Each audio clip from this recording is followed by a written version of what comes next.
Good morning. How is everybody? Anastasiia, lovely to see you on this. Well, I would say bright and sunny Thursday morning. It's not so bright and sunny where I am. I'm pretty sure it's bright and sunny where you are, though, Anastasiia, right? Right here, finally. Good stuff. How is everyone doing? Let us know in the chat what you are up to. I've seen already some of you are in some trades already, so let us know what you are looking at, and we will be getting a look at those charts. How's your week been so far, Anastasiia? Yeah, not bad, but not to say that it's been fabulous in terms of trading. You know, the prices, my setups are consolidating majority of the times, but it is sometimes like this. It's the most important I figure out for myself is to be able to hold on until that actually moves, because sometimes the move takes a little bit to accumulate before it actually starts. So I'm being patient. How has been your week so far? Good. Mine has been rather choppy, I think is the safest way to put it. A little bit of chop here and there. Been making some losses, making some gains, small losses, big gains. So pretty much where I started the week, if I'm honest. But that's the nature of the beast, I suppose. So yeah, but no, going well. Hoping to see some nice moves today. We've got a bit of high impact news later on the dollar, so we'll see how that one plays out.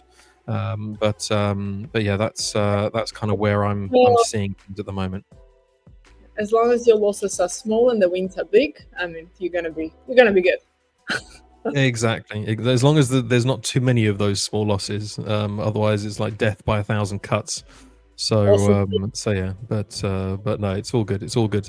Let's pull up the chart straight away, because I know you're actually in a trade right now, aren't you? I'm actually in a trade. Yeah, we talked about it with Jonatan yesterday on the session. I have a part of my arrows left still here. Here we go. So this is one of the setups that I've been in from Sunday night. So, I mean, I understand what you mean when you say a choppy week, because that's been something that I've been holding here and been stuck at for the past couple of days already. And during today's night, it actually did kick me out on break-even. Like, it was $200 win, but I'm going to count it as a break-even because I moved my stop loss and profit. And it did hit it. And this was this setup. So it survived a lot of drawdown. We talked about it yesterday. And actually today, just half an hour ago, a little more, I re-entered the sell again on GBP/USD. So I'm in a sell right now. The reason for this, first of all, it did come back to my same entry point right here, and it did reject from it again. And my entry point had like a value confirmations, so the entry wasn't like necessarily too bad. And since it came back, that's another confirmation for me, and started rejecting that it still might play out. Now, another reason that I'm looking for sell here is that here we go. During the past days, it's accumulated lots of volume here around my entry point, but it did accumulate the volume, right? So right here now is, if we place our volume profile over this whole consolidation move, we're gonna find out that we have one of their high volume nodes right here. So this is essentially what the price is rejecting. Secondly, we might see a little choppy, but a head and shoulders pattern here that we talked about it yesterday. Alex said GBP/USD can still come back here. That's basically. It's funny actually that he went long, because just yesterday when he joined and fell 30, he was talking, hey, it might be back there and I'm gonna be looking for short. And today he's already long. But anyway, so right here I'm looking for a head and shoulders pattern and drop to the downside. So I'm going to sell. I'm in a little bit drawdown, but it's hovering around my entry point. I'm going to be patient about that one, because I have a feeling that it's still going to go. And most of the times in the past, you know how it is. When you know it's going to go, but you completely miss it because it consolidates and kick you out and break even so many times that you're like, I give up. The moment you don't look at that, it starts moving. So I decided that with this setup, it's me or GBP/USD. Let's see who's going to win. Yeah, I know all too well. That's exactly what happened to me yesterday with pound Aussie dollar. I was looking at pound Aussie dollar yesterday for buys, and just got constantly cut up. And in the end, I walked away and I said, right, clearly my decision making is off. And sure enough, as soon as I stopped trading it, off it went. time. Yeah. So thank you. I bought a very nice gold. Something is going on with your microphone. Oh, can you hear me? It's a little like you're underwater. Oh, right. Oh, okay. Hang on a second. It's better now. Okay? It's, Is that right? Okay. All right. Apologies, guys. So yeah, gold thankfully saved me from my pound Aussie disaster. That just I was trying to trade it too early, and just getting cut up by it. So yeah, thankfully gold managed to save me from my blushes, and I'm still in profit. I am currently at 0.6% profit, 0.6% profit. So it's a slow burn with this one. So Vinicius, I know all too well what you mean. You start at a certain level at the beginning of the week and you basically stay at that same level. And do you know what? In fairness, that's not a bad place to be. You know, there are worse places to be than at the same place where you started. You know, so protecting that capital, maintaining that capital is just as important. Sahid, I mean, where's the love? You know, Anastasiia and I are here, and we're not energetic enough for you, like Jonatan. I mean, you know, we can trade, we can jump into trade, and we can go scalping, and we can go nuts, but you know that's not our style. You know, this is more chilled, right, Anastasiia? You know, exactly. You know, can we? I don't know. Can we summon our inner Jonatan to try and for us to be more? I don't know. I don't even know how you would even describe it. How would you even describe being more like Jonatan? I think I need to go and purchase a 5K high stakes right now. Maybe what we need to do is we need to do something like, you know, a bit more energy. You know, a bit more. There we go. This is the. There you go. All right, there we go. There you go. All right. Hopefully, Sahid, you know, that's kind of the more of the stuff that you need. You know, just a bit more. Wake everyone up. Let's get it going. You know. So yeah. Mike, did you sell gold yesterday? I did sell gold yesterday. I did. Yes, I sold it on a move down. I will pull that up on my chart right now. So closed it at night in profit. This was my trade yesterday on gold. So yesterday, gold was doing what gold always does and being very, very choppy. And let's just turn the music down a little bit so it's not too loud for everybody. We'd had these big moves up in the morning. So Asia brought us down. We went back up. We went back down. We went back up. And we had this kind of stalling here. And this was a strong area of resistance. If we look on the 4 hour, the 4 hour was quite a nice area to see some resistance coming in. So we had a wick rejection here, another one here, this one here. And so I was actually expecting shorts to go further down, because we just have such a cluster of liquidity lower that I was honestly thinking that we would have shorts coming in. But it didn't look that strong. So if I take it down to the 5 minute again, it wasn't able to break lower. It's actually created an inside bar on the daily. We've taken the high of yesterday, and we pushed on up, which suggests that we are going to actually go higher. But yeah, this was my trade yesterday. So a nice almost 4 hour of a trade just to basically claw back those losses from pound Aussie dollar. But yeah, I could have held it for longer and obviously come down to here, but it was at this point here where I saw this wick coming in that I just didn't, at the time, I didn't like the way it was forming on the 5 minute. So I closed at that point and took my profits as they were. As it looks now, I see that William is in a long on gold, I think, right now. Gold is struggling to, it has broken this high and it's broken this 4 hour candle. So I do think we're going longer, but it's struggling now to actually push past it. and I can't be sure why that is. If we look here on the 5 minute, we have got inside, well, not an inside bar, sorry. We've got engulfing candle, should I say. So there is this nice little level here that might be worth just keeping an eye on, where the price comes down to tap into that. Then there might be a really nice entry for longs. But we do have, where was it? We had a liquidity level that I spotted earlier that is one just to keep an eye on.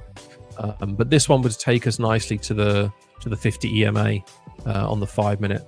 On the 15 minute, we've created an inside bar already. This one was also an engulfing, but we now have liquidity either side of it. So we've got liquidity here and we've got liquidity here. And gold will just try and catch as many people out as it can before it then makes its proper move. If it breaks past this level, the next ones I'd be looking at for longs would be in here with this engulfing, and also in here as well, which tapped off a previous strong zone that I'd marked out all the way back over here, which was a zone that I'd marked out, I think, on another time frame. That now, interestingly enough, if we take that back out, you could probably take it up to there as an area of interest, because you had this engulfing here. So that would be a nice area to see price potentially tap into before it goes long properly. So yeah, William, I can definitely see the longs. I'm not sure whether, because I think you were saying at 32 something, I think is your entry, and you want to break even. I could still see it potentially come down to 330, but we'll see.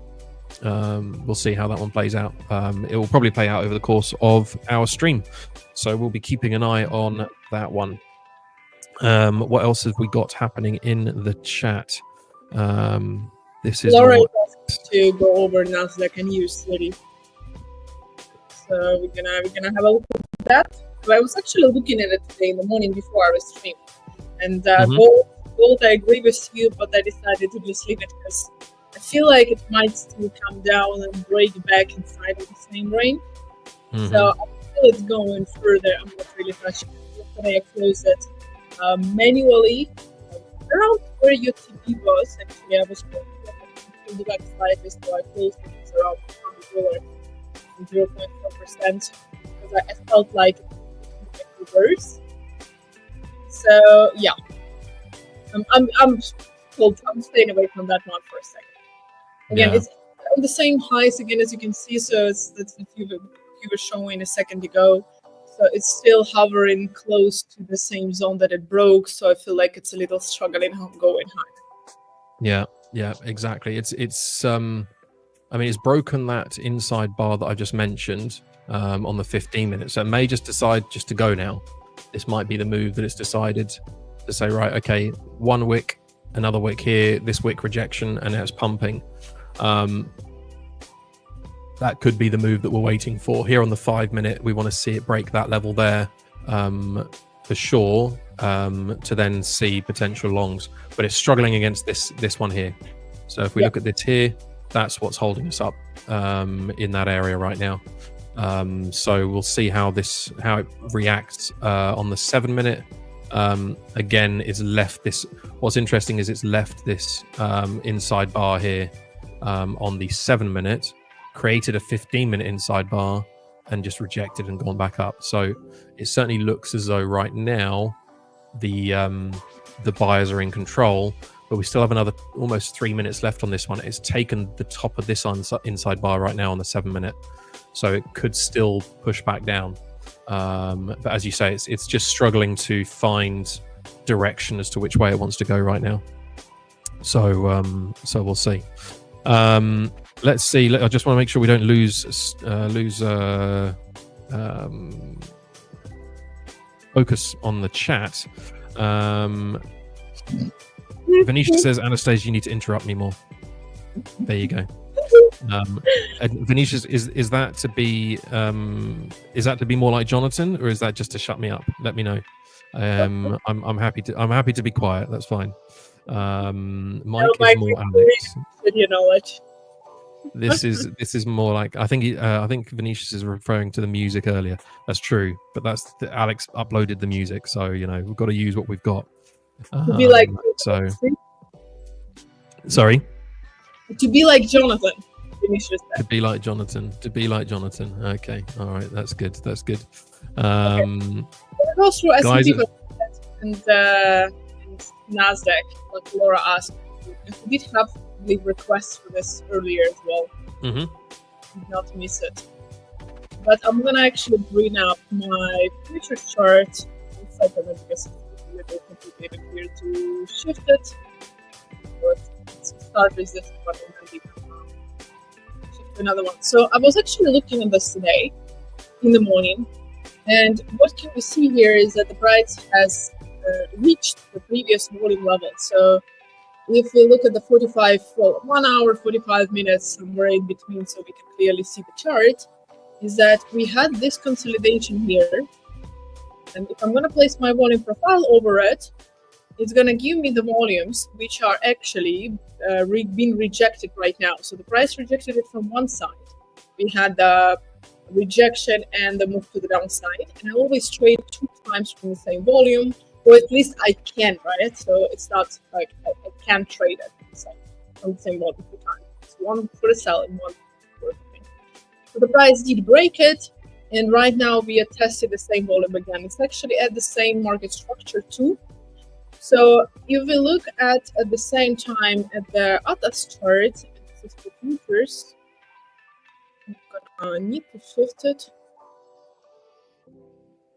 We're getting some feedback, Anastasiia, about your microphone being a bit muffled. It is sounding a little bit muffled at times when you're speaking. I don't know if you wanna just have a look and check. I know there was some problems with it before we went live. You want to just have a look? Let me adjust the volume of the microphone. Is it better now? I mean, we'll see how it goes. We'll keep an eye on it. Void says it sounds clear, but the camera's glitching. Just goodness me, guys, the technology gremlins are after us again. Venetia says it's all good, so yeah, who knows? I wanted to buy a PC already for quite a while, so I guess this is going to be the reason. Because I've used to trade from laptop, all over around, traveling and taking it with me. But I mean, this is a high time. Yeah. So let's have a look at this. So this is our S&P 500 ES mini futures, and then we can see that the price is right here now. So the price actually is not only at the volumes, but it's also on the margin zones. And on Atas, it actually looks a little bit better because right here is the dynamic point of control of the week. So this is where it is. So it's below it. Whereas on TradingView, I didn't like it because it was slightly higher than the price. But looking at Atas and the futures chart, I can clearly see the upwards movement until the previous consolidation. And here already I would be looking for a short perhaps, because we see that quite a big volumes actually were accumulated here yesterday. Those black dots are the cluster volumes, and in each of those dots is above 9,000 contracts. So there are several of them overlaid. So there are multiple dozens of thousands of contracts traded and accumulated at those points. So I do believe if the price returns back to the same zone here, we are going to have a short.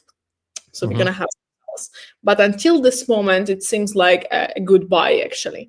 I am a little bit skeptical about trading it because if we return back to TradingView, this technical need to remove the screen and add the screen. Here we go. So if we're back to TradingView, it's actually the same dynamic level as where the price is right now. So I'd prefer it going a little higher, perhaps breaking the highs on 50-minute time frame first before I'm going to be looking for a buy. So I want to see some momentum. If we break this level here, then perhaps on the pullback, I could be looking for a short.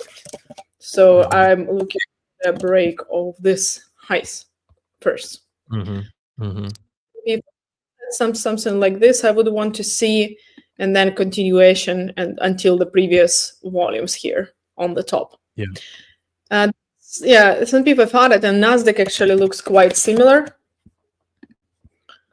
So if we look at that, it's pretty much the same exact thing. I don't trade them at the same time ever because they are quite similar. Whether if we take, for example, Dow Jones or Russell, they might be a little bit different and they move a little bit different direction. But NASDAQ and S&P 500, I find going very close to each other. So I don't see the point of trading it at the same time because you are basically just doubling your risk. Okay. Yeah. So I'm right now also because why am I waiting for the break on S&P 500 is because on NASDAQ we are also kind of below the volumes, whether it's on others it shows below, above, like price is above the volumes now. On TradingView it's below. So it's kind of a buy, but it's not strong enough confirmation for me to buy it right now. And today we do have the GDP growth rate together with their unemployment claims, which are released every Thursday. And I feel like this might be something that is going to move it. But if choosing between those four, I would go for S&P 500, to be honest with you. It does look better. Yeah. As you say, they're both pretty much in tandem at the most for the most part, and the charts do look very similar. The one thing I'm not sure about is if I just pull up my chart, if I'm looking at the NAS at the moment, just looking at what we've done, I'd previously said yesterday that we might pull up before selling off further. It actually didn't do it. It just sold off pretty much straight away yesterday on the open. So I do still believe that we're going long, as I've marked out on here.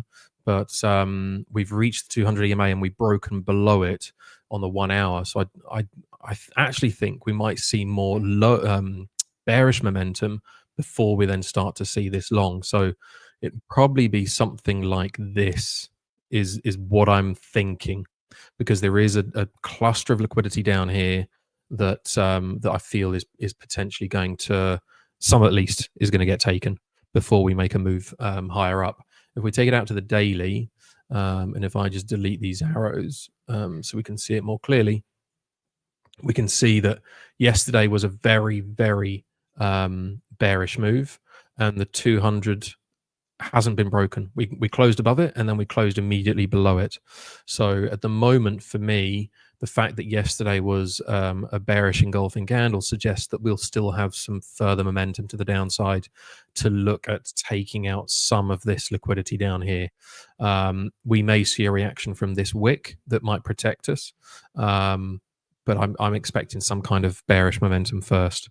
I think particularly when the markets open for New York, that we'll see that bearish momentum kicks in. It might all happen in the same day, but we'll see.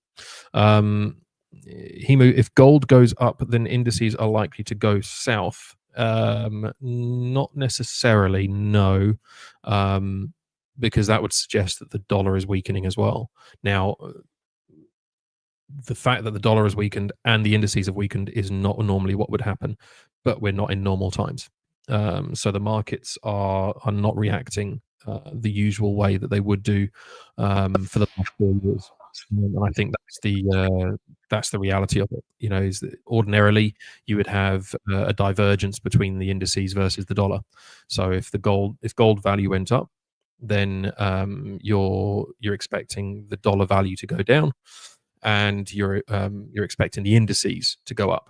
So it's kind of inverted. But at the moment, we're not seeing that. You know, we've seen the indices sell off, we've seen dollar sell off, and that's not normally what we would see. So at the moment, you can't necessarily correlate the two. Absolutely, Mark. Yeah, abnormal times, Trump effect.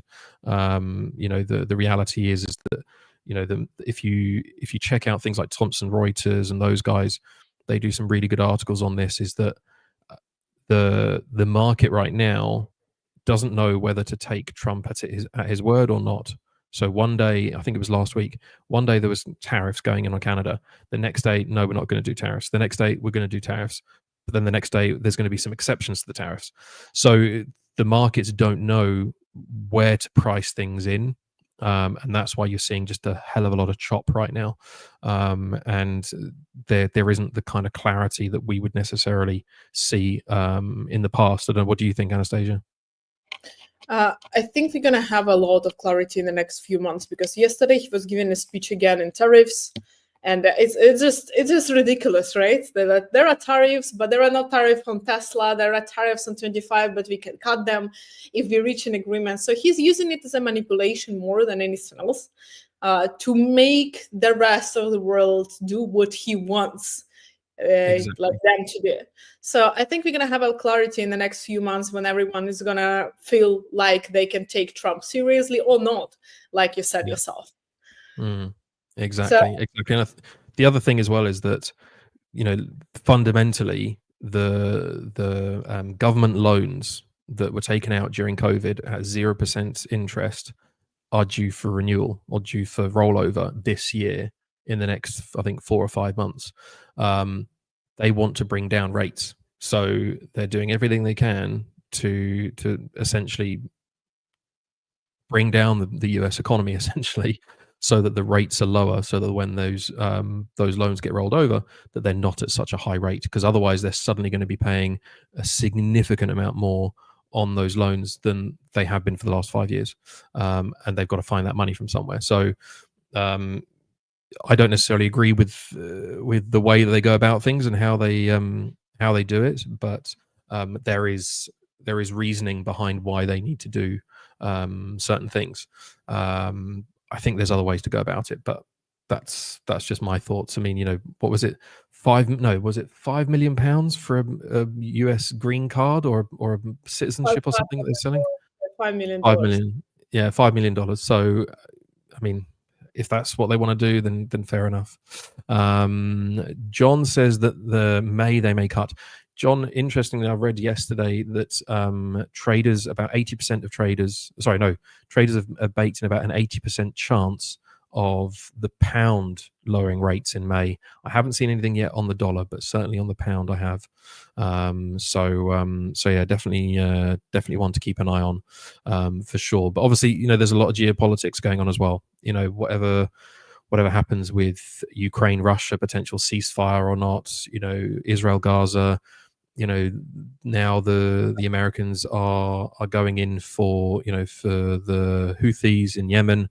So there's a lot of uncertainty still. So yeah, but yep, there we go. There's Anastasiia with her tool. I meant to actually post this in the chat last time, Anastasiia. What's the URL for that one? And I'll post it in the chat for the guys. FedWatch tool. FedWatch. Is it fedwatch.com, is it? No, it's cmegroup.com. It's quite a URL, but you just type CME FedWatch in Google, and it's going to be the first link shows up at the top. So I use CME Group, Chicago Mercantile Exchange, always for this kind of data. They have quite a good data on pretty much a lot of different things, like open interest as well, and volume for those who are interested. And they do have this FedWatch tool as well that I'm frequently using. And right now, there is 90% probability that they are not going to cut the rates, and only 9% chance that the rate is going to be cut in May. The next interest rate decision is the 7th of May, 2025 for US. So we're going to see, but it's obviously going to depend a lot on their current, what they're going to do. They're going to do with tariffs next week, first of all. Secondly, it's going to depend a lot on unemployment, and those are delayed data. So they're most to wait on it. They're going to probably give till the end of April. They're going to start seeing some kind, at least, of effect that they can place after Trump took the presidential office. Because right now, the effect of unemployment and everything, they're still lagging behind from the period of Biden's presidency. Because this thing lags behind like 6 months at least, right? At the best case scenario, it's 3-4 months, but usually it's about 6 months to a year. Like, for example, the GDP that's going to be released today, this lags behind almost a year. So the effects of everything that Trump is doing now, we actually going to feel like 6 months later, a year later. This is when we truly feel what's happening right now. So yeah, it's absolutely. And for now, absolutely right. Cutting rates because they actually want to see what's going to happen. This is essentially why we didn't see the rate cut in January, in March, right? When there should have been one, and they didn't cut it. So that's also why. And if their uncertainty is going to continue, we're going to see the same thing is happening on the 7th of May. They're going to keep absolutely. See more. And the projection in the beginning of 2025 was only 2 rate cuts anyway. Yeah. We still have absolutely. Stephen's asking, do you find ES is a good lead indicator for NQ? That's a great question. Actually, in fact, no, because those are the different baskets of indices. So I don't think they are a leading indicator for each other. The reason for this being is if you trade NASDAQ 100, you essentially trade the tech-heavy stocks, right? Giants like, for example, Apple, Microsoft, Amazon, Nvidia, and so on and so on. So when you trade NQ, you are trading that tech sector and high-growing companies. This is why NASDAQ has a very strong growth rate. Now, for S&P 500, it's a value stocks. They're called value stock market because they include the largest companies across all major sectors. And it's different because if you will see, it depends on the economical aspect. Obviously, there is a risk on, a risk off for everyone, right? And if it's a risk on, they are both going to be growing. But I wouldn't call them their leading indicators for each of them because they're just different. It's a different basket of stocks. It's a different, if right now more value investors are given to this kind of stocks and they are ahead of the curve, they are, for example, not under tariffs, which allow them to grow exponentially, they're going to grow more. The same as, for example, Dow Jones, the blue chip companies, right? They're also different. This is why it also differs in the movement. So it's I wouldn't call them the leading indicators, answering the question. Yeah. It's King of the Dead says ES is a good divergences while trading NQ. Would you say that's more accurate? Also not. Okay. To be honest with you, I approach them more fundamentally, both of them. And again, I don't really necessarily, I mean, maybe sometimes, obviously, sometimes you will see the correlation between those two. And you will sometimes feel like one moves faster than another one. And you can use this kind of things to catch the move on another index, but I wouldn't call it a law. It doesn't regularly happen and doesn't always happen for sure. So I wouldn't use it as your main trading system. Yeah, absolutely. While we've been talking, Anastasiia, gold has really pumped. So we were talking about it a minute ago, that it had left this level of liquidity, this inside bar, and sure enough, just as we were talking, it has pumped on up. The 5-minute candle is just about to close with a slight wick rejection. So look on the 1 minute, we'll see if this high is respected or not, that's just created. Certainly at the moment, it doesn't look like it will be. So there might be an opportunity for some short-term sells on gold. But as we've said, I think, well, I'm in two minds, actually, because the reason I say that is if we take it out onto the 22-hour and a bunch of others, this is massive resistance as far as I'm concerned. So this area is a very, very strong area where price is likely to react from, at least the first time that it comes to it. This is the first time that it has returned to it. So at the moment, certainly on that 1 minute, it looks like a nice area of rejection for potential sells. So I'm going to actually just set mine up potentially to look at getting in on a sell on this. But I just want to see what the reaction is going to be first of all, because that wick rejection wasn't really what I wanted to see. So we'll see if that's it's not looking like it's going to be respected, or it maybe will be. It's very, very close. If you see that, it's the margins are very, very tight on these things. So you can never be sure what way it's going to go. But at the moment, it looks like that's a nice entry for me to say, yep, gold is going to sell. So yeah, I'm taking a sell on that, and this 1 minute candle will probably turn around and say, no, Mike, you're wrong. But I'm risking a small amount I'm currently risking $9 on this. So, but that for me looks like a nice sell opportunity with this wick now, with this candle now jumping bullish. It may not be, but that for me, that gold looks like a nice. Yeah, no, it's no, never mind. Forget that. That was a bad idea. That's why I should remember my rule of don't open the trade until the candle closes, because the beginning of that 1 minute candle, it looked great, and then by the end of the 1 minute candle, it's suddenly gone and it's closed like that. So let that be a lesson for everyone else. Don't do as I do. Just trade your own thing, and don't take any signals or anything from anyone that's trading live. Do your own analysis. Do your own analysis. But it is still in that area. You know, it has slowed down somewhat. It's slowed down here and here, and it's slowed down again. So we'll see how this one plays out. It would have been a great trade. It would have been a great trade, but you know, these things sometimes don't work out. But as I say, you know, you risk $10, you can easily bring that back. But we are leaving a nice trail of liquidity behind. So there's definitely reason for us to come back. So I could see us potentially, if we're going for new all-time highs, we could potentially now see a sell-off from here to come and take these lows down here, retesting the EMA, and then potentially heading up for higher. So we'll see. Jonatan. See, Jonatan's now just literally, he's sneak trolling me now. He's just sneak trolling me. But that's fine, Jonatan. That's fine. You know, he's not even here in StreamYard. So try inverting your chart next time. Yeah, maybe. That's Alex's indicator. Alex likes to invert his charts. But yeah, so this is still at an interesting level. It's with gold, sometimes it just plays it out, you know, very, very quickly. So that's why I do like to look at gold on the 1 minute chart. If we go back to the last time that we were here, and we just look at what happened on the 1 minute chart, that might tell us something, which is probably what I should have done in the first place.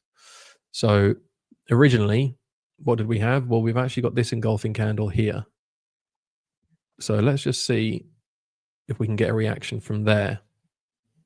That's a semi-decent wick reaction. We're now showing an engulfing to the downside, but again, before I make that same mistake again, I'll wait and see if it closes as it's forming right now, or if it pumps up again. But right now, that looks like it might be nice now, forming a potential sell-off. Let's go back and just see what it looks like on other time frames.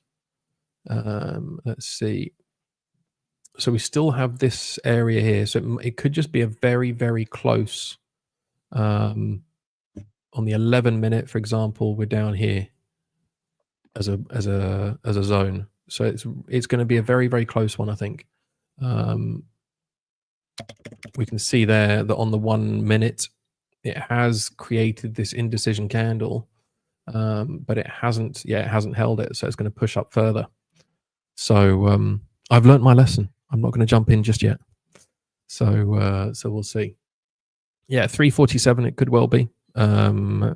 Fit area is saying 337, 347. Sorry. It's just jumped into there right now with quite an impulsive move.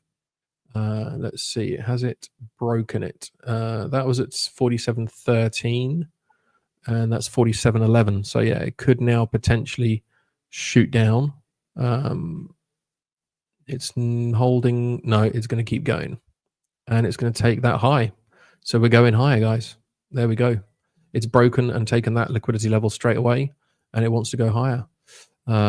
So that level, that zone that I marked out is invalidated, and it looks like we're definitely going higher. I've got nice glasses, but the chart has many colors. Yeah, well, there's nothing wrong with colors, Quan. There's nothing wrong with colors. You know, like a little bit of contrast. You know, we don't want too many. We don't want the red and green candles. That's the thing to watch out for. But you know, the colors can brighten up your day. You And it just helps me distinguish the level of liquidity, right? So for me, the level of liquidity is based on the time frame. So depending on the time frame, I'll have a different category. So for example, here you can see, so I've got lower time frame will just be a thin black line, 15-minute will be a thin orange line, then it's a thicker green, thicker light blue, darker blue, and then a purple. And it just gives me a color reference as to what kind of levels we're talking about. We've come and taken this level now, which was also a liquidity level. I think that was on the, let's just have a look, on the, was it the 9 hour? It was on the 9 hour. So that was a wickless candle. And if you notice how price has just come to take it, only barely. And let's see if we had anything else here. No, we had nothing else here. So we've now tapped into this nice wick area. So we might now start to see that reversal forming. It's pulling back down. I don't like that. Oh. All right, okay, sorry. It's pulling back down now, but it's just created an inside bar. So again, it's just created liquidity on both sides. So if it shoots back down now, then that's just another indication of a very weak low and that we will go higher. So we'll have to see how that one plays out. I don't know whose student you are, Trade Titans. Go long. Okay. Trump's taxation is playing on short time, Mike. Don't forget it. True. That is very true. Take on Vinicius' advice, and I'm gonna actually interrupt you. Yeah, go for it. So, actually, something I'm looking at is DXY. So, although the Euro USD GU consolidating, right, and USD CHF and everything. Now, if we look at DXY, it is still quite bullish. So this is something that I've been looking at for a while. And now if you place the volume profile, we just now accumulated the majority of the volume on 103,970. And it looks like it's going to continue to the upside. So we did have the nice retest of this area here, pullback, and the continuation is pretty much almost obvious. So at least 104,930. Now this is something I'm looking at. So I'm looking for this. Now at the same time, our GBP USD, Euro USD, they're not much moving, right? So I'm in this GU sell, but what I'm actually wanted to show is USD CHF. Because if we are looking for DXY to break to the upside and continue the upwards movement, what we see that USD CHF has been stuck quite in the consolidation. And this consolidation comes from the same volume here. So this is like a small consolidation on the 30-minute time frame. If we look at that during this move to the downside, this is where the majority of the volume was distributed. And the price went back here, rejected this, and now is going back and accumulating volume almost in the same area. Usually when the price accumulates volume like this in the previous volume area, especially after it already has come back, retested it and rejected, now the next time it consolidates is usually the sign that buyers are accumulating volume here to go long, to aggressively buy it and break through the previous zone. So usually this consolidation is just the kind of manipulation to take off all the sell limits that are here. So what happens, they are pushing the buy markets and taking off the wall of sell limits that is holding the price and has been holding it here. So what I'm looking at is when this consolidation is over and the price breaks through 88,640 like this, I'm going to be looking for the pullback and going to go long until the previous level. So I'm going to be looking for something nice, for some nice long here. I'm not sure if it's going to happen today or maybe on the GDP growth rate in the second half of the day. Maybe that's something. But I do see there is potential for a good 1 to 2 or even 1 to 3, depending on the entry that we're going to get. So I want to see something like this happening, breaking through these previous volumes, the same rejection here, breaking outside of this consolidation and the ascending channel, and then maybe some kind of confirmation and going long with the target at the previous volumes of 0.70 level. So because I do see the DXY still been bullish, and the rest of their market is like, okay, it's quite difficult here. I had the sell yesterday in AUD USD, and it did hit my break even as well. So at the same time as USD CHF buy, I'm going to be looking for a sell on AUD USD. The thing is only is either I should have entered here, which I'm probably going to do again if the price comes back, if it gives me another chance. But as we all know, it usually doesn't give these chances. So if it goes back, I'm going to actually take again the same trade as I've been yesterday. The other scenario is if we break outside of the small range. So the other plan is if we don't go up here, but if instead the price goes outside of the range and let's say goes back to the same the volume that I have, I can expect the rejection from this level. And then on the pullback, I'm going to take again the same sell with the same target as yesterday at 62,290. I did not take this trade yesterday on my 502 million challenge because I was already in GU and EU. I didn't want to accumulate more positions in the same direction. I'm like, okay, I'm going to take it easy with the risk. But I did take it on my other account and I did hit my break even anyway. So I'm now waiting for this to play out because I feel like, okay, the price action and the behavior, like how the price behaves, it's still within the same plan that I had yesterday. If we look at it from the high time frame, it's a beautiful head and shoulders pattern here as well. And it's the only price pattern that I trade.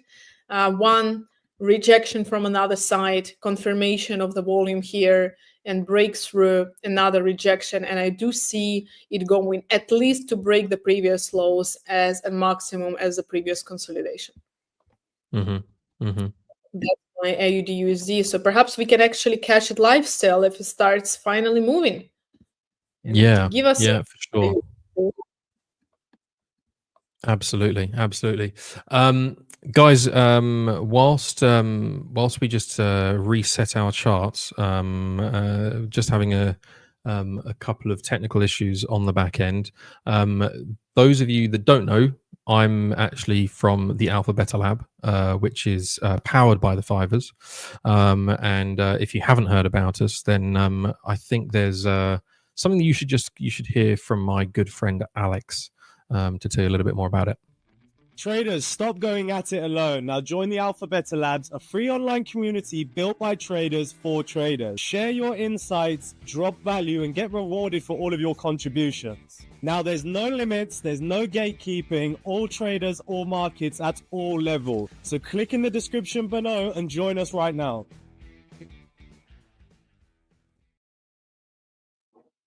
That was more Jonathan style, I think. You know, there's a bit more energy. I know I just need to be more full of energy and more animated and all that sort of stuff.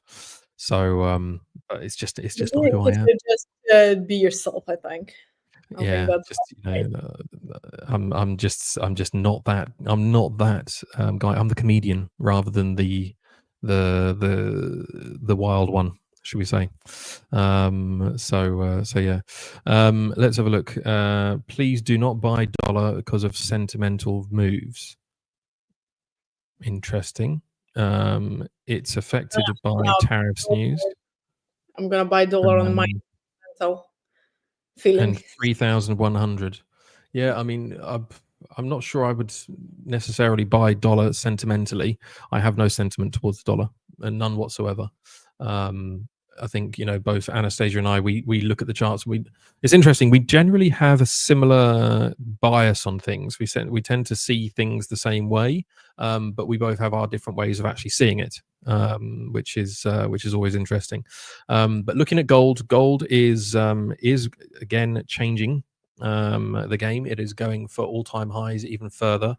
It has broken various levels now. And it is going for the all-time high. So the all-time high, we had hit a really nice 127.20 level on the fibs, and we didn't come back down yet. So with the 100% level was down here. So we've come down to about 50% of that, and we're now breaking up to the upside again. This would be the last area that I'd be looking for price to take, which it almost has done. just almost. So I wanted to take that level before I start looking for any shorts. That's just where I think where it's most important. Trading and sentiment. Someone has to look at the basics of trading. I think, yeah, we can't be sentimental here. We can't be sentimental. It's just it's not going to be good for you if you try and trade on sentiment, unless you mean sentiment of what you think the sentiment in the market is. Then that's obviously a different story. But yeah, we'll see. I mean, if we break this level, certainly on the higher time frames, that fib is basically this move here. Right, so we pull back down to the 76.40 and we're breaking up higher. So theoretically, I mean, we could easily ended up going towards the 3,200 level. So yeah. What's he saying? Jonatan, caffeine in the veins of Jonatan. This is strange. We comment Jonatan's name several times and he not jump in live. Jonatan, are you okay? Or you're not just watching the live stream? Jonatan is always watching the live stream. It's always What worries me is that Jonatan even actually took a trade whilst going to have a shower the other day. So I frankly, I don't want to know if Jonathan's watching us when he's in the shower, but it wouldn't surprise me. Do you see? Say his name, and here he is. He's not in the shower, so that's a good start. Yeah, I'm not in the shower, and I sometimes I do. Okay, that's the brain again saying things I shouldn't be saying. I'm not watching when I'm in the shower, but sometimes I'm listening because sometimes I'll listen to Bloomberg, sometimes I'll listen to the The5ers. Most of the time, I'm taking my shower before the live stream starts, just to make Most that of the clear. time. I'm not looking at you guys in the shower. That would be incredibly weird. Well, yes, it would. It would, but yeah, nothing would surprise us. Nothing would surprise us. How are you today, Jonatan? I am good. I'm good today. Very good. Very good. Done a couple of traders interview, and it's amazing how many ICT traders we have funded with us. It's actually quite crazy. We have every trader we interview. It's like they're all ICT traders. They're all ICT. Yeah. The people have asked Jonatan to join us, and here is Jonatan. Anastasiia, Mike, and Jonatan, I'm struggling with my 100K funded account. It went into loss, and I recovered it. Then again, it went into loss, I recovered it, and now in loss again. Any suggestions? Yeah, I think go back and look at the trades where you know when you reach that top. Look at the trades. What happened? Most likely, it's like you're in drawdown, and then you're really focused and you're really trading well because you want to get out of drawdown. And then when you're out of drawdown, you're like, okay, now I know this. I know how to trade, and I'm confident. And then you start making mistakes. But then it's like can also be like a psychological level, right? You're reaching that psychological level, and you know that.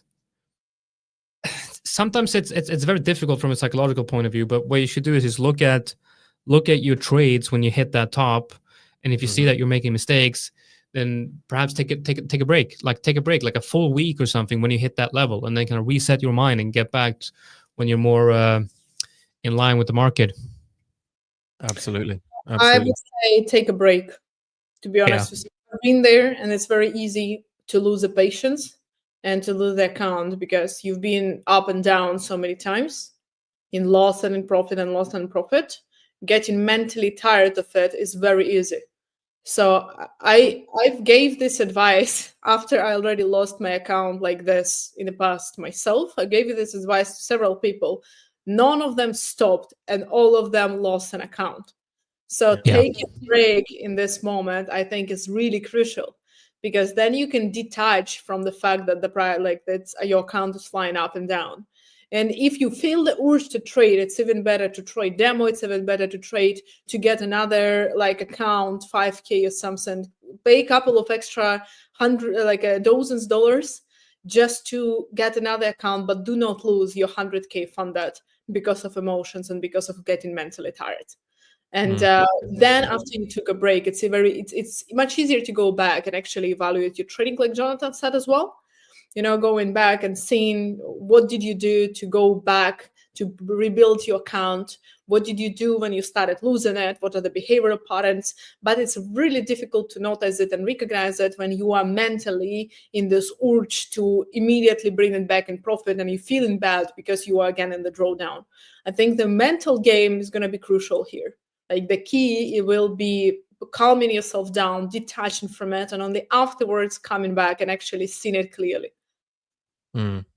Yeah, definitely. I gotta jump off. I gotta jump off, guys. But like the video, I see that we have lots of people watching. Not everyone liking. Make sure that you like the video. Like the video is very, very important. A small gesture from you guys, but it does mean the world to me. I am watching the live stream in the background, and I'm watching the likes. And with every like, I get this sensation of I get this feeling. It's just in my whole spine. It's just a warm feeling in my heart, not my spine. In my heart, I do get a warm feeling with every like I see. All right, see you guys later. Take care. Thanks, Jonatan. There you go, guys. If you want to give Jonatan a warm feeling in his heart, make sure you like, subscribe, and follow us for more. We would, we've only just started last week with these Thursday streams. We want to bring them to Fridays if they're, if there's demand and if they're popular. But that is only going to happen if we are getting the viewers and we're getting the likes and we're getting the interaction. So make sure you do like and subscribe for it. Anastasiia, we have not quite yet made it to all-time highs on gold yet. What are your thoughts looking at it right now? We can pull up your chart if you want to bring up gold. I know sure. Everybody wants to hear and everyone wants to look at. We have now reached a kind of a key point where we've taken what I would describe as the last areas of liquidity for the hour time frame and the 15-minute time frame, and we're now starting to pull back. What are your thoughts? Well, definitely not shorting this, right? I'm not shorting such a bullish momentum. You're gonna bring up the chart? Yeah, thank you. I'm definitely not shorting this. This is like it would be insane, mind-blowingly insane to just short this because it's on the highs. I mean, I guess a lot of people are gonna start doing this just because of the resistance, right? But I'm actually looking for like there are two scenarios that I would be looking at. Is it the break of the highs first? But preferably, actually, I would want to see the price going down. Now, the reason for this is that if I'm not mistaken about the retail trader mindset, a lot of people going to start shorting on the highs because the price already went down and they're going to feel like, okay, it might go down further. If they start shorting, I would expect the price to actually go down slightly for a drop and then continue to go to the upside. I would personally try buying it on this high before that the price has broken, and also the small consolidation that we had here. And also at the same moment, if here on this consolidation, because again, if I'm going to place my volume profile, what I always do, this is a point of control of this whole movement to the upside. So the majority of the volume was actually accumulated here, which is quite interesting because this is from where the price surged to the upside. So the majority of the volume was actually here accumulated. So the price was preparing, buyers were preparing to push the price up, which happened after all, right? So we can see that the price actually did. So I would be waiting for something like this to happen, and then would take a buy from the same zone. Interesting. And then on the all-time high, I wouldn't even place a target, to be honest with you, because if the price goes to the all-time high, it can go much more further than we expect. So even though there's generally a sentiment of the dollar gaining strength, you don't think that's going to be enough to counteract the strength of gold? Again, sorry, I was reading the comment. Generally speaking, there seems to be a lot of you yourself as well looking at the Dixie. We seem to be generally all in agreement that the dollar is going to gain strength and start to go bullish.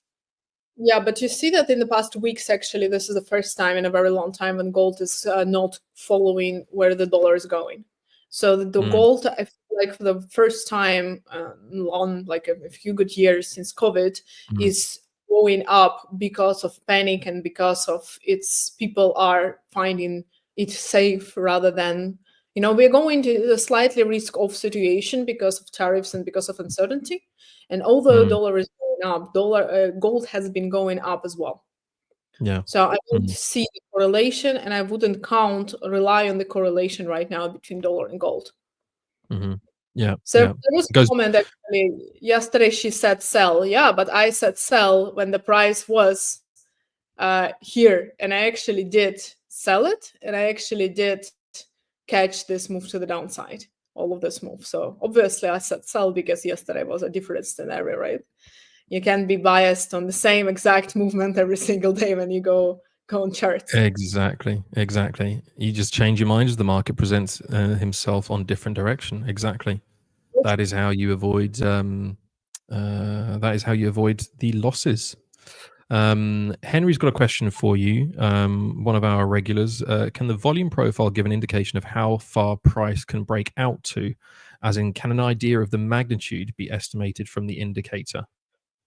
Yeah, definitely. I actually do use a volume profile to indicate the targets as well, but not on the all-time highs because the price has never been there. It's even just mentally you cannot estimate, you cannot predict how far the price is going to go because of you can only look at the open interest as an option to see where the big sellers are in the next places, but in the next levels. But you cannot use any technical indicator to determine how far the price can go. You can potentially count on, for example, Fibonacci, but it's not going to be reliable, right? It's just a prediction, it's just the theory, but it's not the law of the market. Mike, I'm going to quickly pull up your chart. I'm going to be back in 10 seconds, okay? Yeah, sure, no worries. So gold, we haven't. Let's just change that layout. Gold, we haven't taken that high yet. We're still sitting just above that high, or just below that high, should I say? And we're creating liquidity either side of it. So this, there's going to have to be a pullback because we've got such an impulsive move. If you look at that, that has basically happened over the course of the last this 1 hour. So that's got to have some kind of reaction coming in. There's certainly the wicks are getting weaker, as you can see, and it seems for sure that we're getting some sellers finally getting in and selling off. So gold certainly is looking long overall, but it will depend entirely on whether or not we can break this all-time high. So it could be, given how impulsive this move is, they're going to run out of strength. They're going to run out of steam. They're going to have to pull back to get more sellers in that they can then target. So we'll see. As I said, there's lots of liquidity further down on this trail that they'll want to try and grab at some point. Let's see. Vinicius didn't want you to leave, Anastasiia. I'm back. She's already back, Vinicius. She's already back. Before I could even read it, she's already back. So there you go. One of the policy options to combat higher US taxes is to increase the dollar value. Yeah, but I don't know, is the honest answer, William. I don't think so.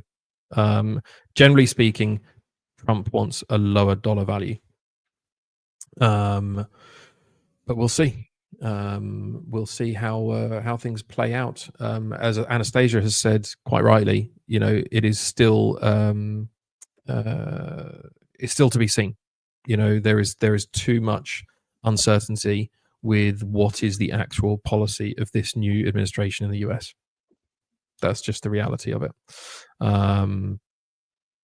Yeah, exactly. It needs a cheap dollar to raise their GDP. There you go.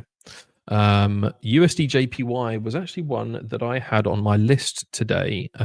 So let's pull up USD JPY whilst we wait and see what gold is going to do. USD JPY has also pumped in the last couple of hours, and also broken out of this previous structure that we had here. If we take it out to the 1 hour, we've also taken those most recent highs that we had and we appear to be going at least to this area here, if not further up. We've got some nice areas of liquidity up here, and we've broken past the 200 EMA now. So we're now on this this bullish momentum. Certainly no signs of it stopping right now, which again ties into that bullish dollar that we've been talking about all morning so far. So for sure that seems to be something that that is going to continue, certainly for the next few weeks, I think. Then get them to print money like the US always does. Exactly, Henry. Exactly. But do you know what? It's not just the US that prints the money. Every country does it. Every country just prints more money when they need to.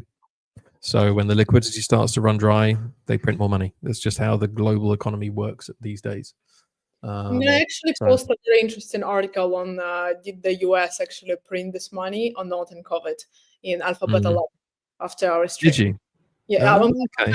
I'm gonna post it afterwards because it's quite a big article, but I think it's quite an interesting study to actually understand how the printing machine works, and it's not so obvious as we think it is, and it's not that they are actually printing all of this money out of the blue, because they actually can't do this, otherwise they're gonna break the whole economy. If like we can say, okay, they're printing money and all of this, but it's actually quite more tight, and Trump can do whatever he wants.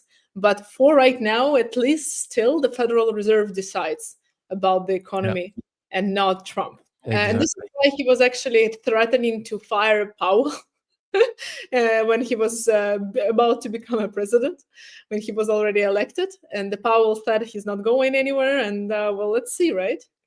Exactly. I don't think there has been any specific news. Ash is asking, why did gold pump? So I haven't seen anything news. We have had some various different bits and pieces. So we've had some ECB news, but nothing of great significance. As you can see here, if you go to Financial Juice, if you're ever wondering why something's happened, go into Financial Juice and just have a look and see. So yeah, you know, you'll get a lot of information there. I mean, generally speaking, I think part of the sentiment could be the fact that there is a difference of opinion, I think is fair to say, between the Europeans and the Americans with regards to the ceasefire deal that's been agreed with Russia and Ukraine about the Black Sea deal, the conditions that Russia have put on that. So the reality is that that's creating, again, uncertainty. Because I think, if I'm not mistaken, the EU have basically turned around and said they're not going to remove the restrictions and the sanctions on Russia until they remove their forces from the occupied areas. So we will see how that plays out. Ansar, you've got to join AlphaBeta Labs to get the article. That is the only place you're going to get it. Because we have managed to persuade Anastasiia to come and join us in the AlphaBeta Lab, which is completely for free. You don't have to pay anything. You don't have to do anything other than simply come and join us. So you'll need to jump into the AlphaBeta Lab, and you will get exclusive access to the article that Anastasiia is going to be posting for us there, which I'm very much looking forward to reading. There was a question about the scalping. There is a Anastasia is asking, what is the maximum number of pairs you focus on when you're scalping? The simple answer for this is that I'm not scalping. So, the amount of pairs that I usually trade is it's mainly up until 5. Those are the things that I trade myself every week or majority of the months. And we can talk about different pairs here because you guys are asking. But for me personally, I still execute trades only on the asset that I'm sure about. I mean, something can look extremely good, but if I haven't tested it, I have no clue how to place the right stop loss there. I mean, I can do based on my general knowledge and based on my rules, on my trading system, but nonetheless, I don't have it mathematically tested. I don't have the data. I don't feel comfortable entering trades like that. Yeah, yeah, and that's a very sensible approach to take, because if you haven't tested your strategy on other pairs, then there's all sorts of things that can happen, right? I know the question was about how many pairs, but the number of pairs I think is less important than which pairs, right? The number of pairs all at once, you're going to struggle to manage it all, I would say. But the pairs themselves are probably more important, and knowing that your strategy works with them. Mine, I tend to find works across the board. The only thing that I need to concern myself with is things like ATR and the volatility in that particular market, whether it's ranging or not. If it's ranging, there's less likely to be an opportunity. If it's trending, then I'm more likely to catch something that looks good. I see we've had a few people asking about EU, Anastasiia. Have you got that up on your chart? I know that was one you were looking at earlier in the week, wasn't it? Yeah. There we go. So EU, I did take my profit yesterday and did have the loss at night because should have slept and not look at the charts. But my win was 1.4%, almost 1.5, and my loss one was 0.5, so I can handle that. Although I shouldn't have done that anyway. But I mean, I promised to keep you guys posted about all the wins, all the losses, and all the moments. Why the heck did I do this? So this is one of those moments. Anyway, so I was looking for the sell already actually from last week from here. No, line from here. So I'm still looking for the continuation of a sell for EU. The reason for being is that actually we're coming back to the same volume area here. So my yesterday's long was from this area to the downside, and I took my profit here, and then I was trying to short this, but I was a little too early. I should have waited a little longer because the price was actually still in my zone. And I marked it up on my trading view a little smaller than actually on ATAS, and I made a mistake there. So I'm waiting now for the price to return back into the same volume area and then continuing down. So if you look at it from the small time frame, I would say long. If you look at it from the high time frame, I still see short, and I'm not going to be long on Euro USD until we break the previous zones here. So all the way until we break this zone, I'm not long on Euro USD. I'm going to explain why. Now, if you look at the high time frame, and this is something that I do only during the weekend normally, but I'm gonna show you something. So we look at the high time frame here. We see the previous 2 weeks were accumulation before the reversal. I'm expecting to close this week bearish, and this is why I was bearish from the beginning of the week. This is why I sold it already on the Sunday opening. It wasn't a smooth ride. I must say that, because the price has been very choppy and it's not making it really easy. But what I do see is that we had a reversal. Now we are also in the zone of the previous accumulation here. So if I place my volume profile on all of this move on the weekly time frame, we will see that we have a huge zone of volume right here. The majority of the volume is right now above the price. Apologies, above the price. The point of control of the week of the year, in fact, because here is we are here from the beginning of 2023. So we returned back into the same zone of accumulation. So it's also above the price. And I'm going to be waiting for the continuation to the downside until the next volumes. In the best case scenario, until here. In the worst case scenario, at least until basically this zone here. That the price has been already, because we had the pull, we had the rejection, and I'm waiting for the same continuation one more time. So as you can see, I've been like shorting it, trying to short it already earlier. If you look at the 2-hour time frame, it's clearly not yet bearish. So we see that good like weeks to the downside, quite strong ones, and it's coming closer to the same volume area as before. So here is my previous consolidation zone. And it's also the point of control of the week, the blue line, the bold blue line. So the majority of the volumes were traded at 0.7870 during this week. And the monthly is a little higher, but anyway. So here is the dynamic, also the consolidation. So I have my setup here based on several different confirmations, and I'm going to be looking for the continuation like this. So I want to go forward on EU again when we are closer around 860. I'm going to wait for confirmation on 5-minute time frame, and I'm going to still look for this short 75 to 90 pips. It depends. So something like this I want to see on EU. And my stop loss is going to be above the value area, so that should be enough from this zone.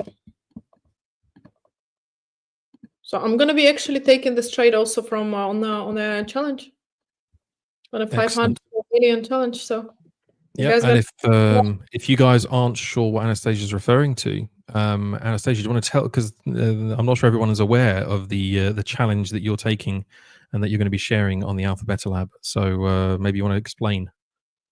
Yeah. So I started my crazy, most honest trading experiment yet.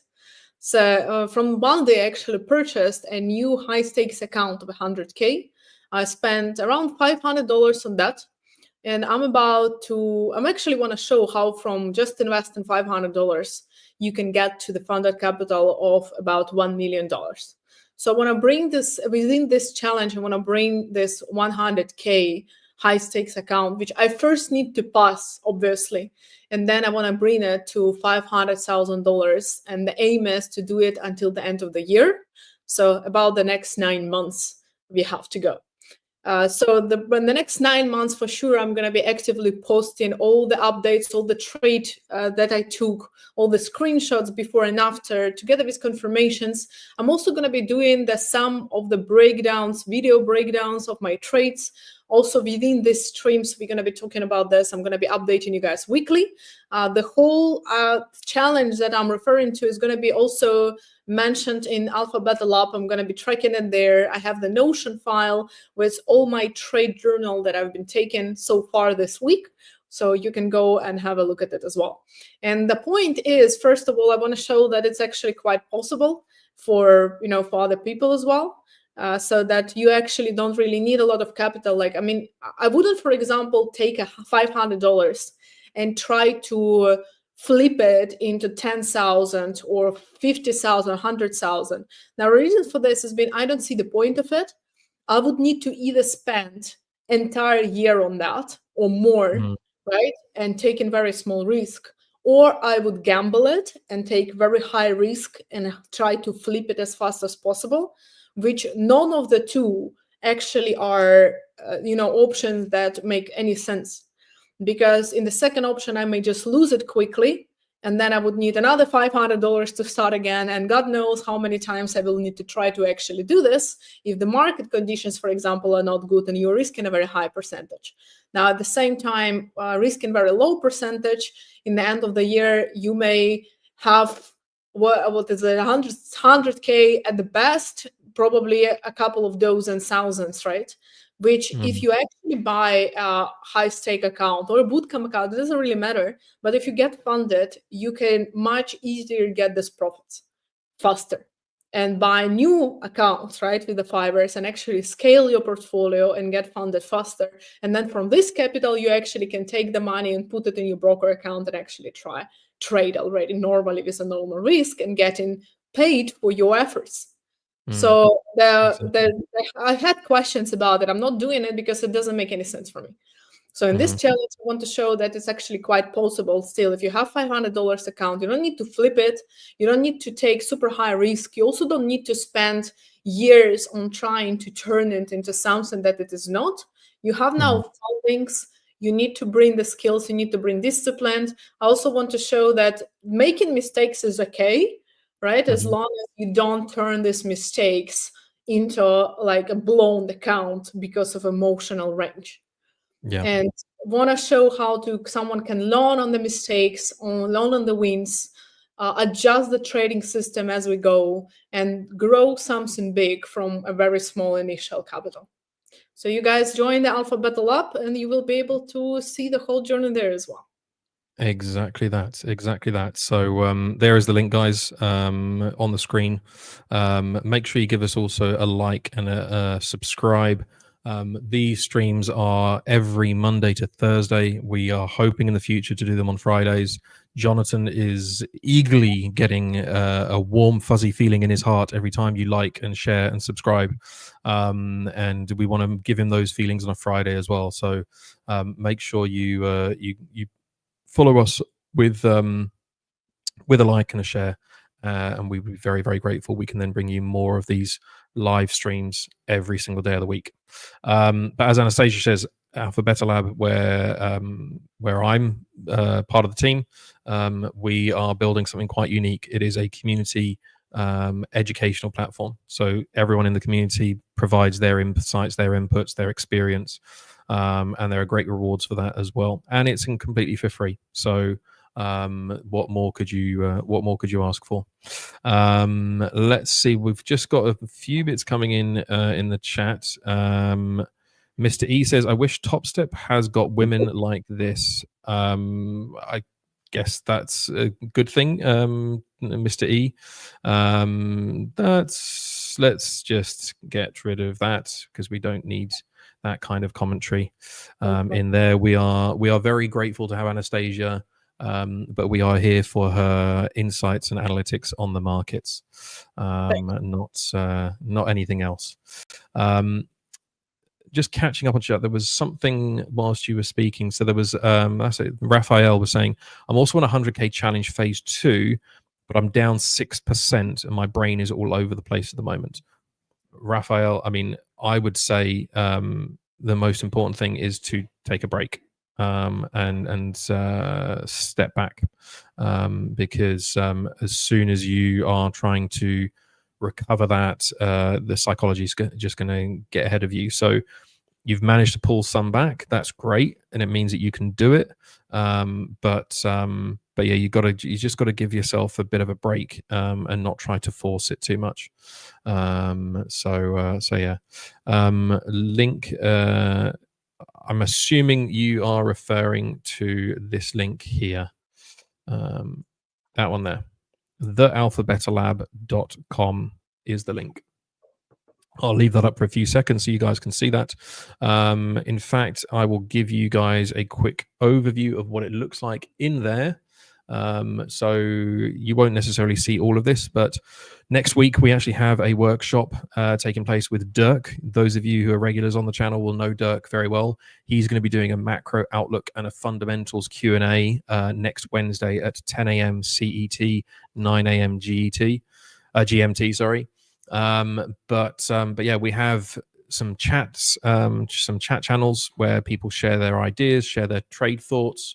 A lot of people getting into different trade ideas. We had one the other day with, I think, where was it, with gold, and we had a whole chain of comments going on.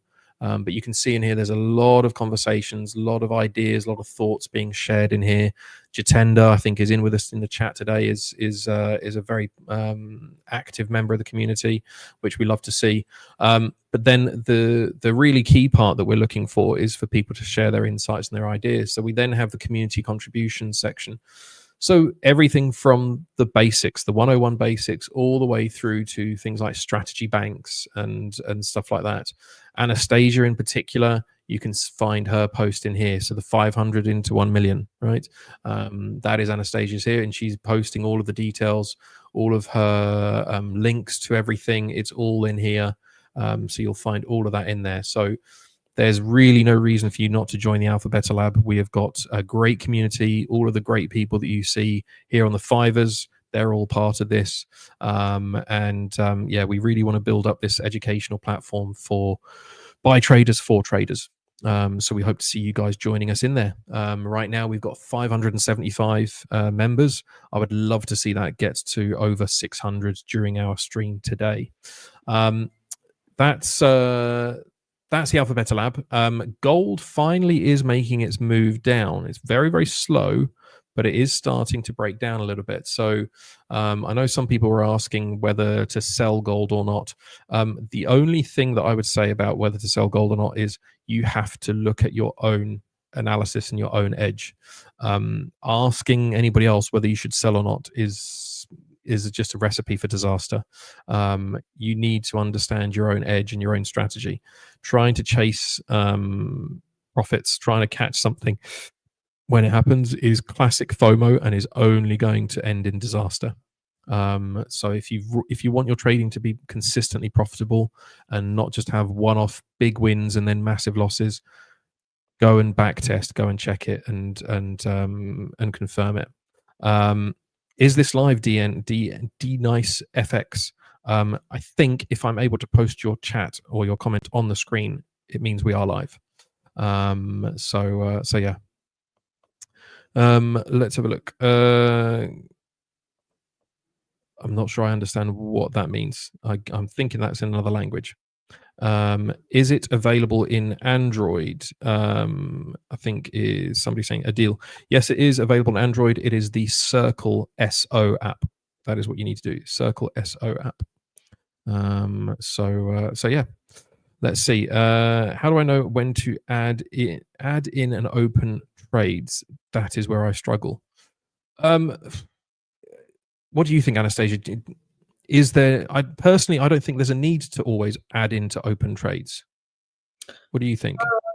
I don't always add to the open trade, but I do always add to the trade which is swing, for example. But it needs to give me the another confirmation. So I don't personally add. There are different strategies how you can add to your open trade. First of all, the rule is for me, I do not ever add to losers. Like I'm not trying to average my entry point, for example, because I'm essentially adding up to the position which is not confirming that I'm right.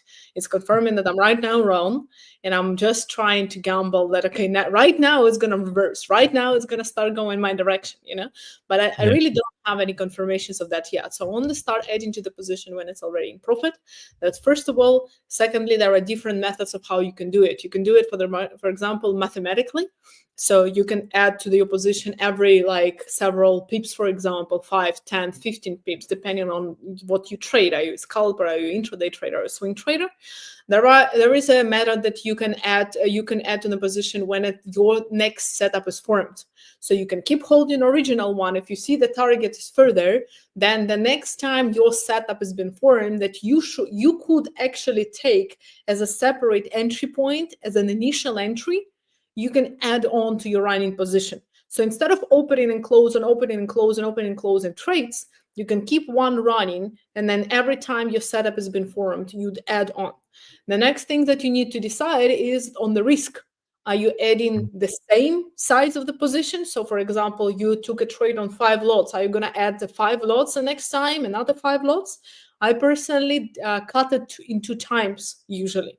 So my main system on how I add, majority of the times, is that I have the main trade running, which is the highest risk, and then I keep adding the smaller positions.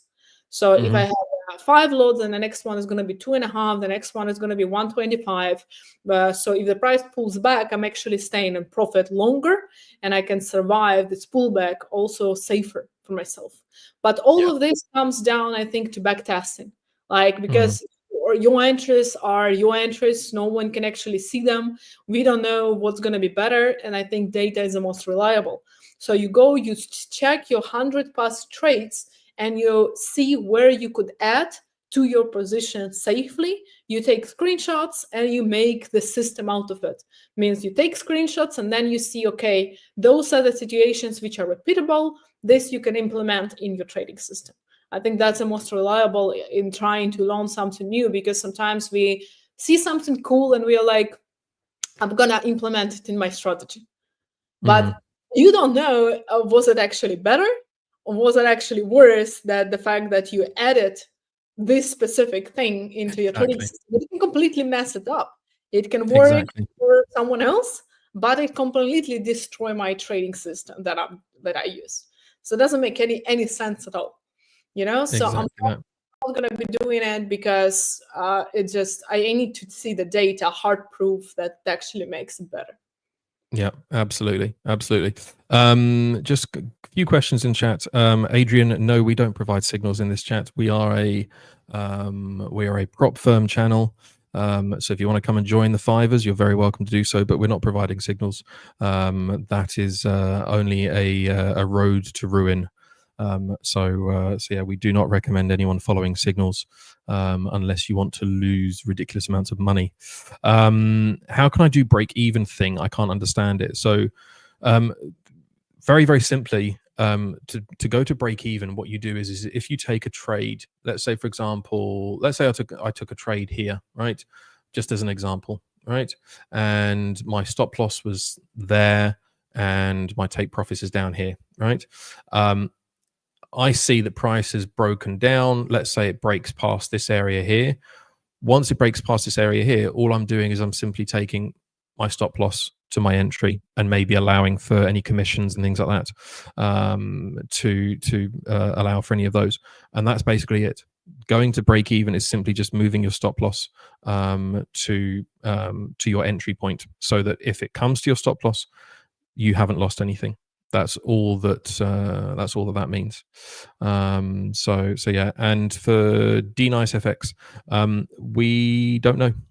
We don't have that information. That is up amongst more senior people within the 5ers, but they want to make sure that it is done within the legal requirements and everything else. There was a lot of stuff with MT5, but that's what we use as a trading platform, and MT5 was removed from the US. So right now it's not happening for the time being. But as soon as I can guarantee you, as soon as the 5ers is able to bring back US traders, you will know about it. It will be broadcast everywhere. William's asking Anastasiia, how long have you been trading now? Because you know so much of all those methods. You've been trading since you were 17, if I'm not mistaken. Is that right? Yeah, 17 and a half. Well, it's trading. I was in financial markets in 17 and a half. I started in crypto. It wasn't trading. It was buying and selling crypto. It was a beautiful time, and no matter what you bought, it was going up. So, I mean, it was straightforward. I wouldn't call it trading necessarily, but it did give some experience. I mean, mostly negative one after all. But it's been 8 years already counting. Like it's almost 8 years since I'm in financial markets as well. I did lose a lot of time, right? And I did lose like quite a lot of time on the things that you can avoid if knowing about them. So for example, tried trading, and I've been trading for a while, for example, binary options. Ridiculous, because it's always a negative risk to reward. It's always bad. It's always a casino, right? But nonetheless, I was like making some money on it after like some time. But obviously I lost time on it, because after all, I did completely exited this world of binary options, because it's just gambling, right? Long term is not sustainable. The same as, for example, break even, right? Sometimes we have backtesting. Sometimes we hit our head against the wall so many times, instead of just doing what we know we are supposed to be doing. I mean, we all know what we are supposed to be doing, all the same majority of the time. Manage the risks, have a trade journal, track your trades, analyze your mistakes, right? Backtest and all of those. The question is that we are not doing it. That's a different story. Yeah. So I don't think you need so much time to actually get profitable. You can do it much faster, as long as you're honest with yourself and as long as you are doing what you know you're doing. Sometimes your progress is in the things that you are avoiding.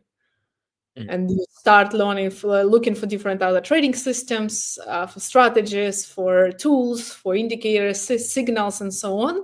Whereas if you just ask yourself in the first place and start with, what do I know I should be doing and I'm not doing, that is where your greatest progress actually lies, I believe. Yeah, absolutely. TurboFX, sorry. Yes, that is the white is the 200, the yellow is the 50, and the orange is the 21. Alex, who will be joining us in a little while for the AlphaBeta Lab podcast in just under 20 minutes. It's thanks to him that I've added that to my Confluence. Saying about giving advice, but it's hard to take your own advice. To what do we do then? That's really just about self-awareness. Saying that's the only thing I can tell you is it's the more self-aware you are of your own actions and your own reactions to things, the more likely you are to start listening to your own advice. Mindfulness is a really key thing. There's so many different ways that you can do it, and we could go into that endlessly. I would say get into AlphaBeta Lab. There's a lot of useful insights and ideas already in there. We've got a great psychology course available in there from Louise Bedford as well. And we're also working on some NLP stuff, neuro-linguistic programming. So there's lots of good stuff that's coming for the AlphaBeta Lab. So I'd recommend you get in there and have a look. Hakeem, would you take a trade on two different pairs which are correlated like gold and silver buys at the same time, or would you consider taking only one by looking at the... So Hakeem, I mean, personally for me, I would say the same as Anastasiia did earlier. If you take a trade on two assets that are correlated, you're essentially doubling your risk, right? And when you double your risk, you may as well just take two trades on the same asset. You're not spreading your risk by going on to two correlated pairs. So it's not really a benefit, I would say. Let's see. Can most people... Oh, this is a good one. This is one that will get Alex started. Can most people make a living as a primary income from trading? Most people can't. That's my honest opinion. I don't know what you think, Anastasiia, but I don't think most people can. I think most people can't, but the problem is not the technical aspect, but the mentality. Yeah. And it's different things. It's also a lot of pressure, right? Because if you have been working on 9 to 5 so far, and I've said it already before, and you are used to actually getting paid per hour, then you come into trading and you start expecting that you're going to get paid per hour spent on the charts, which is completely the opposite. Sometimes you can spend 8 hours here and lose money, which is mind blowing for you as for us as people who have not have experience with this yet. And you start feeling like, okay, I've spent all this money, I should get paid for it. And this is where all the emotional decisions are made, or majority of them. So I think a lot of people can't, because it requires a lot of working on yourself. I always said that trading is the best mirror, the most harsh one as well. Difficult one, painful one, but Definitely. it's a really good mirror. If you can become a good trader, I think you can actually get to the point where you can understand yourself and other people better. So you essentially becoming a better yourself as a person by doing trading. But it's not guaranteed, obviously. It needs a lot of honesty with yourself first, and face your biggest mistakes and mind facts that you have, that you didn't even know existed yet before you started trading. Exactly. Yeah. It's also something that was discussed earlier in the week, and it may well be something that we discuss in the podcast in 15 minutes. So make sure you stick around for that. We don't have a script. It's all live, and we just go into discussions. We don't look at the charts. We don't look at what's happening right now on the markets. We just go in and we just have a discussion about what we think about what's happening. So yeah, make sure you check that out. I'm just wondering, we've got 15 minutes left, Anastasiia, of our session this morning. Was there anything else that you wanted to look at this morning before Jonatan and the rest of the gang join us? Euro is on my entry point, so I'm gonna be looking for if it can reject lower. Actually, I'm gonna pull out the chart. I'm gonna look if it can reject lower, because right now it's trying to break this volume, but it's still in the same zone. As long as we stay in the same zone and show some kind of reversal signs, it might be a good moment to sell it, right? I want to see some kind of confirmations that it's actually going down, because we did have some kind of big momentum to the upside. I wanna see it slowing down before we take a sell here. And our DXY is actually coming back to the same volume again. I'm gonna zoom in. So from this point on, I will be expecting the reversal on DXY. And this gives me another confirmation that I might expect the reversal also on Euro USD, GU, and perhaps a breakout finally on USD CHF, because both USD CHF right now is in the volume, retesting back, and also most importantly, DXY itself is coming back to the same zone. So this is where I will be looking for buying, everything that with USD, and selling everything with GU, EU, continuation of my previous setups as well. Yeah, absolutely. And yes, William, the rest of the gang. the rest of the gang, the rest of the crew, the rabble. Anastasiia and I are the calm before the storm of Jonatan and Alex and Victor and Rich. In fairness, Victor and Rich are going to be with us as well, so we're going to have the whole group. I think we might even have Abe with us as well from 5ers Discord with us, so it could be a full house. So definitely not something to miss. Sly BMFX, I see your comments. I know you want us to look at the US 30. US 30, I don't know if you want to pull that up, Anastasiia, and we'll quickly take a look at that in the last 13 minutes or so of our session. I've looked at it. It looks, I mean, it has broken out and it has started a bullish trend, but I would say it's still, yeah, I don't know. Okay. What do you think, Anastasiia? If I'm looking at it, I wouldn't want to call it. No, me neither. It's actually quite interesting. On the daily time frame, if you hide everything, right, you can clearly see the break of the structure and coming back to the same point. Also, the same with volumes is going to be right here when I pull it. You see, it's literally right there. But the thing about it is that if you look closely on the smaller time frame, we actually have the completely opposite scenario now. So we have quite a bullish movement so far for US 30. So when I have such a difference between two time frames, higher and lower, I prefer to not take a trade. Today's GDP growth rate, I would expect something like this because we looked at S&P 500 and NASDAQ. If it breaks to the upside, I'm going to be taking the buy maybe for on the pullback. But so far, it looks bearish for continuation here maybe somewhere. But it goes against my S&P 500, for example. So I don't necessarily want to be taking this trade right now. Because also after the GDP growth rate, I do believe you're going to have some movement as well, because it's going to affect the interest rate decision in the next month. So I think it's better to wait for the news before taking anything on US stock indices, including S&P 500, including US 30, including NASDAQ. I mean, I could take this trade just for the show, but it's not going to be a good one. Yeah, exactly. And that's one of the things actually that I've had to get used to over the last couple of months, is to not just trade just for the sake of entertainment purposes. Unless I can convince Saul to start giving me free accounts, then it's just not it's not profitable for me, because you can end up just doing things impulsively and end up eating up your money. So yeah, not the best way. Hemu, the challenge that Anastasiia is talking about, she's going to be doing it here on the 5ers stream. So Anastasia's here with us every Thursday. What other days are you with us, Anastasiia? On Wednesdays as well, is it? Yeah, Wednesdays and Thursdays.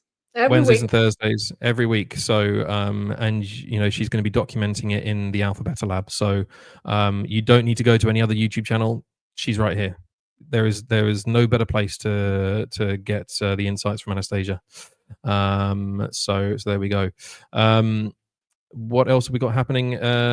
Just a few thanks, guys. Trader Siri, great to have you. Thank you very much for the kind words and the kind comments, guys. Please do make sure you give us a like and a share and subscribe. As I said earlier, we're looking to expand this into Mondays to Fridays, not just Mondays to Thursdays. We're putting a lot of time and effort and energy into this. We've got a great team of people working on this. So the more likes, the more shares, the more subscriptions that we get, the more likely we are to be able to expand into Fridays as well. So yeah. Yeah, you see, like NASDAQ, for example, we are back here. So NASDAQ totally doesn't look like sells. No, exactly. And I really don't like this. There was a time a couple of years ago when I was trading only stock index futures, only them, those three, Dow, NASDAQ, and S&P 500, with S&P 500 being like 90% of those. And I only traded, it was before volumes, FIBs and Elliott waves, and it's been actually going quite good.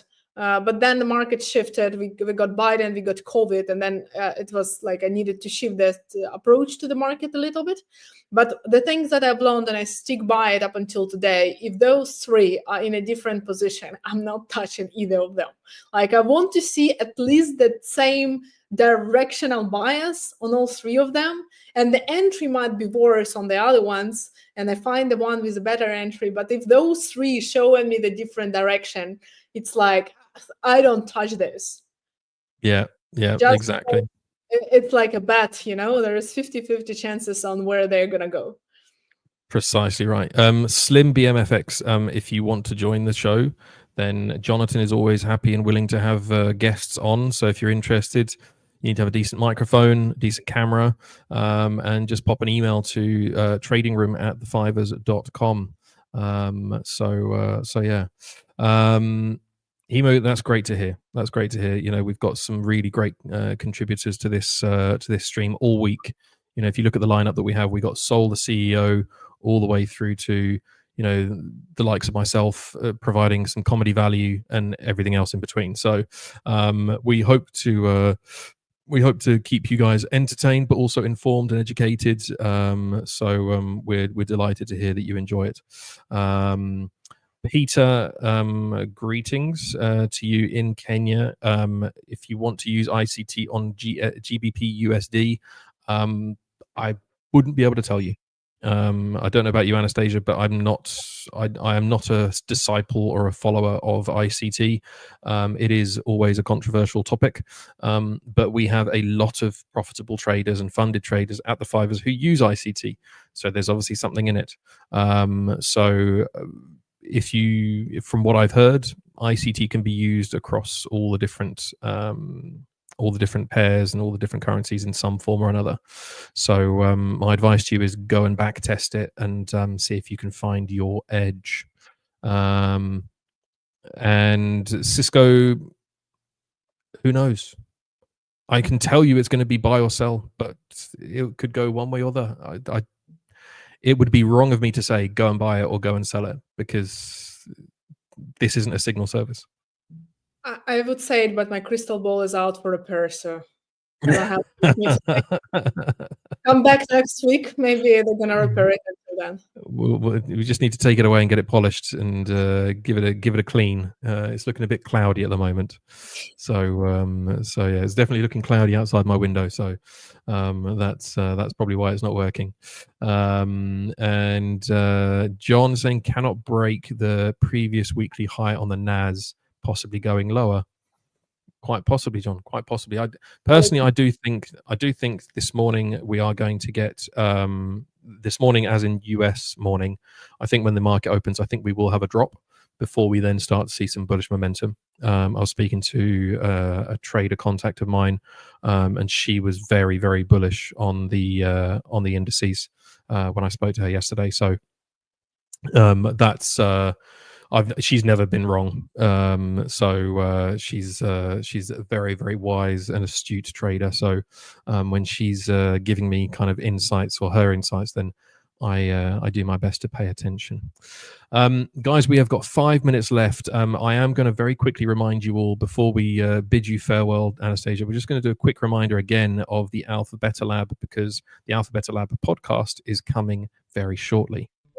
Traders, stop going at it alone. Now join the AlphaBeta Labs, a free online community built by traders for traders. Share your insights, drop value, and get rewarded for all of your contributions. Now there's no limits, there's no gatekeeping, all traders, all markets at all levels. So click in the description below and join us right now.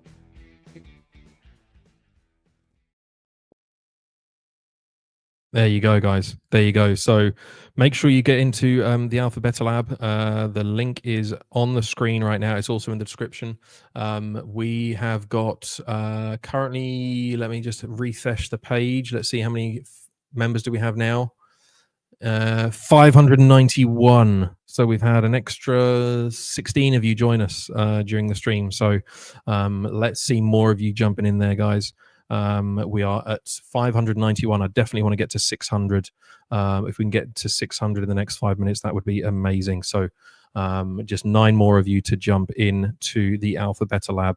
It's completely free, and it is an education community by traders for traders, and all your favorites from the 5ers live streams are there as well. So surely there's no reason for you not to join, I would say. Anastasia's back at looking at everyone's favorite metal, gold. What are you seeing, Anastasiia? Well, I see it's coming back to entry points that I'm going to be looking at. So I still want to buy it when it comes here and gives me confirmation, or here, right? Depends where it's going to slow down. I'm not going to place my buy limit order, but I'm going to be looking for some kind of confirmation to buy it either from 30.53, let's say, or 30.46, 47. That's what I want to see. That's pretty much what I was thinking that is going to go, like where it's going to go. Retail traders started selling, and let's see if the drop is going to work, and we're going to have all-time highs maybe still today. Because yesterday, the fact that like the Trump on the yesterday's speech confirmed that tariffs are going to happen, and until the next speech, I think everyone is panicking that tariffs might still take place, as he said, and I think gold is going up because of that. So I believe like we can continue to see the highs. Yeah, he's. If I'm not mistaken, I think, for example, the 20 or 25% tariffs on imported cars. He's already stated that that's going to be a permanent tariff for the duration of his term. So certain tariffs are going to be there permanently, at least for the next 4 or just under 4 years. So that's certainly for sure. One thing we haven't looked at today, Anastasiia, and I'm just thinking before we wrap up, is we haven't looked at any crypto. And I know you said earlier that crypto is where the whole journey started for you. Maybe you'd like to give the guys your insights into Bitcoin. I see Ryan is asking us to have a look at Bitcoin. Like I closed my journey in crypto. I'm only buying it, buying it and selling the spot, but and some like on leverage I did that was a gamble on Trump coin. It flipped out actually, in fact, but I was very lucky. I do not trade it. Like we can have a look at that, but I don't really trade. Someone was still asking about EU. I'm already in EU trade actually, and someone at the same time was saying that his TP was where are my stop losses? Where is this comment? Can't find it. Well, okay. Well, anyway, right? Let's see. Maybe my stop loss is gonna hit on this one, but I am actually already in the sell because 30-minute time frame candle is almost closed. We have a beautiful rejection on the blue line, which was a question. This is a point of control of the week. On the volume profile, on the smaller time frame, we also see that we had several candles, bearish candles at the same time following each other on 5-minute time frame, and if this one closes below 0.7870, I'm going to be very happy because that's going to be an extra confirmation of the continuation of a short. So I wanted to close below this level for just confirmation that I will keep holding my trade. But I'm already in a sell for EU, which you also will see in my trading journal and in AlphaBeta Lab. Absolutely. Thank you very much, Anastasiia. She's going to pull up quickly Bitcoin. But Mike from Zambia, as a beginner on Forex trading, you're told it was a scam. We wouldn't be here if it was a scam. So I think there is, it depends who you're listening to and who you're taking advice from. There are scammers out there in the industry. There is no doubt about that. But if you learn it and focus on it and do it properly, then you can absolutely make some profits and make some money on it. So yeah. Bitcoin. How you trade it, I guess, as well. It depends how you trade it. Yeah, exactly. The market is not the scam, right? How some people trade it or position it or promote it is a scam. Exactly that. Anyone that's selling or promoting that they're driving a Lambo, avoid them. Right? That's I wanna buy Urus one day, so. Yeah, I know, but you're not promoting and like, what's the word? Telling the world about you having a Lambo right now. So you're an exception to the rule, Anastasiia. So So no worries. But anyone who's pretending to have a Lambo right now, they're probably not the ones to believe. Yeah, I don't want to drive a rented one. I want to actually buy it, but let's see how it's gonna go. We have the consolidation here, and this is something that's been holding Bitcoin for the past 7 days. So we see the rejection from here. We have a retest. It's right now consolidating. I wouldn't be trading it inside of consolidation. It's always not a good idea. So either picking up, and that's a riskier idea, right? Either taking the trade from in the same range, from the same consolidation, the same level here. So that's a more risky one because it's consolidating, and the longer something consolidates, the higher is the chance that it's going to break out and crash, right? Another trade that I would be looking at is coming back to the same consolidation here. This is already much less risky because this is a point of control of the week. This is a point of control of the month. So if it comes back here, which is 84,153 and 83,250, I would be looking for a buy. This one, if I would be trading it, again, I'm not trading Bitcoin intraday. I only buy in spot. I only buy spot and hold it for crypto. And the third idea, which is also not my favorite, but probably would work out, if we wait until the breakout for 9,200, 9,300, and the retest to this consolidation, then we can buy it as well. So I would be looking for one of those two scenarios, depending on what is going to happen, right? Because it might not go here, or it might not break out, and then another scenario would actually take place. Yeah. Brilliant. We have got a group of wonderfully talented and well, I can't think of adjectives. Say that's the person that closed that GU for break even, and now it's just all right. Let's forget about that. But extremely talented for closing trades early, maybe. We do have a wonderful group of gentlemen joining us here for the next section of the stream. So we will be getting started with that very shortly. But Anastasiia, thanks ever so much for your company as always. It's always great to do that session with you on a Thursday morning now. So guys, show some love for Anastasiia and make sure you join the AlphaBeta Lab. She is going to be sharing that 500 to 1 million journey exclusively on the AlphaBeta Lab. So make sure you get in there.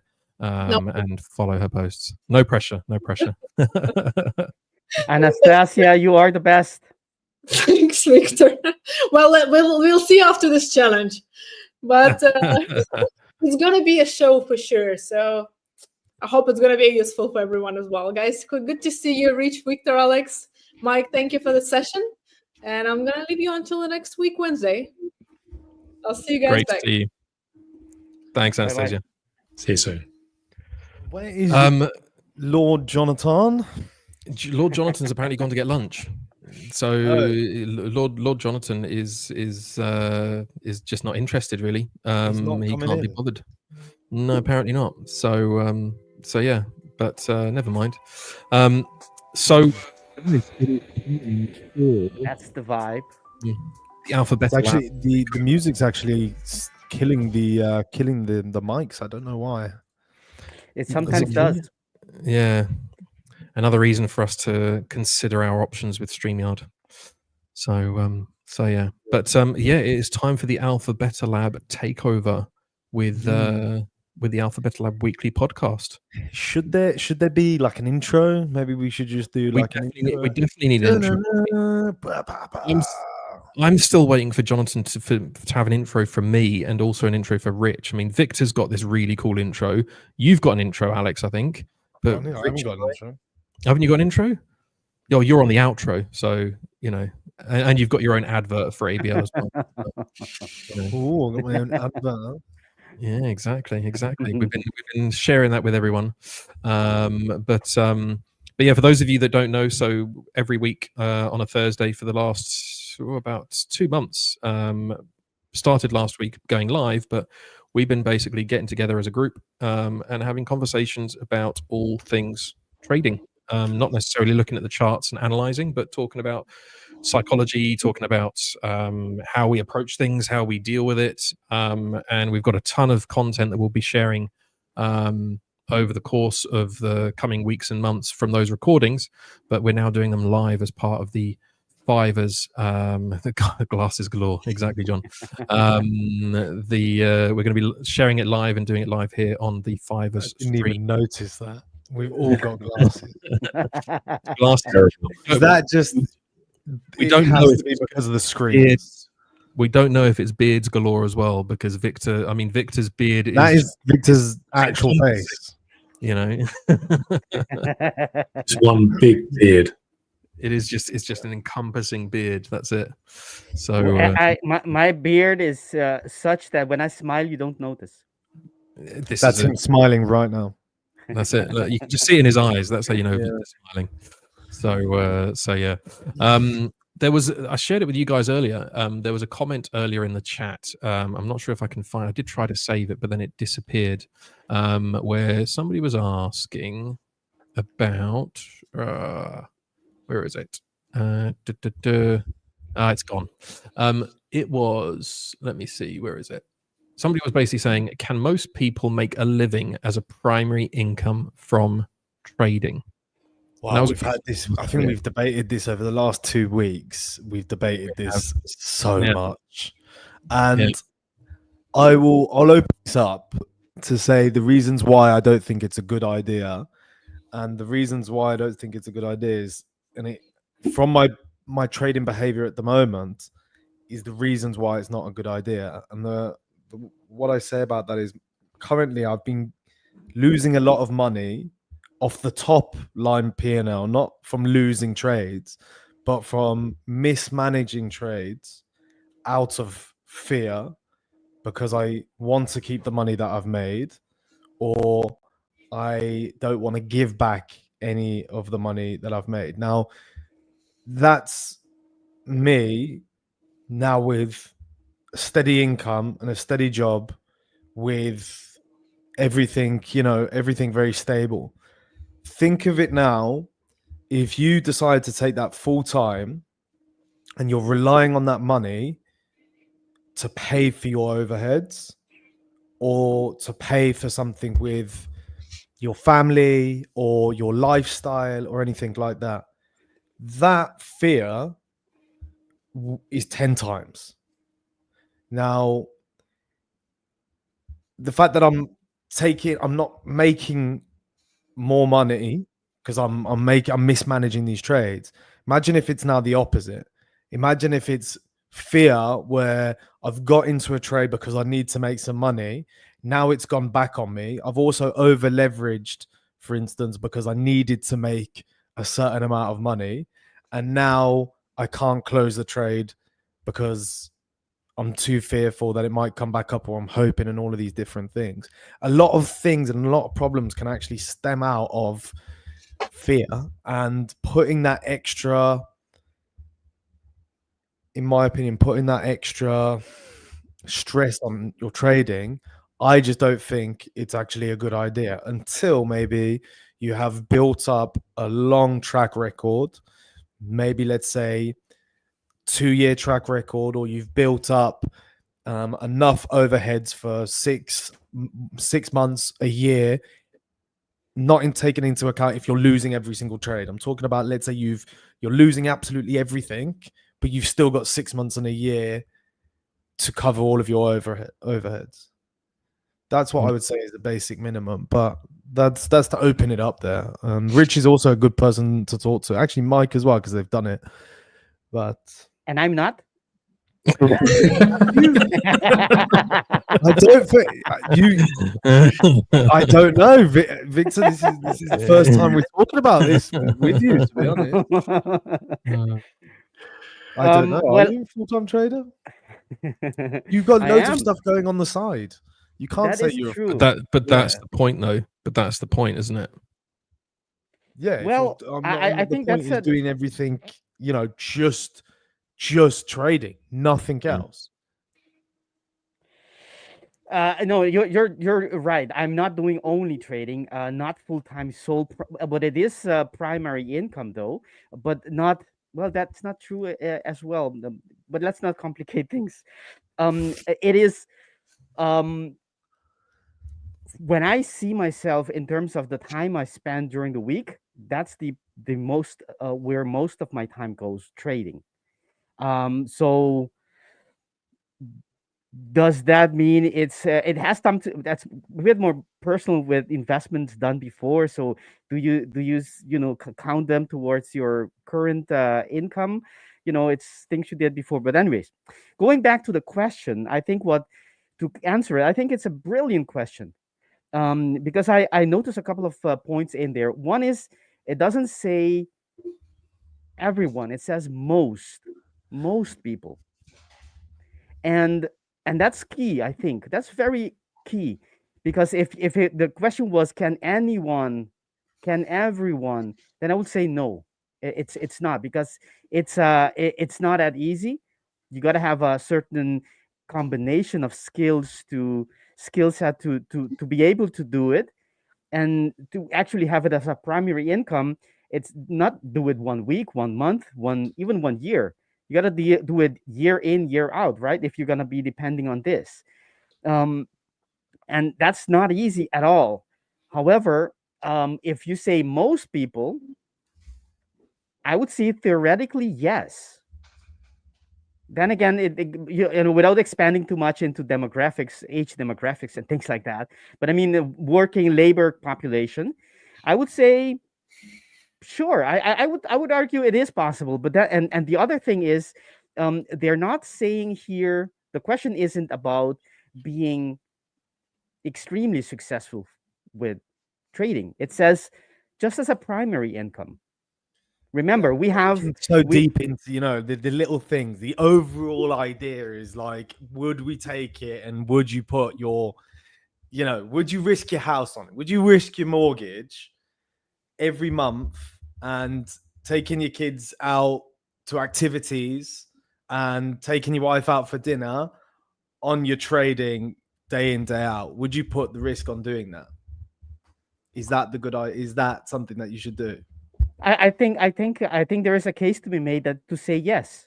If you have everything in place, right? If you do it the proper way, the responsible way, you have the data, you have the experience, you have the skill set, your craft built, years into it, done correctly, properly.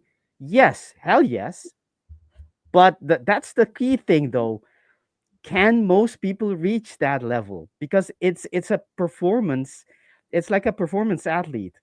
Can most people reach those high levels where everything affects your trading, right? Your personal affects it. I mean, if you have a regular job, you could do it even when you have problems at home, or whether you have or you don't have capital, you still can perform at your job most of the times. Trading isn't like that. If you have other things affecting you outside of trading, your trading will suffer. So I think it's very difficult, but I think if you do it properly, and you're surrounded by profitable traders like you would in ABL, you have a good chance at achieving that level, right? By looking by it's the same thing as with other athletes. I mean, why do a performance athlete, why do they relocate and stay close to where they work out? It's because, of course, that efficiency in time, in their time schedule, but as well to they build a community of a team, right? They work out together, and that is something that is very helpful to support your knowing what others are doing, how they are reaching it, and learning from them. That is very important. But I would say yes, done properly, yes. I think yes. As a primary income. Yes. Interesting. Yeah. Rich. I love how we said interesting in the exact same moment, the exact same facial expression, looking pretty much like a younger version. I'm a younger version of you. Yeah, thanks for that. Yeah. Just it was. Do you know what it was? It was basically this. We went interesting the same way as Victor did that time when Jonatan was going long on something, and Victor just comes in and goes, "You're going long." That was basically what it was. But Rich, I mean, you know, you and I have obviously, you've been doing it for a lot longer than I have. But you, as the performance coach for the 5ers now, I know that you've got some great insights into this as well. What do you think? Primary income from trading. What are your thoughts?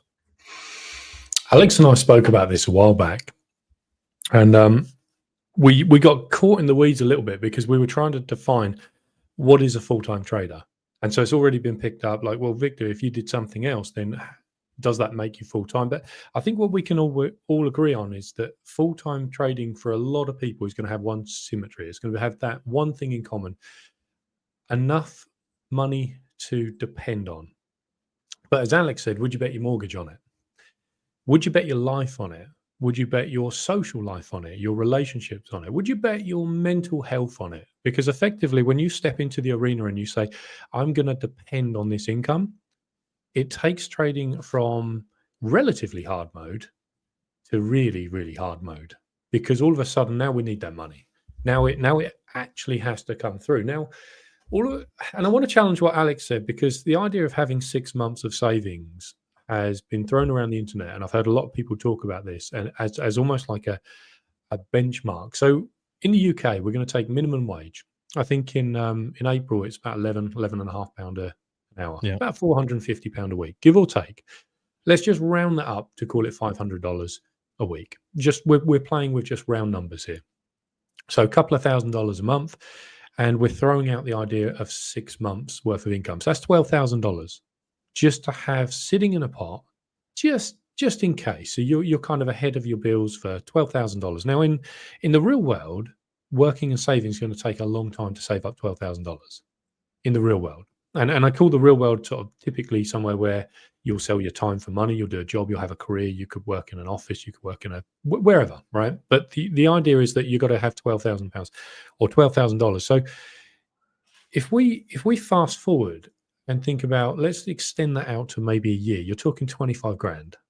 That's what you want, just sitting there, not in a trading account, but just sitting there in case it goes wrong.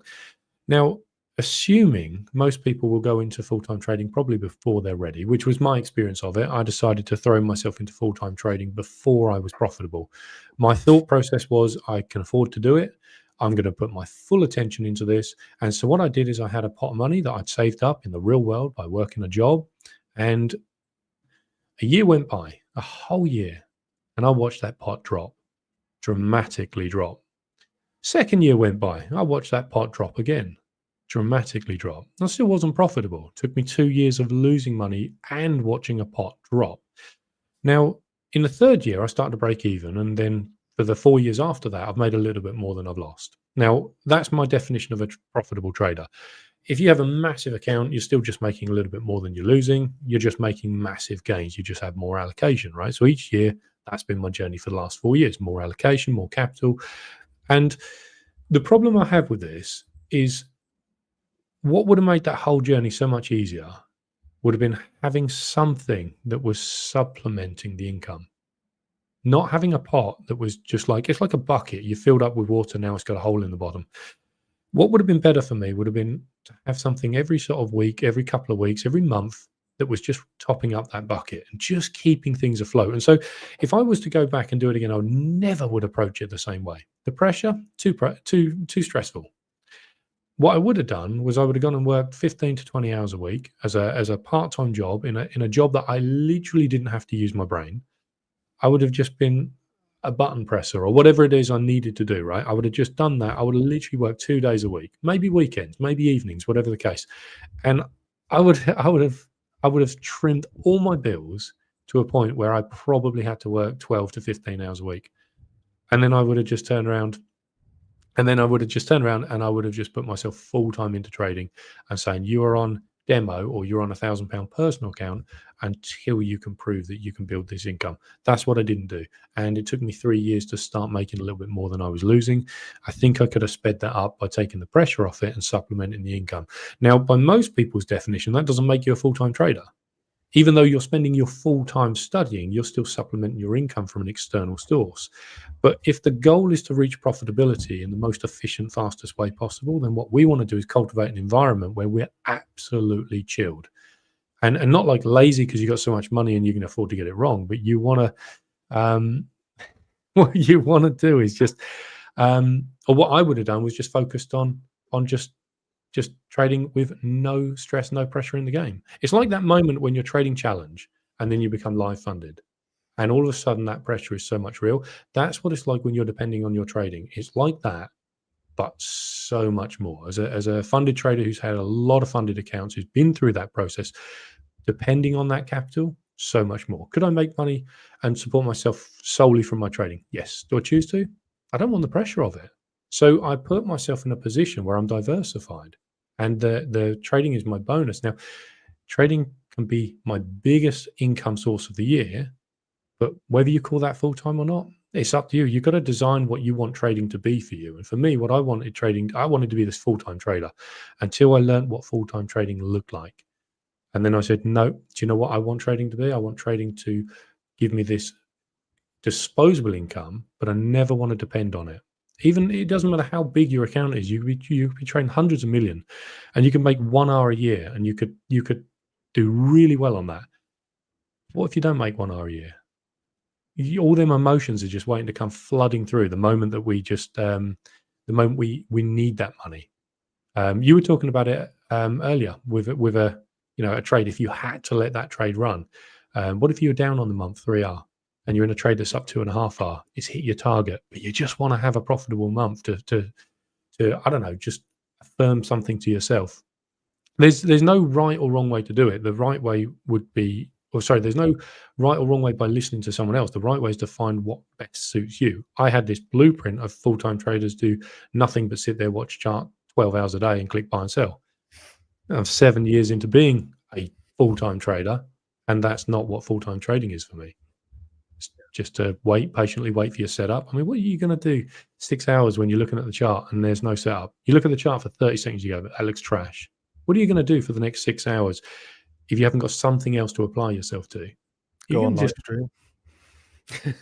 Or go on a little account, start creating bad behavior patterns. And because Alex and I spoke about this in detail, and there's the only right way is to find the way that's unique for you and just fits you. And I know for the traders that don't get it, you'll think, well, I don't get this. Like you're always saying trading is a personal thing, and surely I should just learn someone else's strategy and then I'll just make the same money they make. And there will be this moment in your trading where you realize it is just simply you against the markets. And it's just a case of how well do you navigate the you in your trading. Most traders, they would be profitable. They do have profitable systems. They have some kind of trading plan, and they understand a little bit about risk management. That should be enough to bring us to a state of making a bit more than we lose. Most traders have those things. Most traders do not make a little bit more than they lose. Why? And if you look logically, you can arrive pretty much at one conclusion. It's the self, it's the personality, it's the individual, it's the trauma, it's the behavior patterns, the emotions, that kind of stuff. It's just, there's no getting away from it. And I think Anastasiia said, the sooner you start working on you and becoming more self-aware. No, sorry, Mike said it. The sooner you become more self-aware of your behavior patterns and how you act the way you act, the sooner you can get to working on the core of what I believe trading actually really is. And that took me 2.5 years to figure that out. And I lost money for nearly 2.5 years. Coincidence? I don't know. Yeah.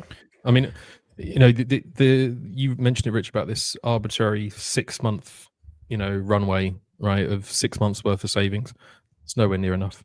I can tell you it's nowhere near enough, right? I mean, I got funded within a year of starting trading, right?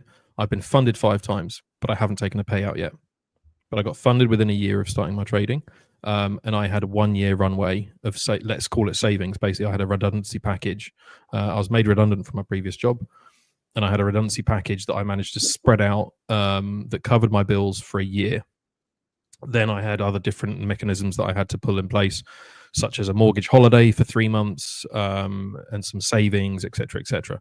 But the reality is that the only time that my trading has improved is when I've had the pressure off. Doing work with Alex on the AlphaBeta Lab is taking that pressure off me in terms of having to make money from trading. When you've got bills to pay, if you've only got that one income stream, if it's not guaranteed, and trading we know is not guaranteed, then that mental drain, that mental weight on your shoulders is really, really hard to carry, especially when everything else is going on, right? If you've got wife, kids, dog, mortgage, whatever, right? We've all got personal stuff going on. That is still mental weight. That is still mental strain that can and will influence your trading. Right. I have seen it that when I've had a stressful weekend with my kids, or I've had a sleepless night with them, or whatever it might be, my trading the next day is worse because I'm just not switched on. I'm not with it. And having that deadline of, right, the bank are going to take the money out of my account. If I don't have that money in my account, then certain procedures get pushed into play. That's why I started looking at diversifying my income. I mean, even when I started trading, I was doing things like e-commerce and other bits and pieces as well, just to bring in some passive income as well. I've got my wife's cafe business as well. So there's various different things that I use to supplement my trading now, because I'm sure it was you, Rich, that once said the optimum number of income streams is something like 7 different income streams. So if one drops off, you've still got another 6. So no single income stream is paying all of your bills. And I think it's a really good way of looking at it, because everyone says, "Oh, go and get a 9-to-5 job and you can pay your bills and fine." But is that all you want to do with your life? Why are we trading? We're trading because we want to live comfortably. We want to enjoy ourselves. We want to enjoy our lives comfortably without having to worry about pay our bills. But as I found out, you can be made redundant and you can lose your job at any time, right? The way the world is right now, geopolitically, anything can happen, right? So, we don't know that next week we're not suddenly going to all lose our jobs because something random happens. COVID happened, and what happened, right? So my view is that, based on my experiences during COVID, during losing my job, all this other things, and through my trading, is if you put everything all into trading, it is especially at the beginning of your journey, it is a weight that is very, very hard to carry.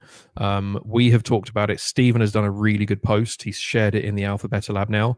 He's done a video on how Stephen is our moderator in the AlphaBeta Lab, and he's shared how he's doing it.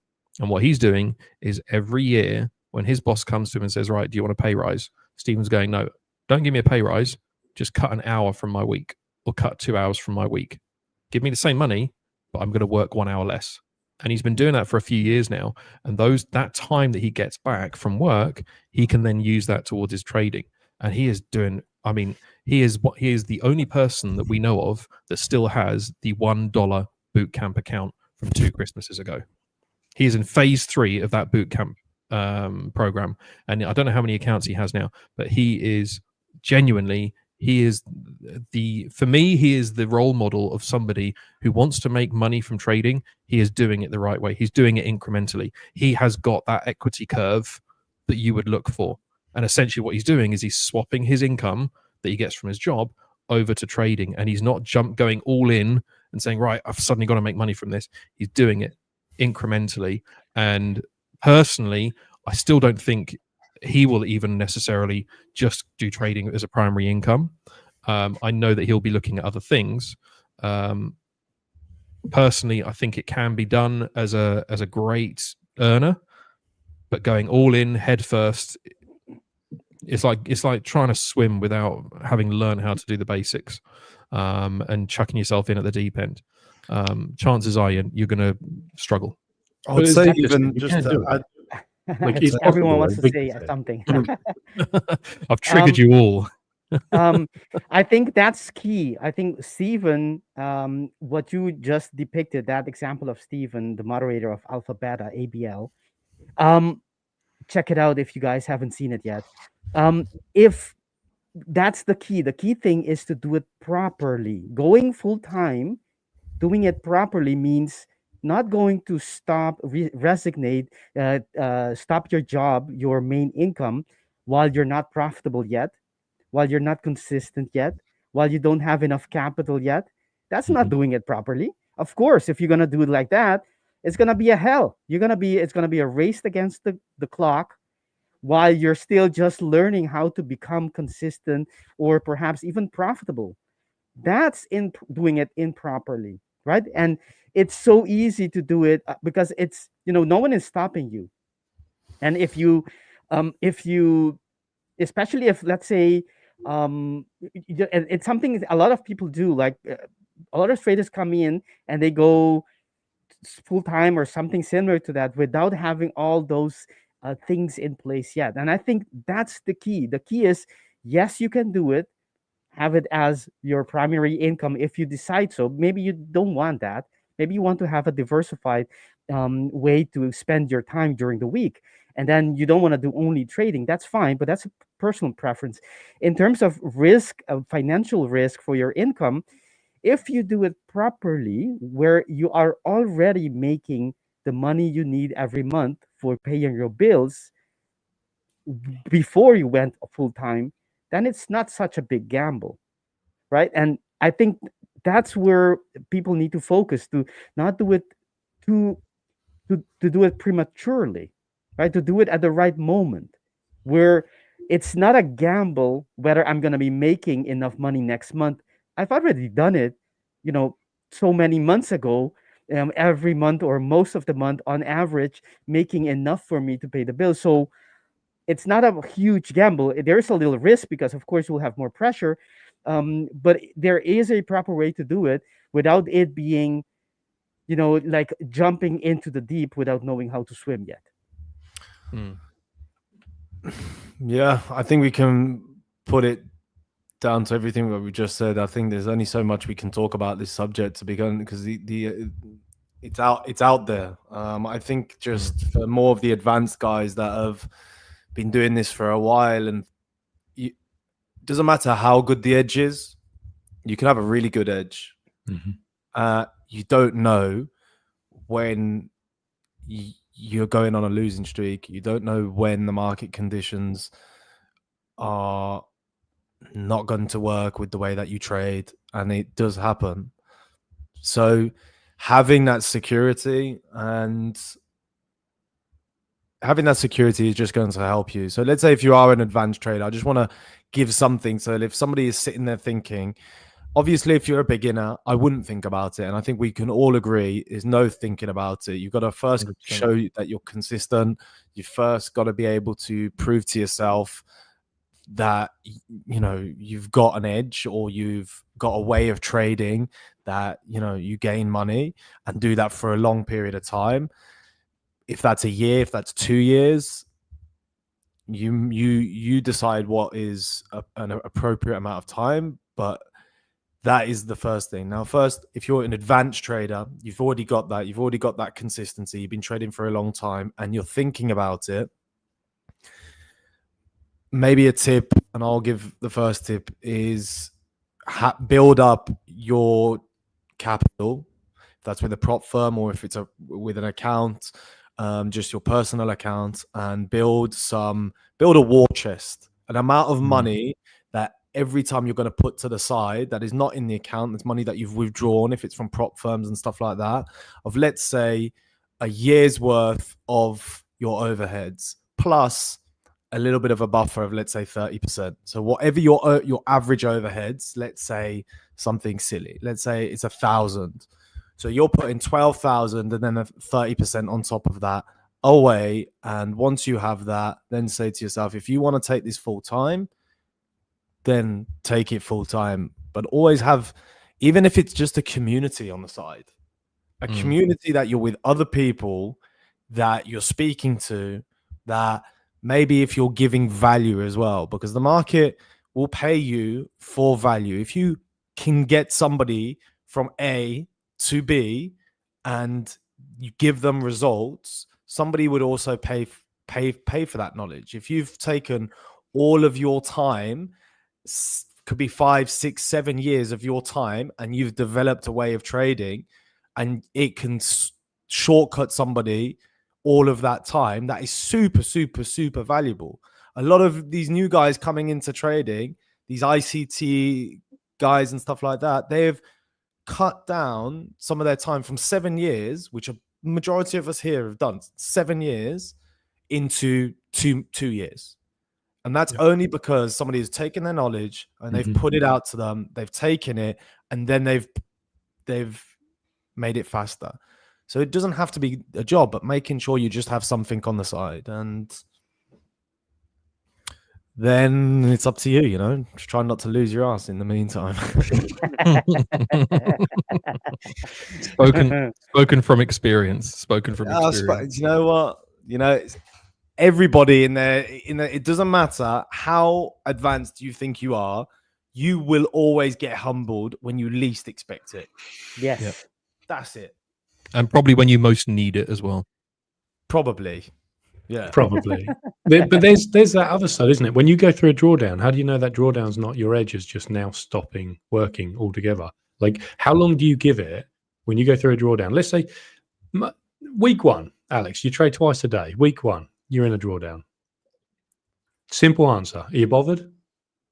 No, not at all. Okay, all right. No problem. Yeah. Two weeks go by, same kind of result. You're not recovering. You're still in a drawdown, a little bit deeper than the first week. How do you feel? We're on the second week. You're on the second end of the second week. You're doing a weekly review. Have I traded with professional risk management, or have I traded great risk management? Professional risk management. Totally fine. Is this Alex trading, or is this somebody else? No, we're talking about professional risk management. Yeah. So what we're doing, we're saying 0.5% risk for argument's sake. So static risk. You've gone at it for 2 weeks. You've taken a couple of trades a day. They've all met your playbook, and you're just in a drawdown. Week 1, you've lost. Week 2, you've lost a little bit more as well. 4 weeks have gone by now, Alex, and you're now still not recovering, and you're still just down a little bit lower than week number 2. How are you feeling? Feeling like I need a holiday. All right, okay, but you've taken 40 trades at the moment, and you're like, you know what? Yeah, my win rate is maybe 65%. It's just, it should have played out within these 40 trades. You know, I've traded well. I've reviewed my trades. They've all gone well. 3 months have gone by, Alex. How are you feeling now? You haven't recovered. You're in a drawdown, maybe 13R. 3 months have gone by. Not a single penny has been earned. All your trading accounts are down because you got monocopier. And now you're like, well, that's 120 trades I've taken, and my edge is down 13R. How do you feel? That I'm opening a mentorship for ICT. So there's going to come a point. Now, for me, that point was, I believe, 111 trades or 107 trades, and it was 7 months. After 7 months, I was break even.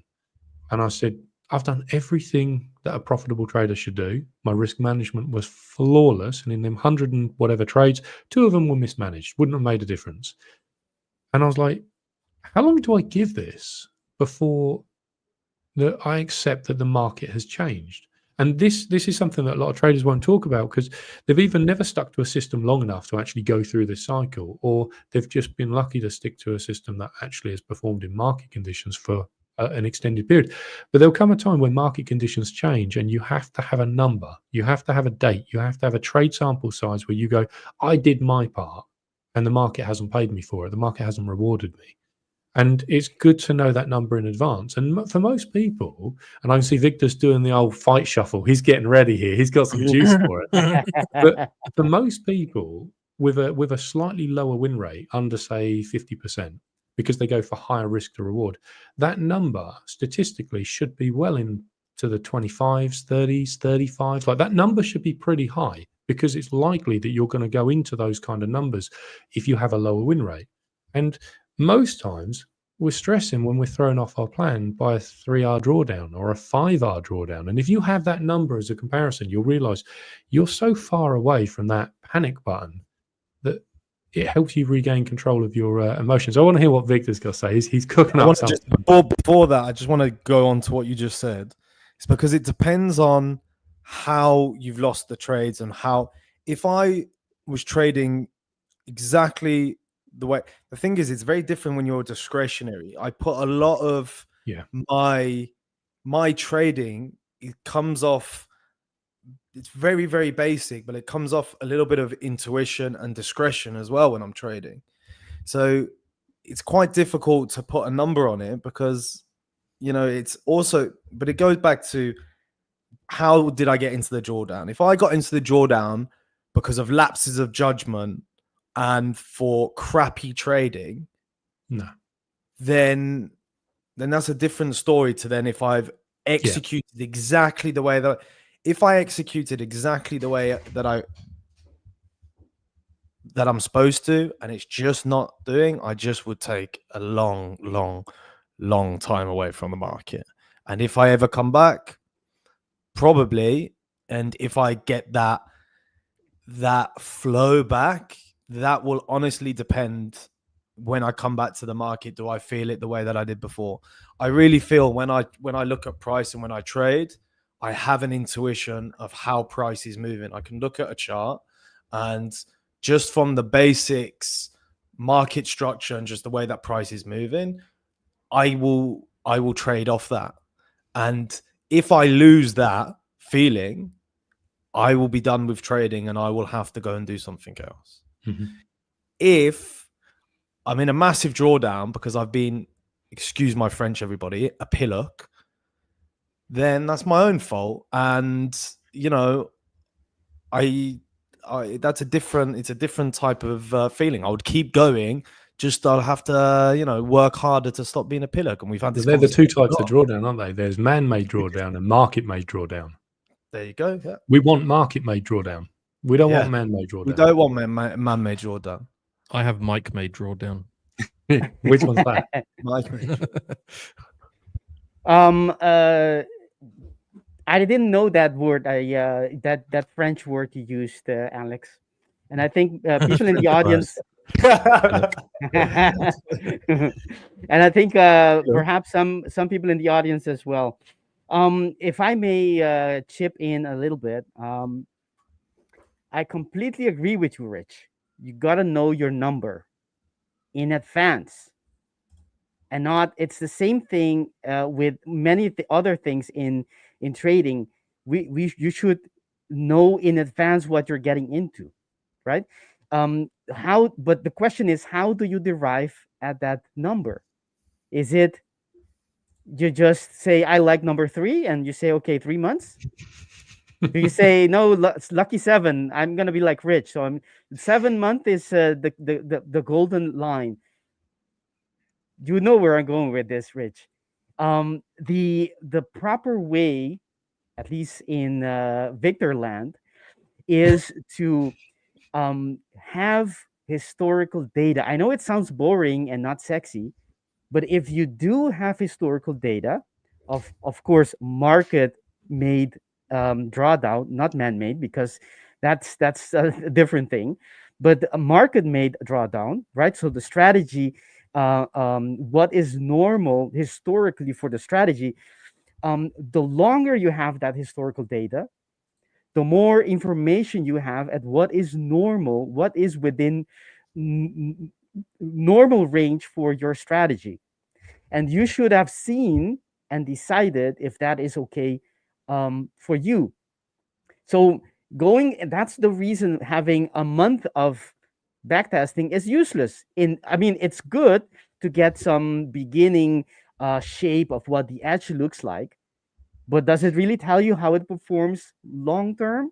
How the maximal historical drawdown is going to look like in the future? Of course not. That max drawdown is not going to happen in the last 1 month. So you got to have more historical data on and that's difficult, I know, but that's the way to go, because once you have that, let's say you go back 3 years, which is a lot of work, believe me, a lot of work. It's golden, that information, because you will know beforehand, what number is normal for your strategy. Once you know that, you can sit back and relax because you have seen it and you've decided, I'm going to accept, if let's say in the last 3 years you had twice a drawdown of 3 months and once of 5 months, the next time you are in a drawdown of similar length, you're not going to worry too much because you know it happens from time to time. You can even time it. You say, well, in the last 3 years, it happened once a year, where I'm 2 months in drawdown. What do you think? It's going to happen if it happened once a year in the last 3 years. what do you think will happen next year? Most likely it's going to happen again, right? So you got a feeling, having data, you substantiate what is normal for your strategy in terms of max drawdown. Once you have that, you eliminate the doubt, whether you start doubting once it gets outside of the normal range that it has performed in the past. But before you can even do that, of course, you have to do the not so sexy work, which is backtesting historical data, going back as much as you can, right? So I think that's whether or not you're going to be worrying shouldn't depend on your intuition or your gut feeling or your risk appetite or whatever else. It should depend on your data, and that data you should have in beforehand, before you start the strategy, and you already decided, is this something I want to accept? If you go your historical data and you see that on the last 3 years, 2 of them you had the max drawdown per year was perhaps 1 month, but in 1 year you had, I don't know, 10 months of drawdown. You should have decided beforehand, I don't want to trade this strategy. I don't want to be every 3 years and 10 years of drawdown. Or maybe you want to. That's okay, because it makes enough money in the long run. So if you choose to use a strategy, you will know that you will need to have at least 10 months of, as Alex said, you need at least 10 months of supplying your income in another way, because the strategy is likely going to do it again. And 10 months is not even enough, because it's only based on 3 years. So you got to, compensate for it. Maybe it's a little bit more in the future. So, but the bottom line is, if you have your historical data measured max drawdown, you are way 10 steps ahead of just being there guessing if you should pull the plug or not. This was another thing, and sorry, Mike, another thing, I'm gonna interrupt you. Another thing is, if you have proper risk management, can mitigate the risk of the drawdown. Fixed fractional risk will help you so much in handling any drawdown. Just by using that already makes it so comfortable. Well, not so comfortable, at least much more comfortable than just going in with a fixed risk and just waiting for seeing that max loss limit getting nearby by day by day.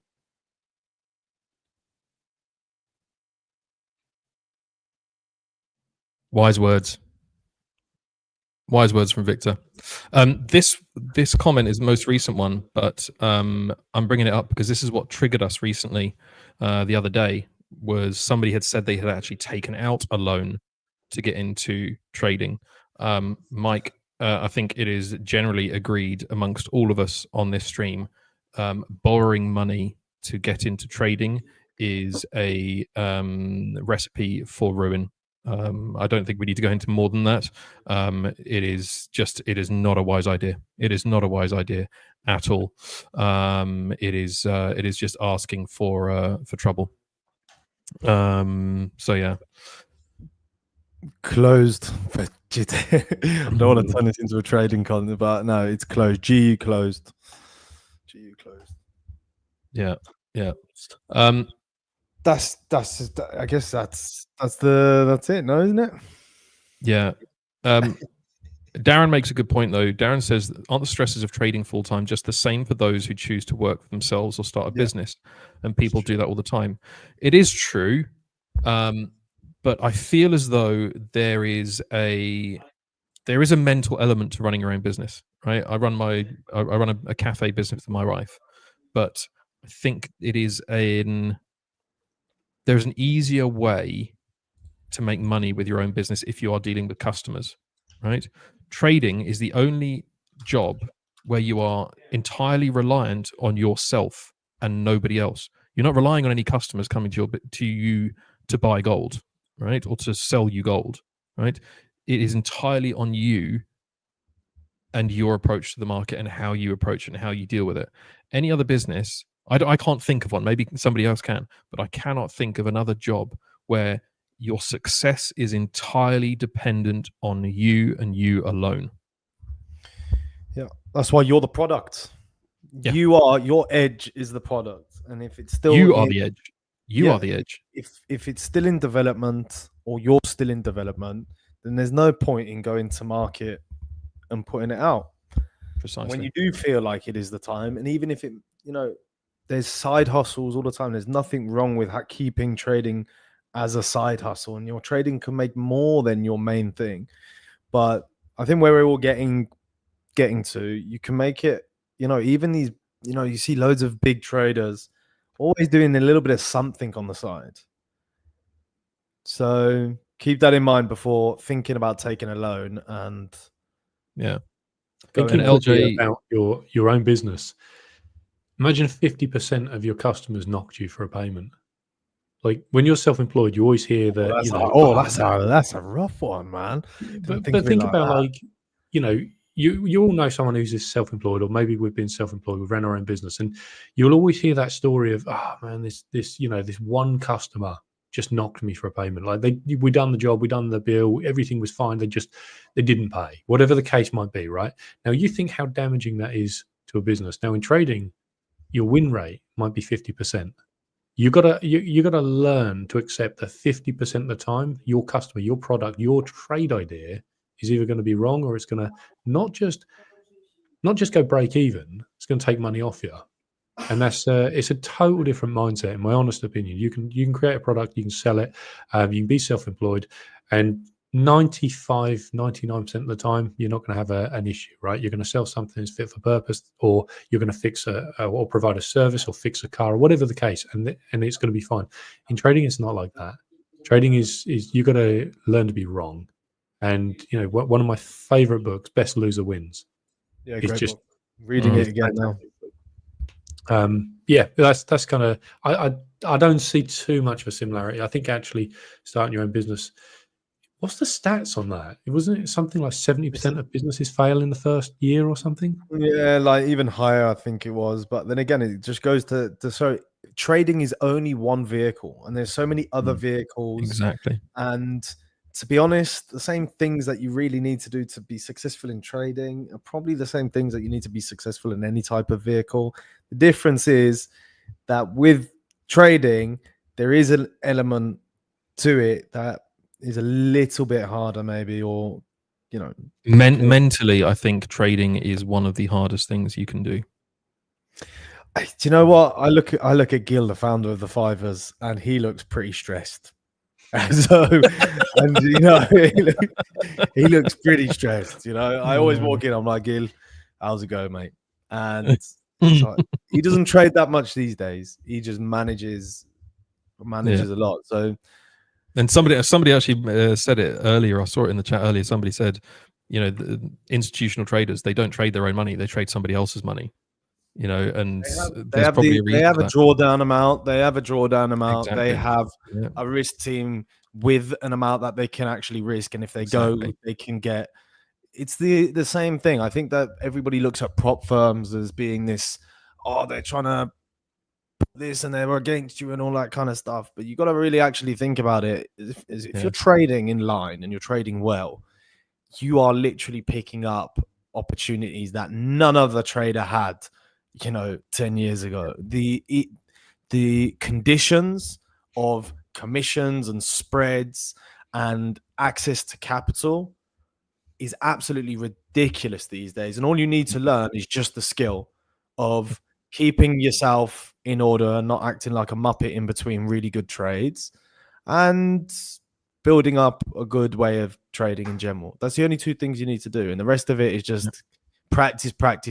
Literally like going to the gym and lifting weights. You want to get bigger weights, you want to lift more, you got to slowly progress. Correct, Rich? Do I hear you say, Alex, that trading is easy? Trading can be easy. We're short gold. Short gold with me. Super easy. I'm already shorting it. I've been shorting it. Shorting gold. Good. Ages, yeah. I think Leslie. Right now. Shorting gold. Okay.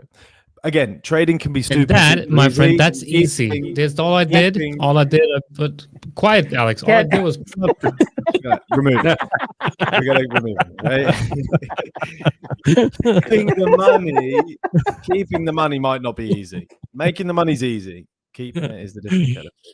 Why does he keep clicking the button?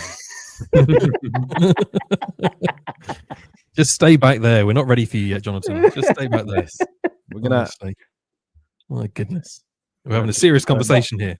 Just quickly, let me quickly build on that. So the idea is trading has never been easier, right? An old pit trader was saying spreads on a year were between 5 and 7 pips, right? So if trading has never been easier, do you think it lowers the bar so low that the skill set required to come in is almost non-existent? So the failure rate is that. No, you don't think the failure rate's higher now because I think the barrier to entry is lower. That's what I mean. Sorry, the bar to entry. I don't think the skill is necessarily easier. It's easier to do in terms of it's more accessible, right? You don't have to pick up a phone and phone a broker to place a trade, everything else, right? It's more available to the masses, right? It's just like being able to place a bet on a horse, right? You don't have to go down to the bookies anymore. You can do it from your phone. It's the same principle. So it's more accessible, it's more easy, it's more available, and it's gamified. Let's just call it out, right? There are brokers out there, there are prop firms out there that gamify the entire thing, and people are just they're drawn into that. You can make a lot of money going to Vegas and going onto the blackjack table and the baccarat table. Yeah. Alex did that, didn't you, Alex?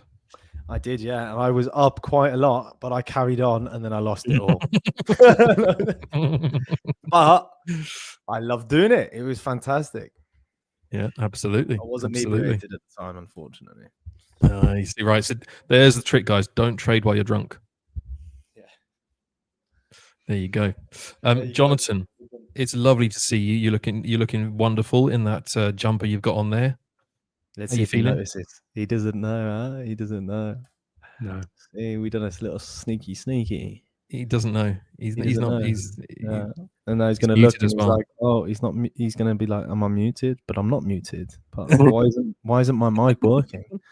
What has happened to my setup?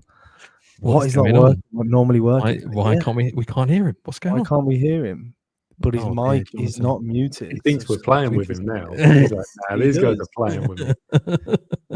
No, we can't actually hear him, mate. What's going on? Yeah. Now we're all trying to lip read. No, we're actually joking. We can't actually hear you. We can't hear you. You are muted. You are muted. We can't hear you. But he's not muted because normally when you muted, you see this. Exactly. So what has happened? Yeah, it's something. No, we're only joking with you, mate. We can't actually hear you. How's your head? How's your headache? We can't hear you. We really can't hear you.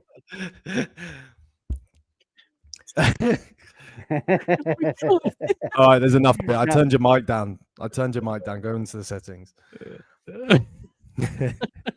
I'll turn it back up. There you go. We can hear you now. All right. Can you hear me now? Yes, we can. There we go. You're actually playing around with my microphone. All right. So we're shorting gold at. Yeah. Can I ask a question? Why are we shorting at an all-time high? We did break into new all-time high, didn't we? No. No, we didn't. We that's why I'm shorting. Mm-hmm. Yeah. I got you. We are reacting off the 1 hour setup. If you look at the 1 hour, and I have to remove my trade history from MetaTrader. People are gonna think I'm not sane. Not serious. Yeah. Okay. All right. What are we doing? Well, what am I doing? I guess it's a better question. Well, I'm about to upload a new gold course from Daniel onto ABL. So Daniel he's from the 5ers community. He is an OG and he pretty much just trades gold and Bitcoin, but he won't tell anybody that he trades Bitcoin, but I'll tell everybody that he does trade Bitcoin as well. But he's got a really interesting gold setup. So later on today, that will be up there. So go in and enjoy. And can I just very important. So there's news event like right now. Yes, actually, yeah, it's just come out. What's happening? Okay. Gold is selling. Where's Rich? Wait, hold on a second. What's happening? There. we go. There's everyone. Wait. Yeah, and look at my trade. Look at my trade. Looking pretty good. Looking pretty good. Bro, it's literally red. It's like it's showing that you're about to get. You're about to. It doesn't matter. This is what I'm saying. It's not about. It's not about. You know. It's just not about that. It's just about execution. You know. Execution. It's about executing the trades. Or executing your account. It's more like That's what it's executing. all about. Effortlessly. So we just wait. Hold on a executing. second. We did actually just have news. Yeah. And Nothing gold is selling. happened. What do you mean nothing happened? Look at gold on the 1 minute.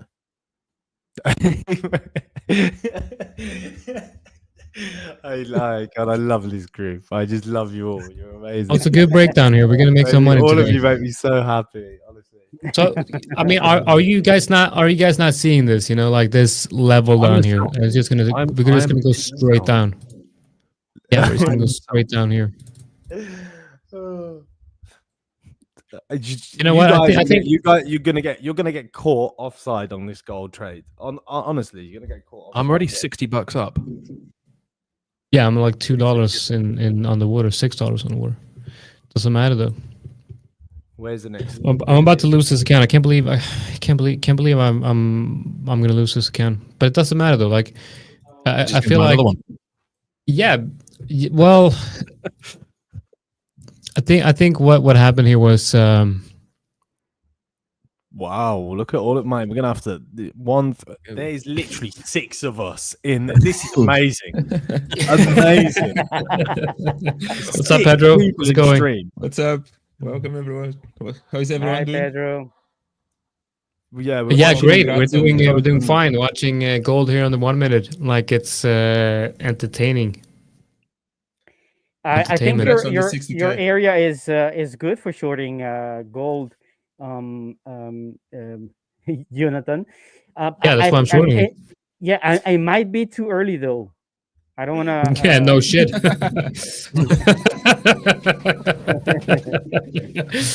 Thank you, Victor. It's great to have a butt. Yeah, it's a good level, but I'm early. Yeah, definitely early on this one. How much am I gonna lose in this one? I'm definitely gonna make that back. No worries at all. Lose the account. Wow. I gotta stop spending my own money on this. I gotta stop spending my own money on these evaluation accounts. Yeah, GU did really nice move. Yeah. Shame I cut out earlier in the day, huh? Only in hindsight, though, guys. Only in hindsight. Oh, so EU didn't break down. I was hoping EU was going to break down and continue lower. Gold has taken like gold. the inside bar. Gold could now move for the all-time highs. Yeah. Because I took out the lows nicely here. And it's just reacted off the 200 EMA on the 1 minute as well. So, yeah. Guys, I'm going to leave you to it. It has been a pleasure. Right. Those of you who've been watching since the morning, thank you ever so much. And yeah, don't forget to subscribe to AlphaBeta Lab. Let me see how many have we got in there in the community now. We were at 591 a little while ago. We are now at 609. That's what. Yeah, I'll put AlphaBeta Labs just on the screen. I know some people would want to know what actually happens in there. We also have the link in the description. So we have, if you go into the description of the video, you have the link to YouTube as well. If you're a day trader and you're active, obviously, if you're not active and you're at work, you're probably not going to be using this channel too much.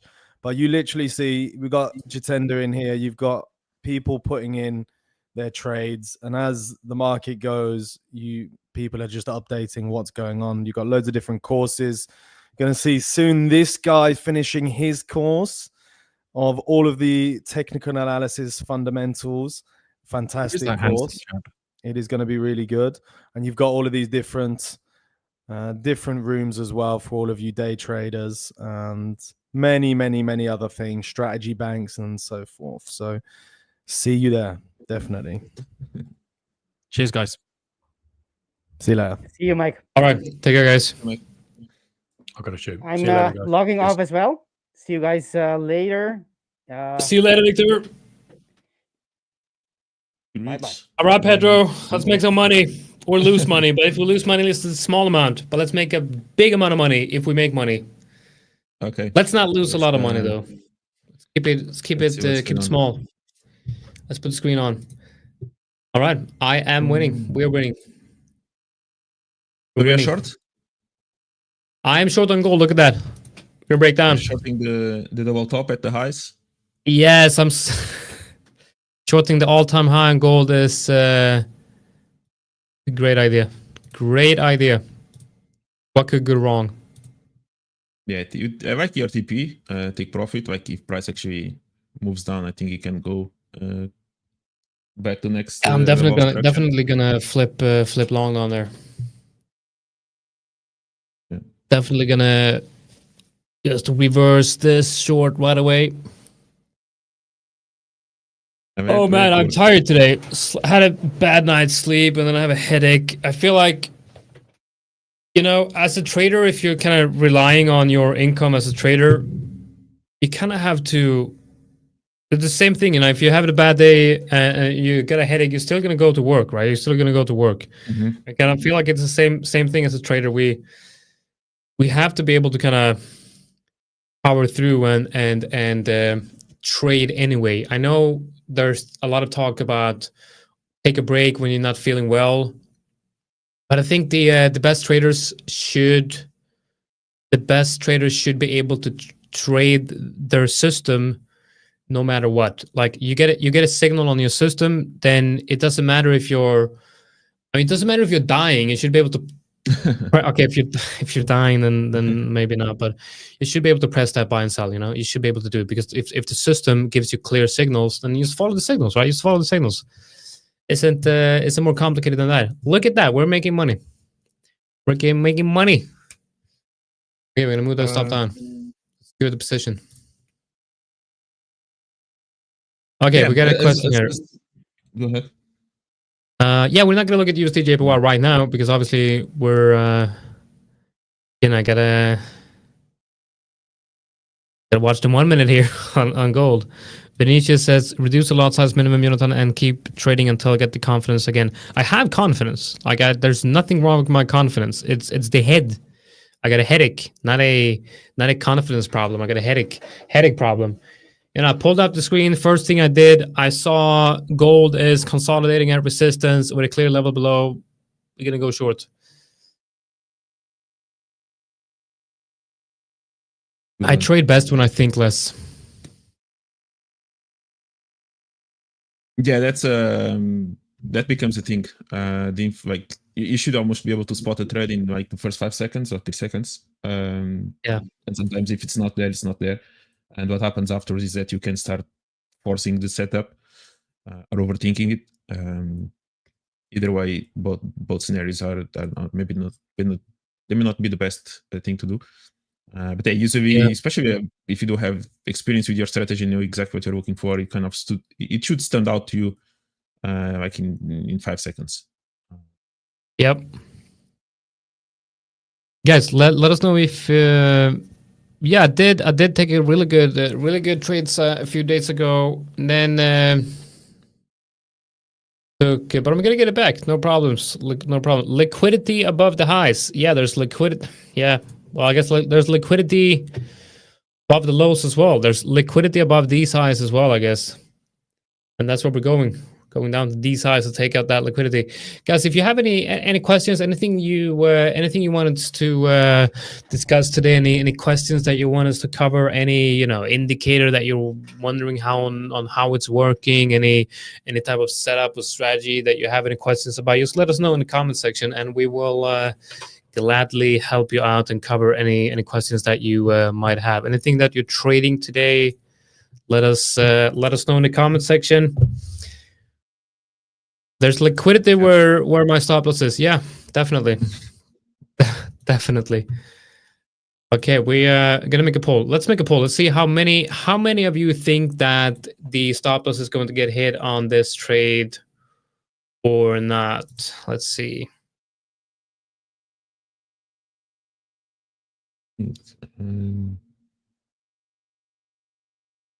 All right, so how many of you do think that the stop loss of this gold trade will be hit? Let me know in the comments.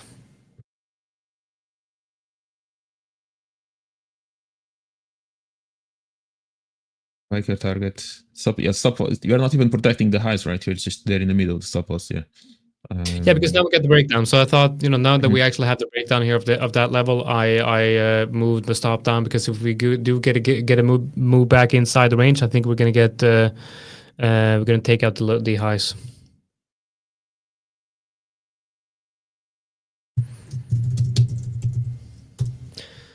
Okay, we got Gladdy saying TP. Good God says stop loss. Okay, let's actually set up a poll here. I want to see the percentage. I want to see what the percentage is here. So I want you to go to the comment section and vote on the poll. See what we're getting here.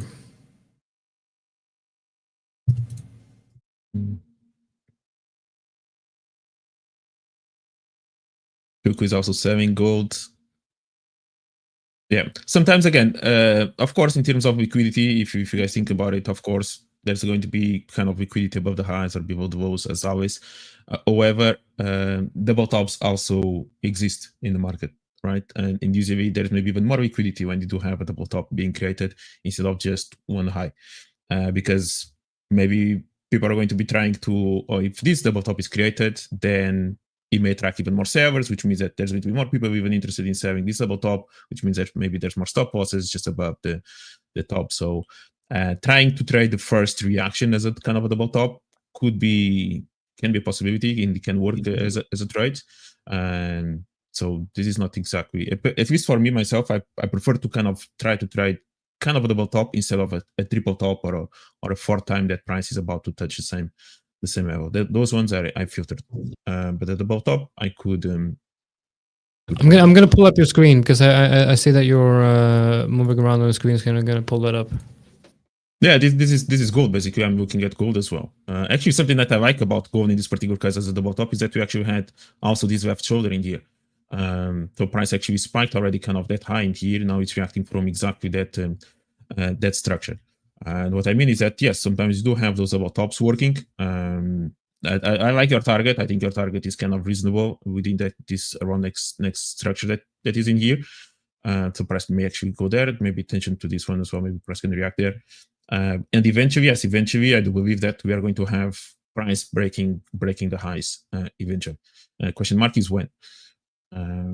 Yeah, I think potentially, potentially if we go down to the level where I'm looking to take profit, potentially, if we do see a bounce down there, that could potentially be the entry. Yeah, exactly. Could be a good entry for a moving to new all-time highs. Yeah, it could be something like this, and then from here it could go and whatever, and then question mark what happens in here. Yeah, exactly. Yeah, something like that could happen. Okay, Tuku saying it looks like it's trading a bearish channel, almost symmetrical. Yeah, in on the lower time frames, definitely we have like a bearish channel, the local trend down. But then also, the bigger. Yeah, I can't really see a pattern here. The only pattern I'm seeing, and it's very clear on the 5 minute, is like the double top. I think the 5 minute double top seems quite clear, and also feels like we're breaking support. But the fact is, the fact that we are not seeing the momentum to the downside tells us that there's no strength in this breakout, and maybe this is not the real breakout. When you have a break of an important level on gold, usually it has followed through immediately. Like you see on the level that brought us here, the breakout lower that brought us to this area is obviously a very volatile move. Yeah, I think John Galt is absolutely correct here. The time it takes for a move says a lot, and if I may bring my screen up is you see this move right here, the breakout that happened here. This tells me that this is a strong breakout. So when this 1 minute candle or 5 minute candle closed up here, you can immediately see the difference here, and it takes out the high of that 5 minute immediately, and then it starts running to the upside. Here you have one bounce, and then an indecision candle right here. That was because of the news, and then you have wicks here. So what this tells me is that the probability of this being the real breakout, break to the downside, is not very high. Looking at the 1 minute, we also see that if we get above like this level and start trading higher, then we're back inside the range, and I would view this as a fake out, and would probably close the trade if that happens. But on the 5 minute, we want to take out the lows here. If we take out these lows, then we can move the stops down and secure the position more.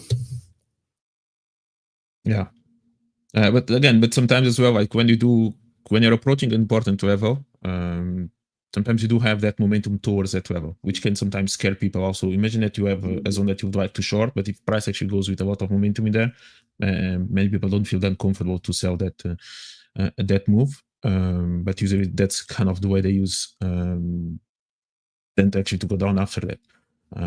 That's usually many times how those liquidity grabs, whatever actually happen, is in a strong momentum and then kind of get rejected straight away. But yes, like it's all-time highs. It's gold. It's going to be tricky. There's always maybe the risk for price creating a new high when it's approaching a new all-time high. We'll see. We'll see what will happen. Silver as well is approaching the highs again. I'm gonna close the trade here. This is not what I want to see in the breakout. So we had the Polios closed, and we have 71% saying that they think that my TP will be hit, and about 30% saying that my stop loss will be hit. Now I wanted to obviously close this trade because if you see on the 5 minute, I think this is too strong of a reaction.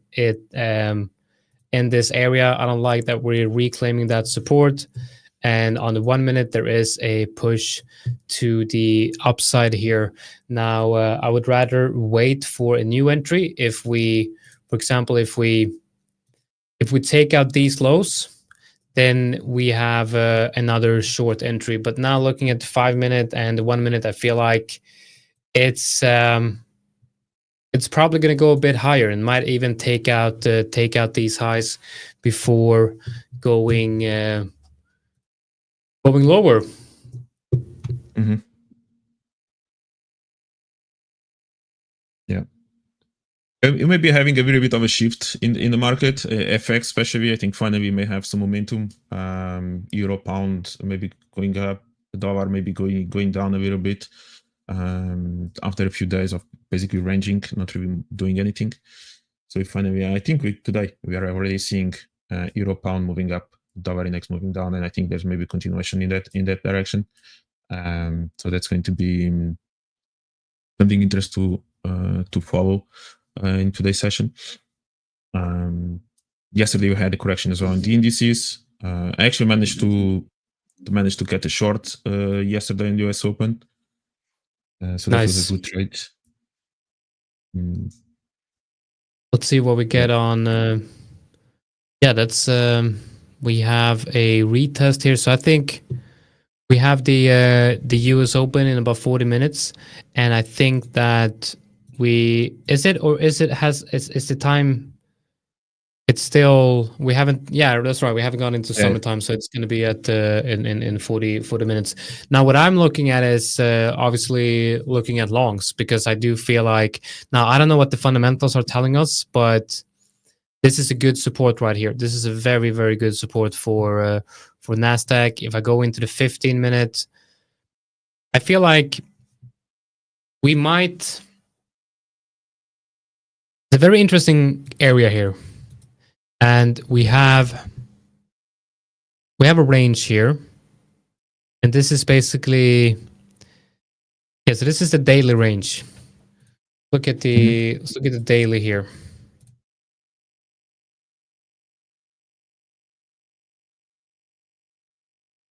So that's the daily range, and I think trading to the upside here. I think there's a lot of potential to, and the gap is filled here as well. Not exactly filled, but I guess I would view that as filled. So I would most likely be going long on the US Open for a TP here. Now I'm going to be trading my strategy that I've tested with quite good results of going long based on the long or short based on the 15-minute candle. But I am not going to, I'm only going to go long if there's a bullish candle. I'm not going to go short if there's a bearish candle. So if there's a bearish candle, I'm not going to trade it because we're at this support level. So if the first 15-minute candle is bullish, I will take a trade, but I'm not going to take a trade if it's a bearish candle, because I don't want to short this. You know, this is just a very, very good support level. Yeah. But your target is also small. I think yesterday I may have seen it during the stream when you open your short or long, wherever. Yesterday, I think you're looking for shorts, but then the candle ended up closing up like for a couple of pips in last second, and I think you went long. Have you tried to test it? Like if there is like is it literally closes up, you go long, closes a bearish, you go down, or you try to see a little bit of a range. If it is kind of a dodgy, almost at neutral, if there is maybe a result to avoid those candles, or have you tried any filters at all in the strategy that you're doing? So the percentage. Because one thing I think for example, I think on Monday or something like that, there was a clear bullish candle, and then you got long and it went with the momentum. Yesterday it was more of a kind of a dodgy, like almost no direction. And the direction actually happened after those 15 minutes. But there is an edge in trading based on the first 15-minute candle. But what we can see here, okay, that's the strategy. I'm not gonna show that now. But what I've also seen is we can go back to where do we have the sessions. So if we look at yesterday's session, we have the first 15-minute candle is this one. That is the low of that 15-minute candle. So next stage is, so the idea of trading based on a candle is profitable, but it has just a small edge. But what I'm gonna test next is the opening range strategy, and it's a very, very common strategy traded. A lot of people trade that strategy, and basically what it's based on is you can refine the range in different ways, but what I'm going to try is look at the 15-minute range where you have the high and the low, and if the high breaks, you go long, and if the low breaks, you go short. Okay. So basically, opening range breakout strategy, okay, which is quite common. It's a very normal strategy, and I'm sure you can. There is some edge here. You can go back and you can look at like the previous. Now this is obviously looks like a news driven, like a news open. But if you go back and you look at the range of the here, you can look at the first 15-minute candle here, and that's the range. And then you go into the 1 minute. And here it becomes a little bit problematic because the low of the 50-minute is here, and then the 1 minute goes down. So you have to have clear rules on when to actually enter the trade. Is it going to be just a 1 minute candle below? I would argue that you would want to have a 1 minute opening and closing below or above. So here you have a 1 minute opening and closing. And what I would do is I would probably, enter here, and then perhaps have the stop loss all the way below the range like this, and target 1R, or have the stop loss at the middle of the range. But let's try this at 1R. And then you see here that eventually it comes up And you can also, of course, scale, trail your stop loss. What I would do in this case is I would exit this trade at the end of the session. So if it hasn't hit TP at the end of the session, then I would close it. I would close it manually. So you can see it ranging all the way down to entry. Let's see if it actually hits, or if it just continues to range.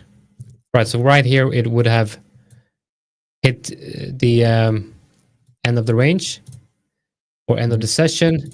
And this is where I would most likely have closed the trade. So something like that, I think, could be quite profitable.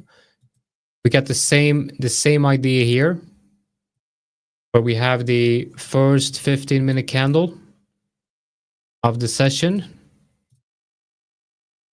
and then that's the 5 minute. Okay, but that's the 5 minutes. So we do the 50 minute is this one. Then we go down to the 1 minute. And whenever the high or the low is taken out, you wait for a 1 minute open and close. Maybe here, stops. I think this would be a good stop because it's such a natural stop.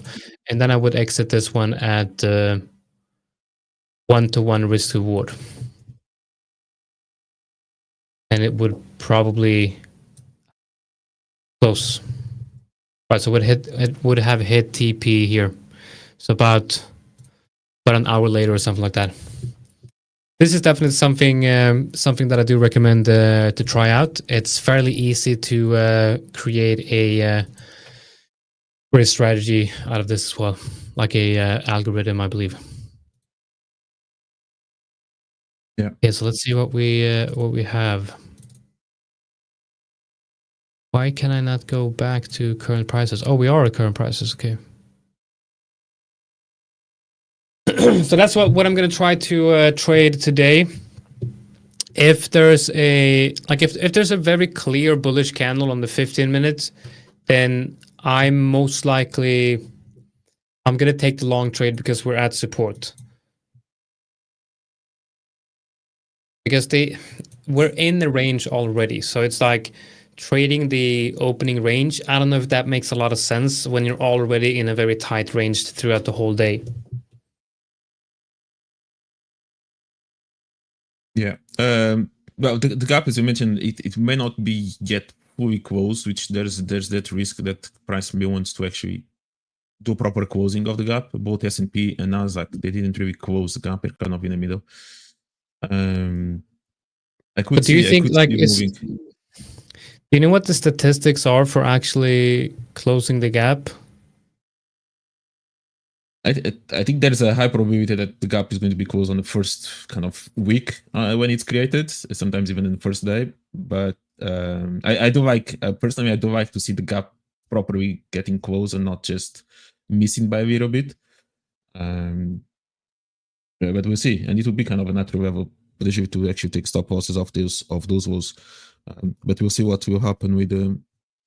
We have in the comments saying 42%. I think I've seen this number as well. I think 42% makes sense. So it's like it's not really any clear edge in 42%. So I believe a lot of gaps might just be filled like this as well. But we'll see. It's gonna be interesting to see what we have. Okay, and gold, we are still holding that level. Let's see, I'm going to put an alert here for if it actually breaks down. So now in the 5 minute, it looks much more bearish now in the 5 minute than what it did when I exited, because I exited based on this structure. But now that we see that the next candle is actually a bearish engulfing one, we'll see how this one closes. We might get ready for another short trade here. We got someone shorting Euro USD. Let's take a closer look at that one. Yeah, bullish one. I don't know, man. I'm not sure if I would. I would wait for this level to break once again. If we break below once again, then I would be ready to short this. It may depend as well on what kind of target he's looking for, kind of what's the time frame of his trade. Yeah. If it's more of a scalp or more of a swing position or kind of bigger position. Because yesterday we did manage to break that structure, like that that demand zone that you have. So I believe that many people may be thinking that, okay, now prices were testing again the previous level of resistance, of support, now becoming resistance. Maybe it's an opportunity to look for a short and try to catch the move to the downside. So I can see many people thinking about that scenario on euro dollar. We'll see. Yeah, he said he's going to be targeting the previous The daily day's low. I think, yeah, that makes sense, I guess.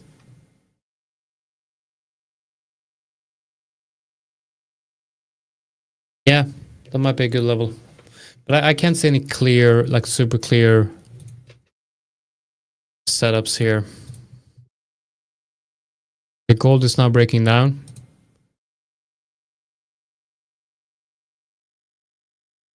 $0.7. Okay, I'm getting ready to sell it if it breaks below that low. It's going to be opening up MetaTrader again. See what we get. So we got the TP right here, and now we're going to put our stop loss above that high, and we're going to market enter once there is a break below. Let's see what we get.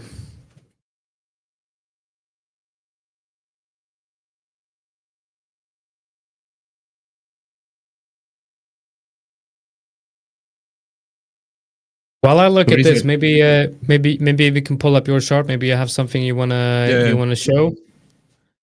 Yeah, can look. We can actually look at euro dollar, so I can see many people that are shorting the euro at this point. So as I mentioned yesterday, as I mentioned just before yesterday, price did manage to break below this structure. So I believe that many people are now potentially looking for the retest and continuation to the downside. This is basically something that I drew yesterday during the stream, the Portuguese one. Basically, the question was, what would invalidate the potential short? Where would you maybe be thinking in terms of looking for longs? And kind of during the stream, we're kind of mentioning maybe a break above this level again. Maybe would potentially start thinking in terms of longs. Below that, maybe people will still continue to look for shorts. Because something that happens several times as well is after price breaks an important structure, instead of just continue to move to downside, maybe that's actually the moment where you may actually have a little bit of retracement, and only afterwards we have the continuation to the downside in here. We also have a clear trend line on euro dollar. This is not exactly something that I trade, but it's something that I like to follow, because I know many traders do pay attention to trend lines, and we definitely had a break of a trend line in here.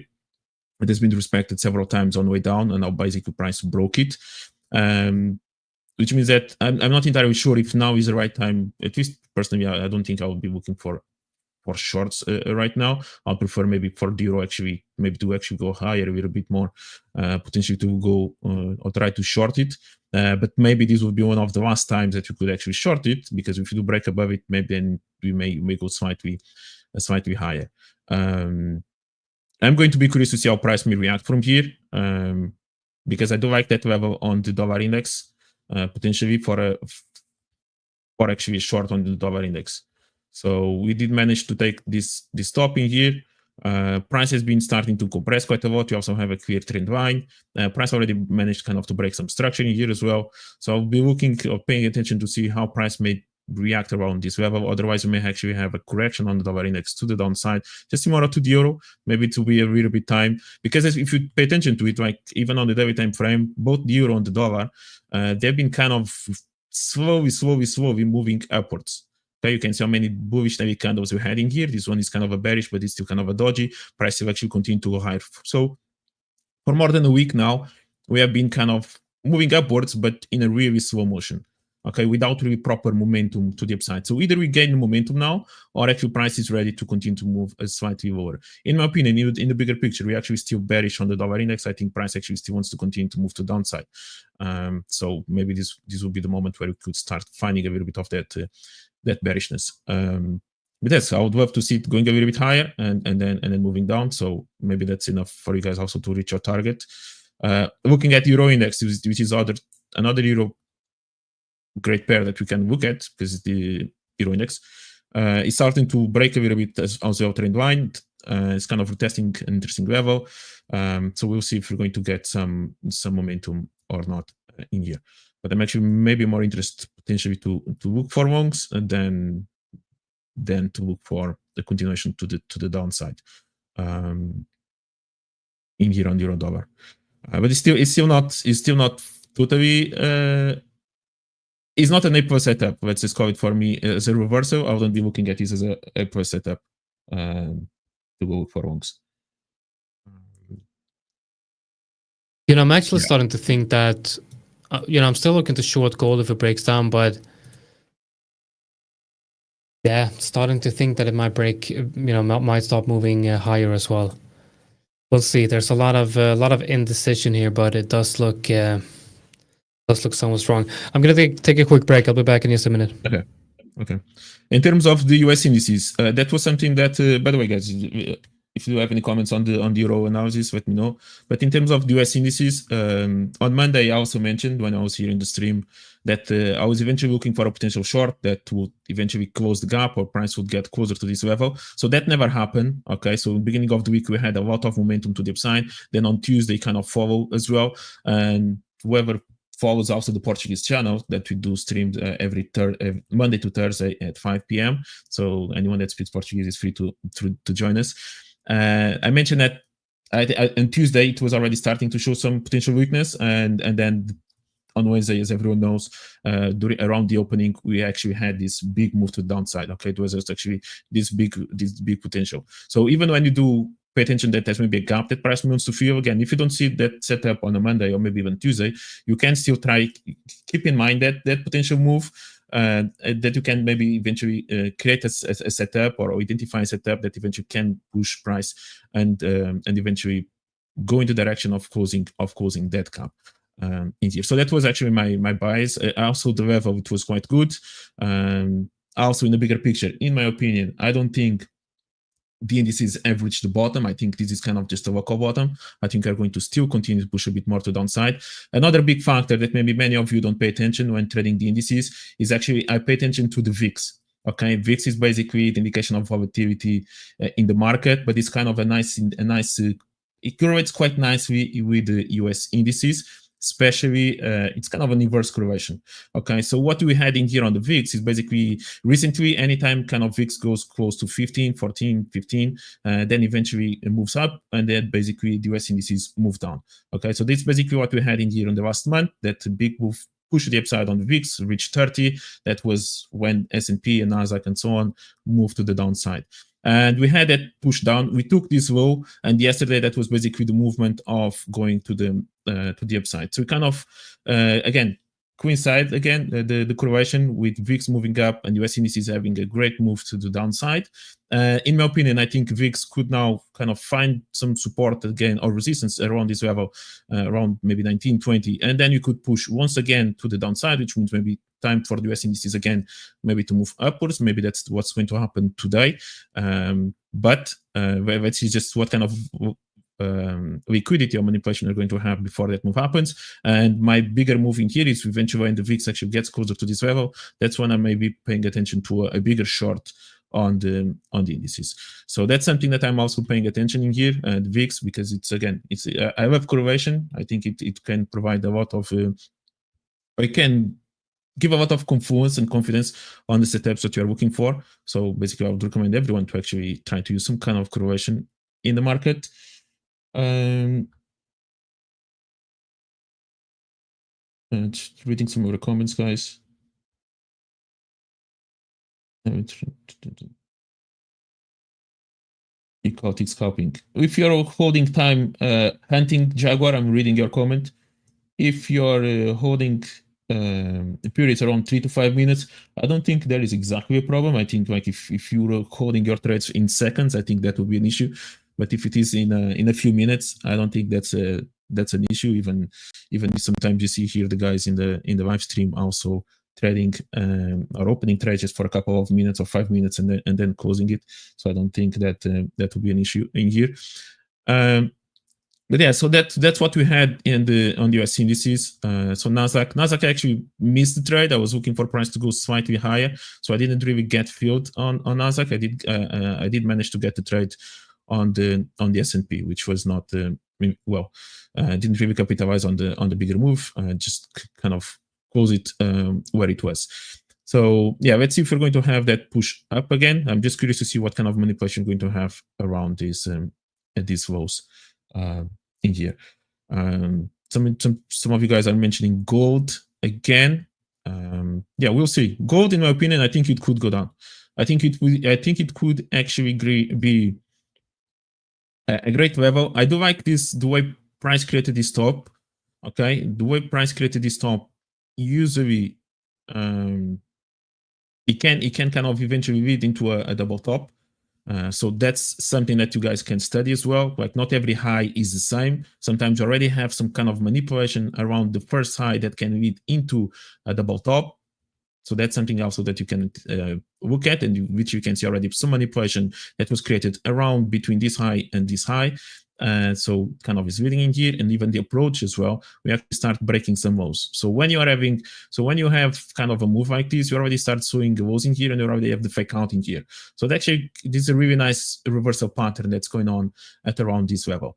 So this also can create, can give more confidence that maybe can actually have a little bit of a reaction from the top until eventually we are going to see price faking out this double top. Because if you actually think about it, now that many people are maybe seeing this double top holding, maybe more people are going to be attracted to start selling at around this level eventually, and that's maybe the moment that finally price eventually is going to finally take this the liquidity from these tops in here. Tyler is asking me about NASDAQ. I think I'm really curious about NASDAQ around this level. So I think, first of all, maybe closing the gap and maybe somewhere around here, we could see some bullish move. I think the way price moved to the downside, I think it was too aggressive, which means that eventually I would like to see potential price retracing back into this level and coming back to collect some orders that maybe were left behind yesterday when price moved so it's in such an aggressive way. So that could happen. Maybe price could do something like that and continue or start pushing higher again. And then I'm going to be curious to see how price eventually is going to react back into this level. So that will be a little bit more of what I would want to see, unless price kind of creates now some kind of a range in here, and all of a sudden it creates enough manipulation or liquidity at around this level. Let me just delete this. Okay, if price by any chance does something like this, maybe breaks the walls first, then kind of fake outs the level in here, but then kind of gets rejected and starts moving to downside. If this happens, maybe it's enough this top, but I'll prefer then eventually NASDAQ to come back into this level. And somewhere around this level or somewhere around here, I think it could be interesting for NASDAQ to go higher again, or to find some bullishness basically around here. And NASDAQ is S&P, is more or less the same. So you have exactly the same structure. You have basically exactly also the same gap in there. So that will be something that I'll be interested in. Yeah, even the Dow, it's slightly different, to be honest. So that was another one that we were looking for. This was a prediction that we made on Tuesday, and then yesterday actually worked out pretty nicely. So again, the pattern that I'm looking for is price starting to create a top. It starts breaking lows in here, and then I'm looking for the final fake out, which is basically what ended up happening also with price reacting from a good level on the left side. Okay, we had a clear supply in there, price reacted, start breaking now, and potentially can start having a bit more bearishness in here on the Dow. So that's a little bit more of what I'm looking for on the Dow, potential continuation to the downside. Maybe go higher. I was hoping I got into that short on gold. We saw that gold broke the level here, so I got in on that retest of the level here on the 1 minute. So it's the same stop loss as the previous one. Good entry here, and now we have, I believe, the real breakdown. So you saw the first one being, not as strong, but I do see that there's this looks better. There's a lower, smaller wick on that candle. We do see some type of follow through here. We have a retest on the 1 minute as well. So yeah, I kind of like what I'm seeing right here. Got the US Open in 15 minutes. Mm-hmm. Yeah, it's gonna remove the screen here. I'm gonna move over to my my hypergrowth account. We're gonna be trading that NAS. So we're gonna go over to the 15-minute on NAS. So we're gonna look at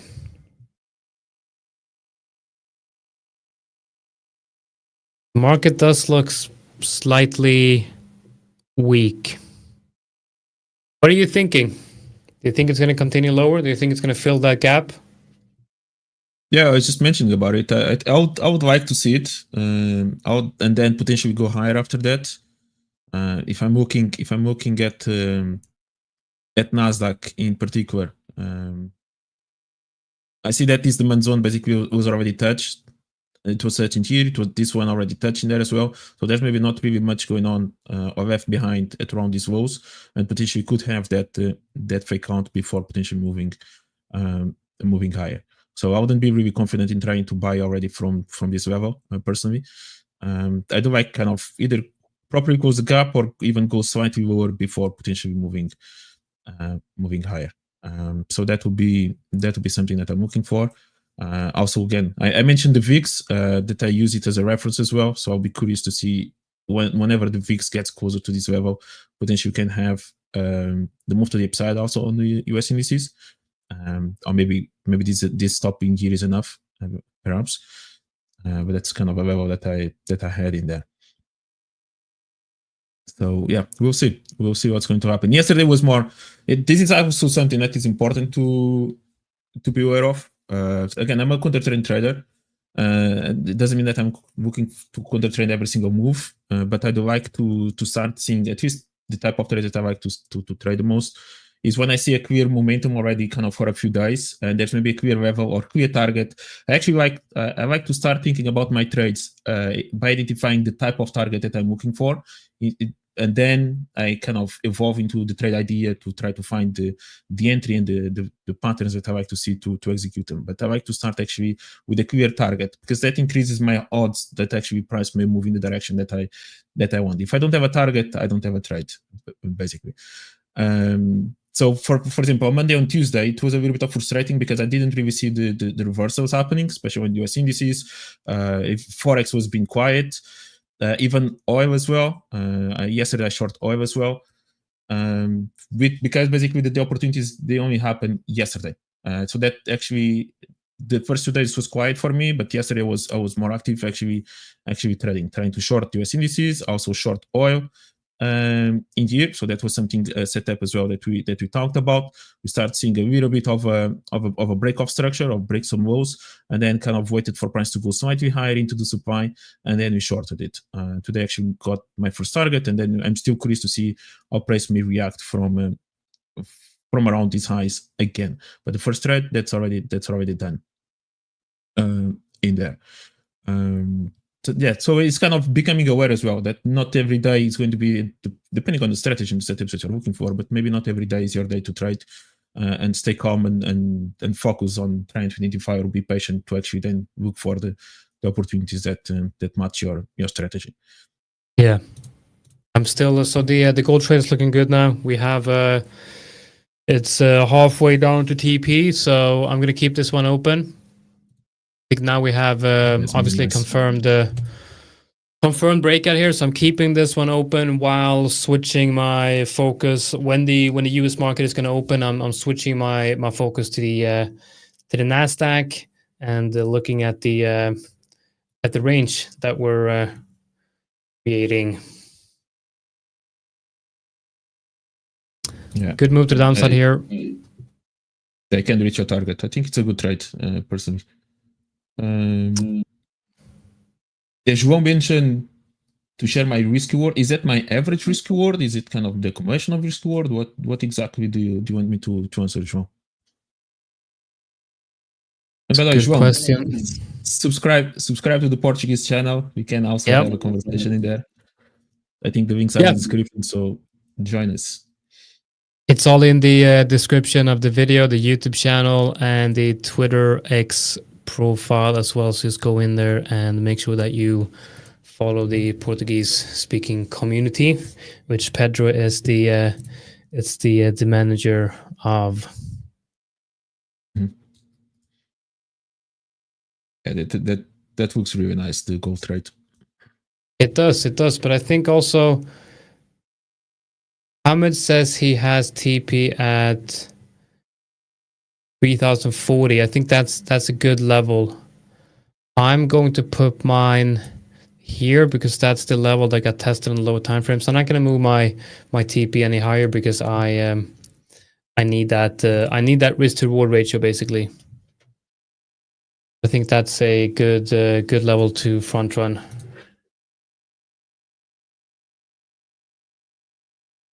Yeah.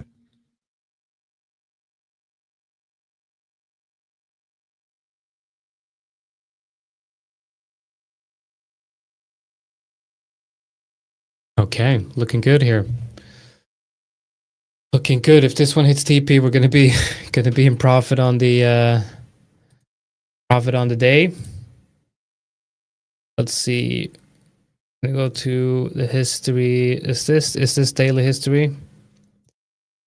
Yeah, got 2 trades on gold today. 2 small losses. If we hit TP on this one, we will be about 1% in profit on the day, which doesn't really mean a lot given the fact that I'm in a drawdown on the account. A good trade.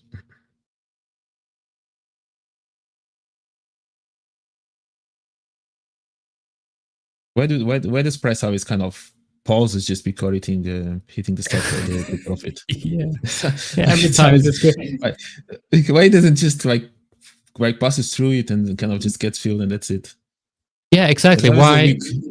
that never happens. That never happens. There's always like, okay, I'm gonna stop here. It's gonna stop right above that TP. It never. Incredible. It's incredible. Okay, let's go. Will it hit TP? Oh, it's close. Oh my god, it's close. Come on. Okay, there we go. Good stuff. Bravo. Good stuff. We are back in profit. No, we're not back in profit. We're back in profit on the day, not on the account. My hyper growth account is doing all right, up 0.5%. I'm taking on that one. I'm just taking 1 trade a day. On the hyper growth account, I'm taking 1 trade a day based on the New York opening range. So now the gold is at the support. We are starting to look at looking at a short.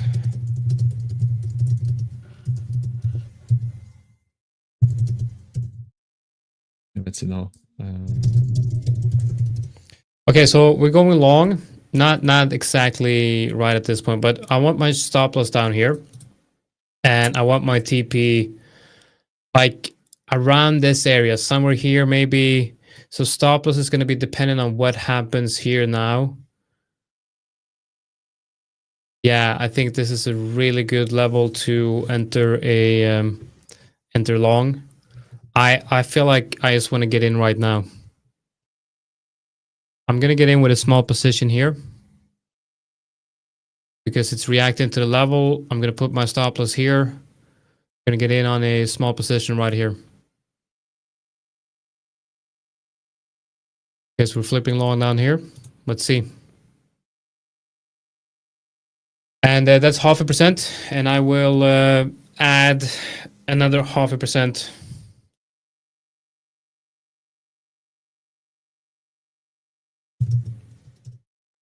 Okay, we have a good reaction here on the well, actually it's no reaction, but it is a reaction here on the 1 minute. Good reaction.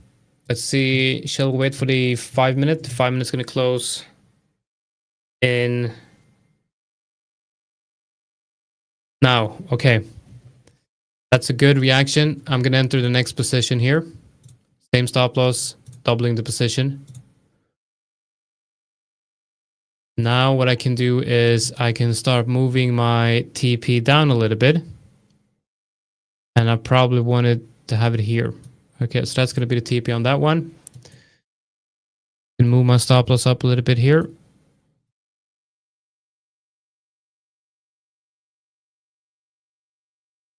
Let's see.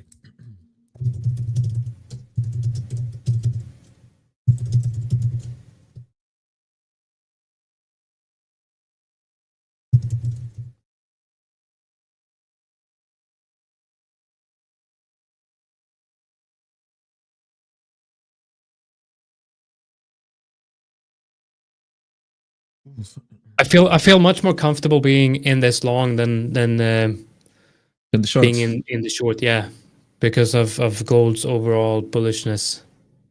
Mm-hmm. We'll see. This was a good rejection from the top, but this makes sense. This is a good level. Prices want to go. Okay, it's literally no level on the 4 hour.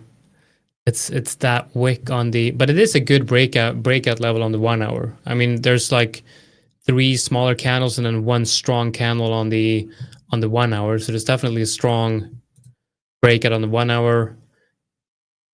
Good entry here on the that's on a the demand retest. for me on my book. That's a demand zone where price basically is reacting right now. That made this last push to the upside. So in theory, there could be a reaction. Yeah. We'll see if that happens. Yeah, looking good.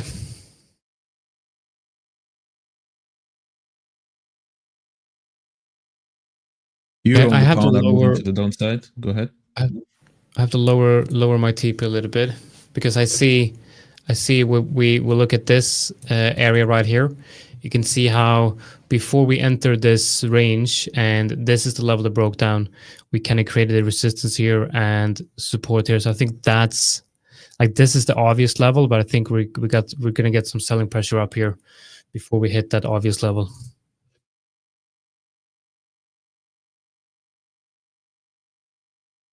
Yeah. Okay. 1 minute closing very soon. I'd love to have not as big of a wick on that one. I think it will close a little bit higher. Yeah, okay. We'll see. There's a lot of bullish momentum though. I like this.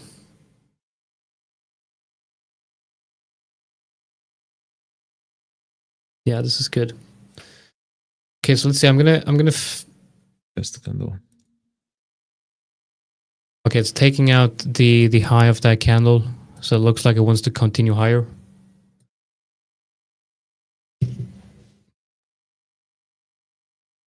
We got the US market is opening soon as well.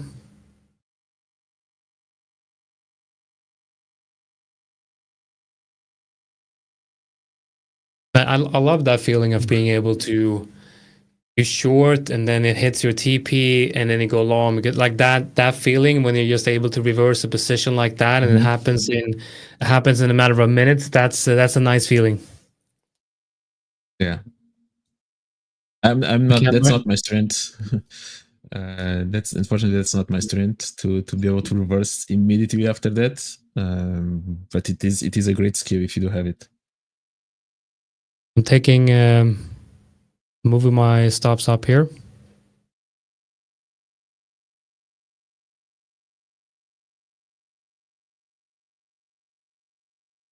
Okay, I need to let's look at the 5 minute. Where is a good level? You know, I don't like that wick on the 5 minute here. So that wick on the 5 minute is that low.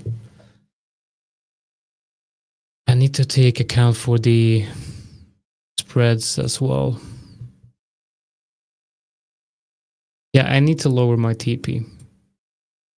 Because if you look at the 5-minute, I want to make sure that I have my TP on that wick of the 5-minute, because the breakdown didn't really happen until we hit that the low of that wick, which means it's this area that I should be targeting and not the level above. Because if you look at, you have one strong move here and then a small 5-minute candle, which means that it took not so long to get up to this level, but it took one full 5 minute of trading here before we continued. And here we have a wick on the 5-minute, meaning that price comes down, finds support right where it took long to get through the resistance. So while a lot of people might be looking at this level as the FTA, I believe that the low time frame FTA is actually on that low of the of that wick. Okay, we got the US market is opening, so I'm going to check that. Opening right now. Okay, we got volatility for sure. We tested the lows of.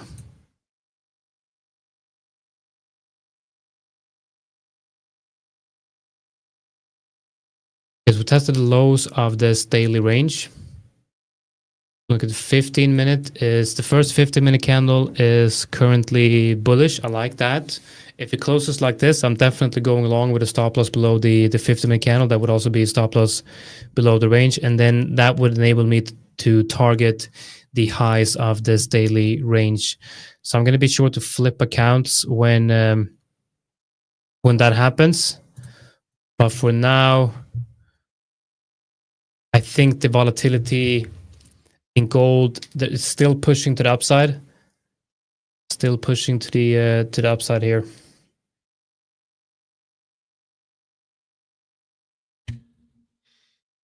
It's going to be a very small loss. Open, right?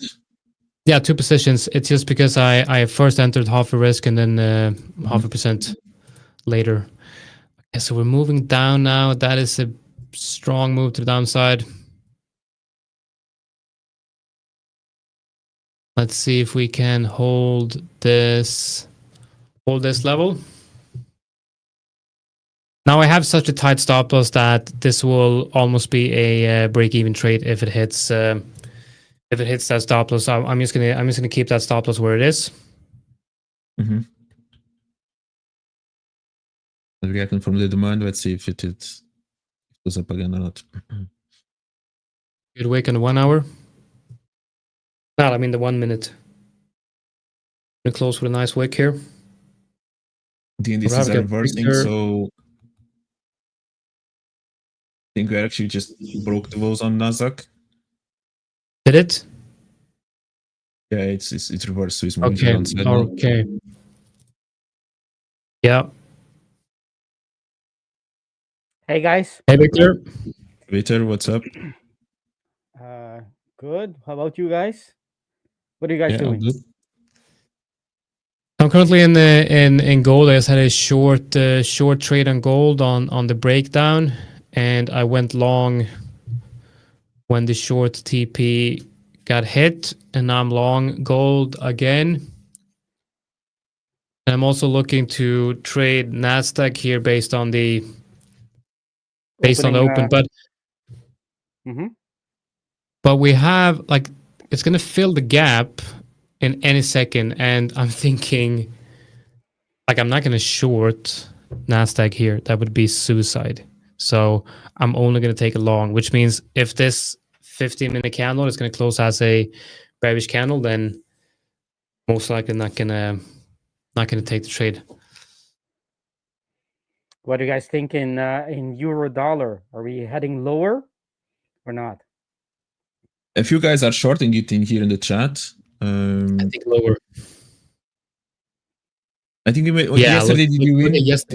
Look at yesterday's daily candle. Yesterday's close is so bearish. I mean, we can add a level here. Yeah, I think your USD wants to test this level. Yeah. think we're going down to the breakout area on EU. Looks like gold is probably going to get stopped out here. I'm going to keep it open. It's such a small loss because I've secured the position here, so I'm just going to keep it.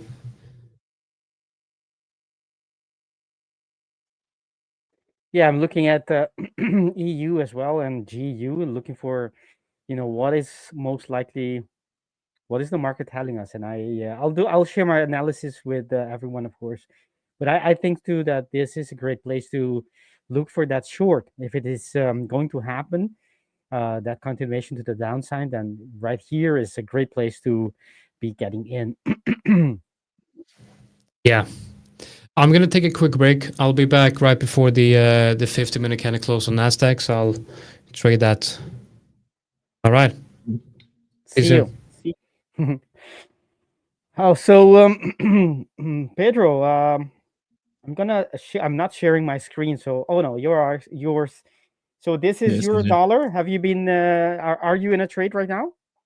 No, I'm not. I haven't really been trading the dollar pairs. I don't really like the movement recently. Basically, since it closed the gap, I haven't really done anything. But I'm actually starting to look for the opposite. Again, just after yesterday's break to the downside, I can see many people interested in shorting it, and that kind of puts me a bit off, and actually maybe start thinking of the opposite. I like actually this move today, kind of broke a little bit structure. It also broke kind of a trend line in here. So I'm trying to see if there's a little bit more of confirmation of a reversal. It's still not exactly the reversal pattern that I like to trade, but I could see some bullishness. We have been moving to downside for basically a week or more than a week now. Just bearish candles being created in here, even though there's no proper momentum to the downside. Like the type of movement that we have is kind of a compression kind of a move in the stairway scenario. So I think it could be interesting if we could actually kind of go higher a little bit to find more selling orders before actually then filling out this. And it's so obvious, like just what Jonatan did or said. That looks like, yeah, they broke. There's a strong daily bearish candle, so maybe everyone's going to be looking to short. So I'm not that enthusiastic to look for the short, to be honest. That's the contrarian in you talking, right? Yeah, just a few, like we just broke kind of this top in here. Basically, this in my opinion was the supply that basically make this move to downside. We broke it. Then it's a bit of a compression here, so I could see price actually from here going a little bit more to the upside. I wish price actually would go a little bit lower to potentially look for a long, maybe somewhere around a little bit closer to the lows. So I actually would like maybe to see euro dollar moving closer to the lows, potentially to look for a long. But I think that's a little bit the bias that I'm having right now. And looking at the dollar index as well, I could see also a little bit of a correction as well before potentially moving higher. Yeah, that's a bit of the maybe contrarian thought process that I have.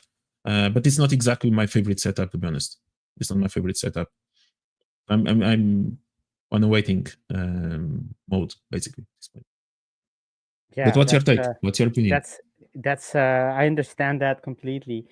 I want to share something with everyone because it's very interesting.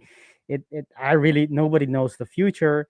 I don't have a crystal ball, but I'm just looking at patterns that might be telling something, might be giving us a clue as to what is to come. So let me share my screen. Yeah, go ahead. And I'll do the typical analysis that we always do in these streams. If you have any requests, you watching us, let us know. If you have any question on how we approach the market, why we say the things we do, and things like that, just let us know in the chat, and we can perhaps discuss it. Keep those good questions coming, in other words. And while you're at it, typing those good questions, hit the like button. It's right there somewhere on your screen. It's and subscribe as well. Do that. Do us a favor, and do us all a favor, and don't forget to hit the like button. Okay, so we in terms of Market structure, right? I'm gonna start from the monthly. You're Very still showing quickly. my stream, my monitor, I think. Yes, you're totally right. Thank you for helping me, telling Yeah. me. All right. So what I from the top down analysis on the monthly time frame, remember, it's just me. You don't have to, agree with me. But I only trade fresh order blocks and quasi entry order blocks, right? And order blocks that are part of a quasi reversal pattern. If it's not one of those two things, I'm only aware that it's an area of demand or supply, but I'm not gonna do much with it, right? It's not an input in my trade plan. That's just me. That's just personal. You don't have to, trade that way. But through my eyes, we don't have on the monthly time frame, we don't have anything, right? In terms of those two criteria that I'm looking for to conclude whether we have a reason or not to look for a short or long in this time frame. We don't have anything else until we get to these order block above us, but that's not the case yet. On the weekly time frame, we do have a reversal pattern, right? We have that higher high and higher low. So this would mean this is the neckline. We break it. That's the 50% retracement. I hope it's visible for everyone to see. And we have an area, a relevant area where we could see some selling coming in. And what does market tell us? Last week's close, we did get that bearish engulfing, meaning the market is following this pattern, which makes it more likely to actually be a pattern that's going to have some kind of follow through, meaning price is going to indeed perhaps has a higher probability of reversing from this area, right? Understanding the bigger picture makes you primes you for getting those bigger moves, because this is quite a nice move. This would be the most logical place where price would gravitate to, right? The low of this swing low would be the completion of the sequence or the pattern.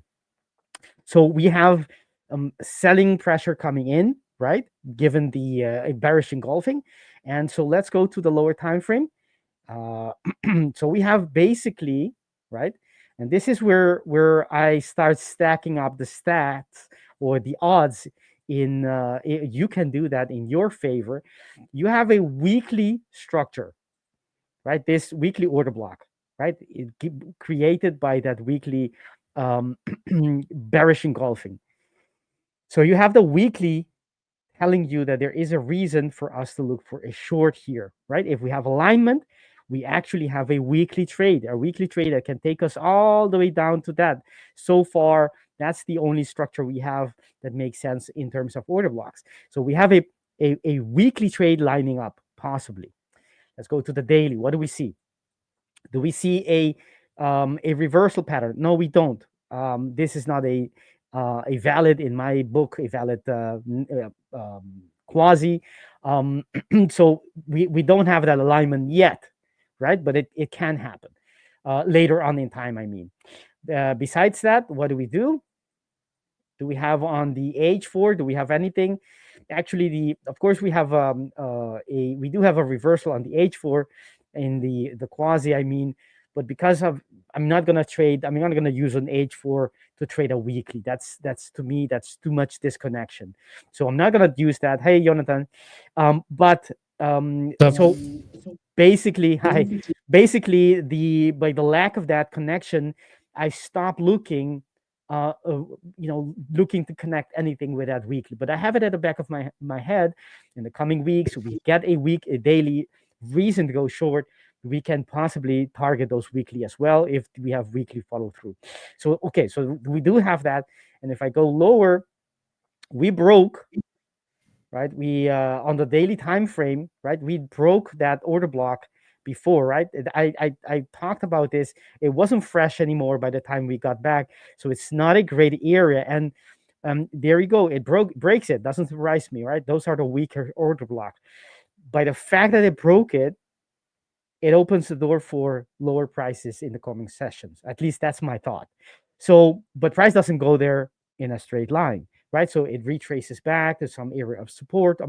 Supply before continuing. That's how typically order flow or market structure price action, the sequence it follows as it goes down. So we have this order block, which I didn't delete just to do it in front of you guys, which is invalidated, no longer there, breaking a bullish structure. We go to the lower time frame, right? So we're expecting, when is this next direction, the next legs coming up? Is it coming, right here? Is it coming later? We don't know. So we go to look for reasons, right? Valid reasons to look supply areas. And what do we have on, at least on the daily time frame? We don't have anything all the way to the upside here, right? But in the lower time frame and the H4, we can hear the Jonatan, I think your keyboard.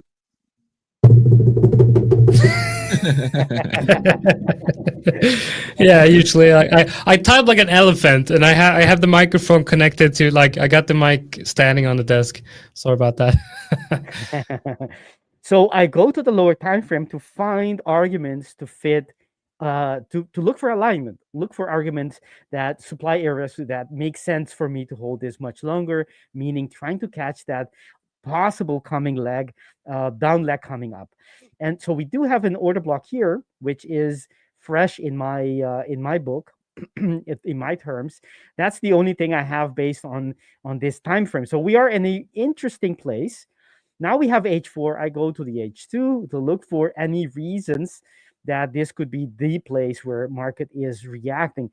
What we see is that it's very bullish. It doesn't seem to be decelerating. So that idea is not. I don't see that. I don't. The market isn't telling us that it wants to slow down from here, at least not yet. So basically, that's where my analysis is right now. Where I'm going to. This is not the area of interest necessarily, but it is at the H4. This is what we have so far. And I'm looking at H2 and H1 to tell me or give me any reason that this H4 is actually the one that's going to be reacting. So far, we don't have that. So EU short, yes, but it's short meaning in the coming, maybe today, tomorrow, in the coming few days, yes, but it's not reversing yet, and we should not force, because one time frame, the higher time frame tells us that it's likely to go short here, to go lower, doesn't mean it has to necessarily do that all the time. So we need to be patient and not jump the gun, wait for price to actually confirm that we're getting reversal in this area. And that's not happening yet. On the H1, there is no reason to think that we're going lower. And until then, we should just be hands off. To me, I have an idea. I want to get a short. But if it's not presenting itself, if it's look at this bar, this 50-minute bar, that doesn't look like someone who wants to, decelerate at all. It looks very there's still bulls here trying to, keep their grip on the market. That's EU. And GU, I think, is very interesting as well. Let's look from the Victor, top do you down. think before we move on with GU, maybe because we did have that 50-minute candle closing on NAS just now. Oh, okay. No, on NAS. I want to kind of quickly go over that because we just talked about Sure. that, waiting for the. So I'm going to switch over to my screen quickly here, and so this Go is ahead. now the opening range, right? Now I see. So the 50-minute candle has now closed. Now I said I don't want to short this because it feels like suicide shorting this because the gap has just filled. And I feel like looking at the 4-hour, this seems like a bullish market. Even though we had this big move, we're retesting a level that feels like good support. Looking at the 50-minute, and I, again, I've looked at the statistics of this. If the first 50-minute candle is bearish, there is a high probability of getting the next candle being bearish as well. But I've also seen that putting a range on the 50-minute candle and then trading the breakout of the range seems to be quite a good idea as well. But then again, like if we break above this high, we're right inside the previous range, like we're in the middle of the previous range. So I think I'm not gonna. I don't think I have a trade here today. And that's perfectly fine. Yeah. I think I have to wait. What do you guys think? Would you think that a break above this high, would that signal a possible long for you guys? I'll be that honest with you. I wasn't paying attention. I was looking at GU. But let me check. Could you repeat that question? I'm looking at NASDAQ right now. Let me see what you're talking about. The 15-minute range here. So just put a range on the 15-minute candle, and this would be the opening range, and you would then want to trade in the direction of the break of the opening range, which means if price breaks this level right here, then you would want to go long for higher prices. But if we break that high, then we are just right inside the previous range. I think if we break that high, we can go challenge the previous highs, or at least the top of that range. The question mark is how are you going to enter, right? Is it just as soon as you break that range, are you going to go long straight too wide? Then maybe the stop loss is too wide, or depends on where you're placing your stop loss, or you're going to wait for the break and maybe price can retest, for example, that line of the previous lows, and then maybe basically the 50% retracement of that range that you have, and maybe you can look for the long after that. Maybe that. Yeah, I think I'm just not gonna trade here today. I think this is just not my trade today. Why not? Did you say why not? Yes, why not? What makes you think that the breakout strategy is not telling you the whole story? Well, I haven't tested it. Basically, it's just an idea. I've just tested the trading based on the 15-minute candle, and if I followed that, I would be short. If I followed the initial idea, this would have been the trade, with a stop above here and then TP down here. So that would have been the initial trade. Basically, if the first 15-minute candle is bearish, and it seems at least this month, and I believe this year, there's a 75% chance of seeing follow through on the next candle. So if the first candle is bearish, the next one will be bearish as well. And I've seen that the best exit is 1R for that. So this would have been the trade if I followed the system. The reason why I'm not following the system here is because we have the fill of that gap in what I believe is support. So basically, I'm shorting a gap fill as support, which but I don't think makes sense. Okay, I understand your point. But that gap fill, did it already turn around? Because it can squeeze a little bit lower, right? Yeah, it can definitely. And you would be hitting your TP, and then it does what you're expecting, which is having because the current price action is bearish, right? We have on a 15-minute, we have an outside bar that is being retested right now. Look at a 15-minute, and that's an outside bar that is being retested as we speak. Yeah. Right? That wick is probably right just the top of what will be, that's the retracement, the top of the retracement, as it's presumably is going to continue to the downside. I know that on the higher time frame you should see at some moment buyers coming in, but that moment can be at the end of the day. That can be much later than you think, while your TP is way already hit. Yeah, no, I get that, but I feel like both you and me, we know that if it's not tested, it's useless. Yeah. Oh, look at that movement. Oof. That was a that was a tick almost that took all. Yeah. Okay. That was a fast move. That's the Yes, US it was. indices. That's what they do. Yeah. There was a spike there in matter of seconds. It's less than a second. It just moved, basically gapped within that minute. Yeah, I definitely think we're. I mean, now, looking at my idea, I would have been stopped out on that short. So glad I didn't take that trade. Good for There's a lot you of for lot of your volatility there reading. for sure.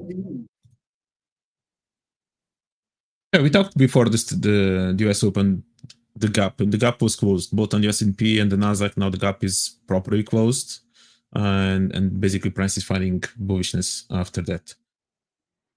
Yeah, I think we're going to see higher targets, higher prices here, definitely. Yeah, I can see that. I can see that for sure.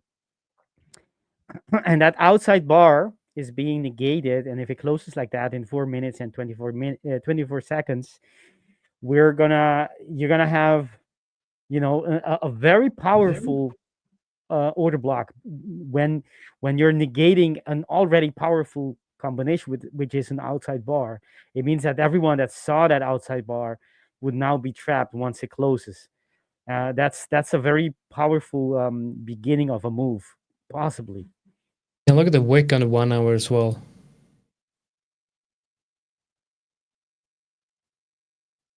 Actually thinking about, I'm gonna watch the 1 minute here. That is actually a. Okay, I'm very tempted in taking this trade, but I'm not gonna take the trade because I don't have statistics to kind of back it up. But if this candle closes here, then this would be a good trade. This would be like the Where opening. it is currently, you mean? Yeah. So I want to see like a 1 minute candle opening and closing above the range, and not just a one candle like here. And the 1 minute is going to close in 3 minutes. I mean the 1 hour. That's a very strong wick on that one as well. So long as it doesn't break out and starts creating, because if you look at the H1, who is in control? Well, I'd guess on the hourly candle, I would say the buyers. Would you? Because of that wick? Yeah. Okay, I see that. I understand that, but that wick needs to have follow through.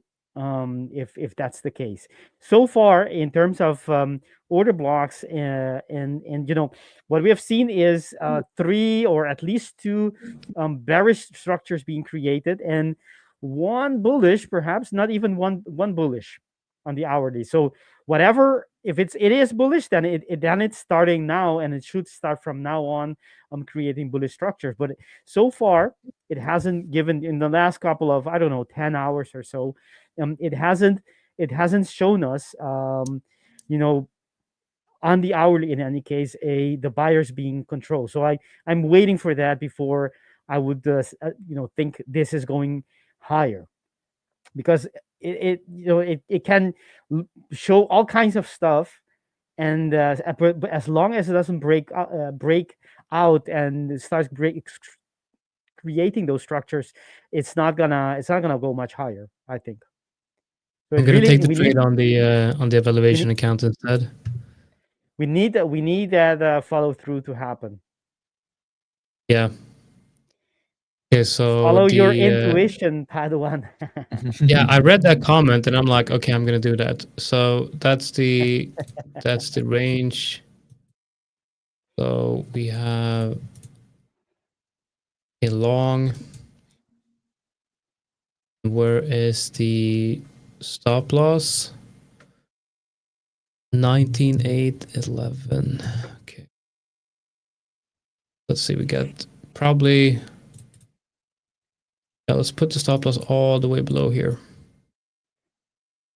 And we go in with that one.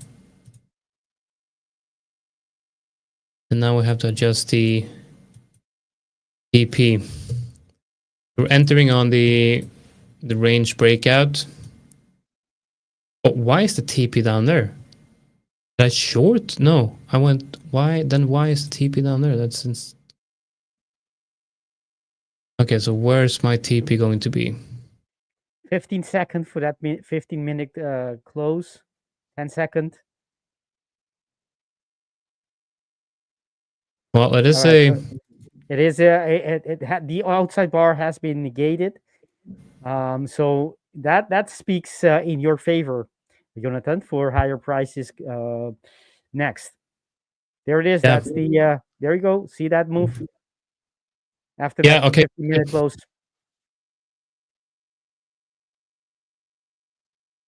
I got my TP is all the way up here. 4 hour. It's basically. Oh, the 4 hour on MT5 looks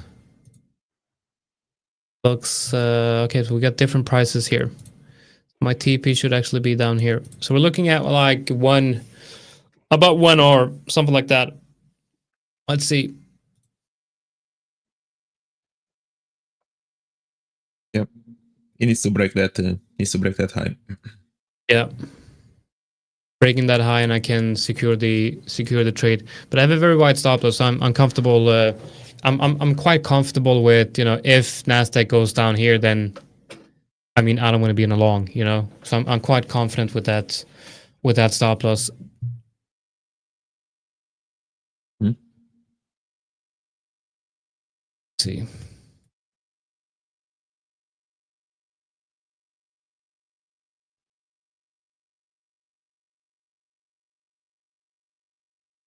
This is going to be a trade where I probably stay in for a couple of hours, though. Your trade? Yeah, I don't think it's gonna break out in next 50-minute candles. I think it's gonna take a while, probably. You cannot show it in there.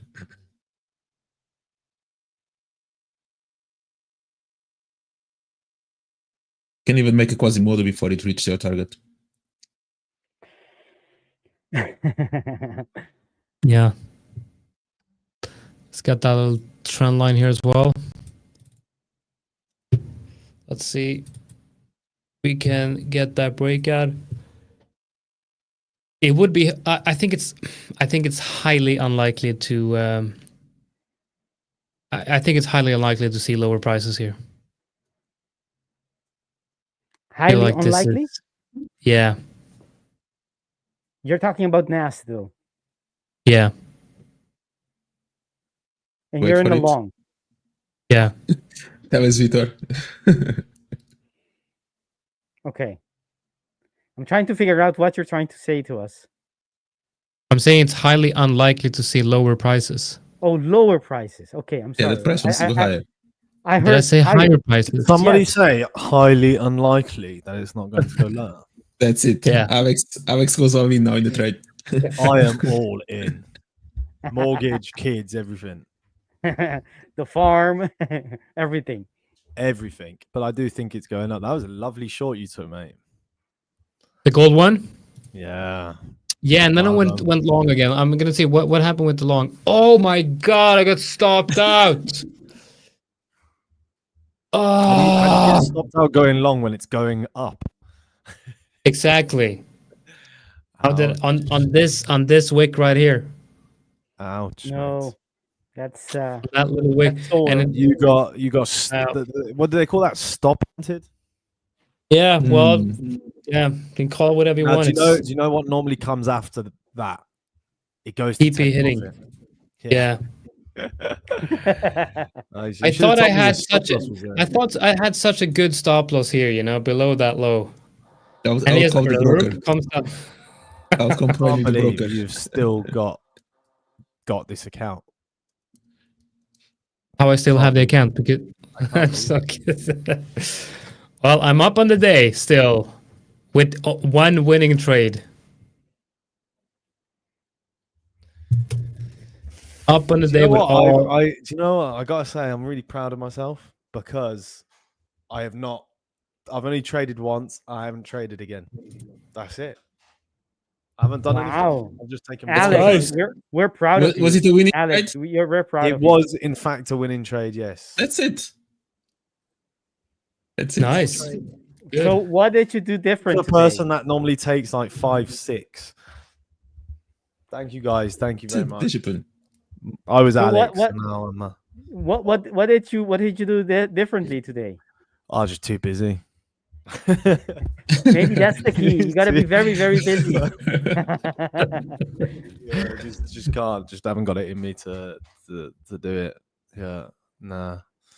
But anyway, I'm gonna get back to it. I just heard somebody saying it can't go lower, so I was thought I'd jump. Yeah, in. it can't go lower. Can't go lower. Perfect. I think it's gonna go lower. It sounds like a mantra. Can't go lower. Can't go lower. Yeah. It's looking very weird though in the 1 minute. This is what type of price action is this? What type of pattern is this? Indecision. Yeah. I don't like that. This is not a breakout. This is more like consolidation. You got to give it more time. Yeah. I think so. I gotta take a break. I got such a bad headache today. Very difficult standing here, watching. Well, I'm actually not standing, I'm sitting. Sitting here watching the screens and having all of these lights on me. I'll be back in a minute, okay? No problem. Okay.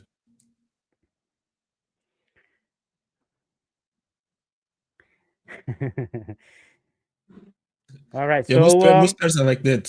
Looking at Euro-dollar is also not doing anything.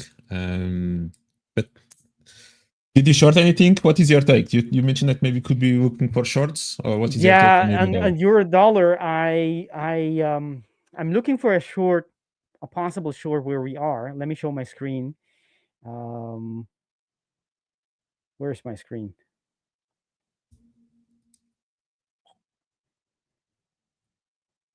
There. So what I was saying before Jonatan came on was that this area makes a lot of sense because we're expecting on the higher time frame another leg down, right? It may come from this area, it may come from somewhere above us. It may not even come. I don't know, but we don't know the future. But it makes sense that from this point we start getting that short. So if that's the hypothesis, then I want to see other time frames telling me the same. We do have an H1 order block here, which I don't like very much because on let me consult some more price feeds. I have 2 more here.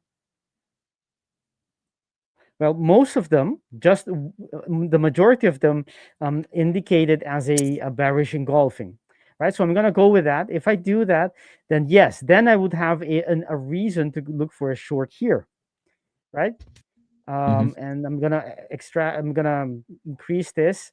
But is it enough? And let's go to the lower time frame to see if we get a.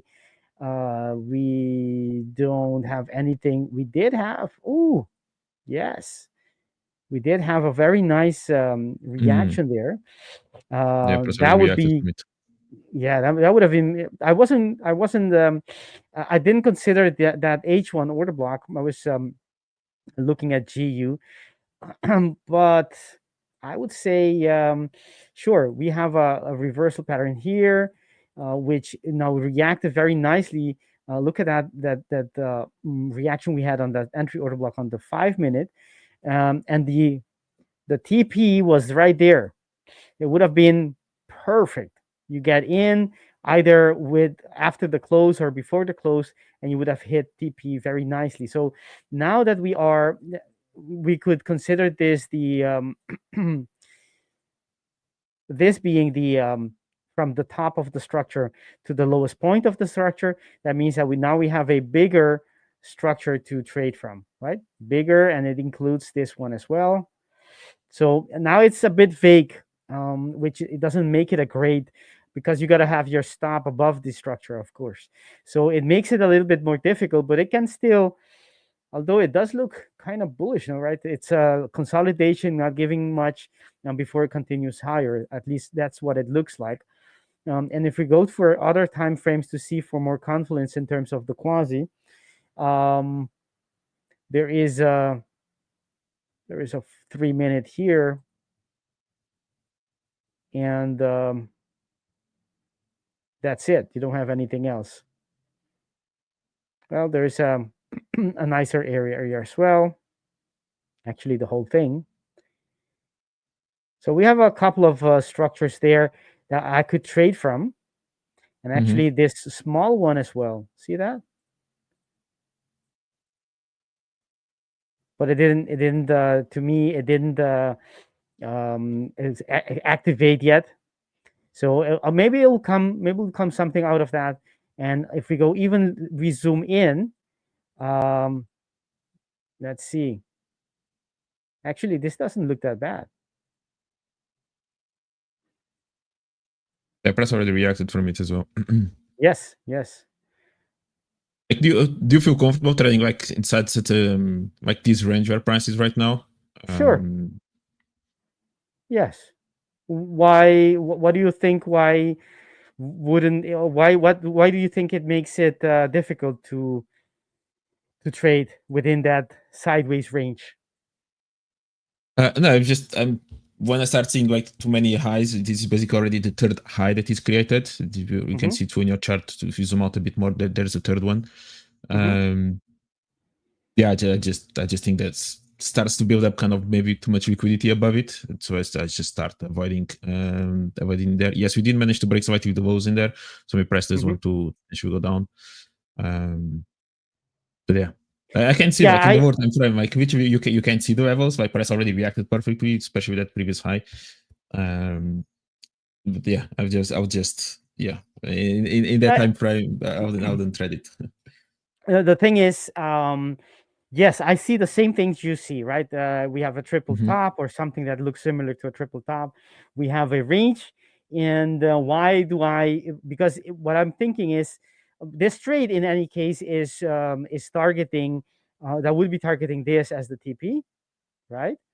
But because I have on the higher time frames, the it's not only a 5-minute or a 1-minute structure.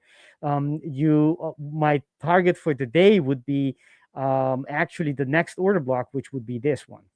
That would be my target. And since they're very close, I'll take the one that's more conservative. But and if I look at, let me see something else. Since we do have we're very close to the ATR as well, so I need to take that into account. Only 5 pips.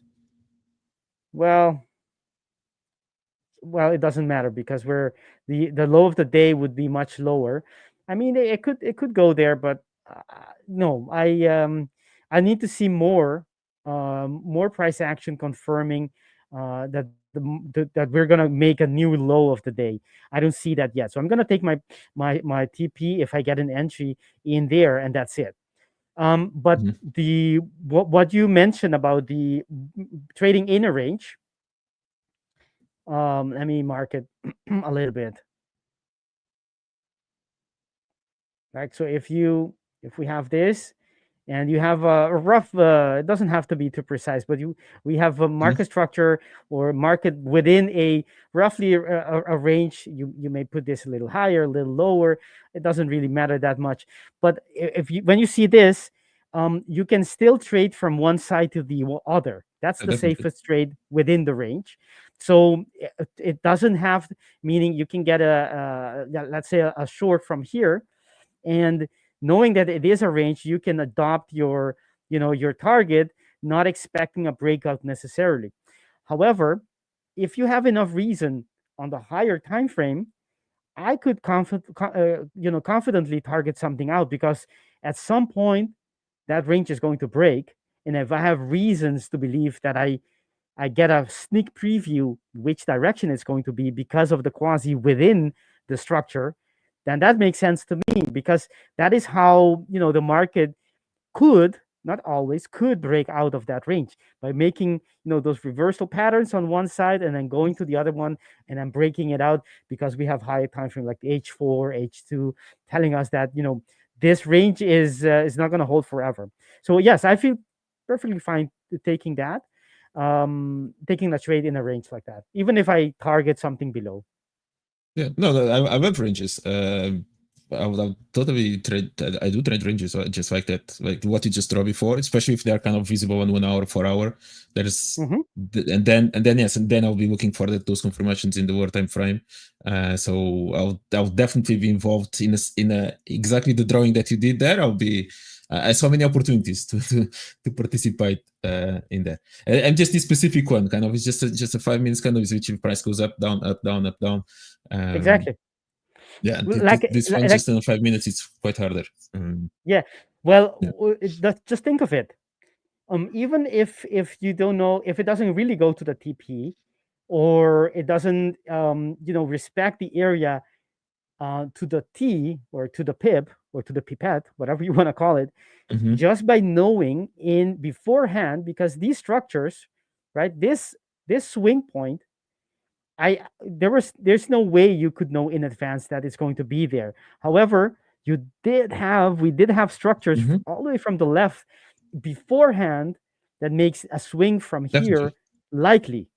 Knowing what is likely to happen, that's a huge edge. Even if it doesn't go all the way to my TP or it doesn't do exactly what I want, knowing that we could see, let's say you see, once you have a candlestick combination that tells you, okay, the sellers have taken control, you get in and you can scalp it. I mean, a candle or two, and just get out once you see, whatever you think it's telling you that it's not going to go up anymore or go down anymore, right? And that's a, you can trade with, taking slices out of that bigger idea of the quasi, and be very profitable at it. I mean, just knowing where is the market likely to bounce, and this is the same thing. Look at this swing here. It's not rocket science. Price comes there, and you could be going maybe to the seconds to see some reaction.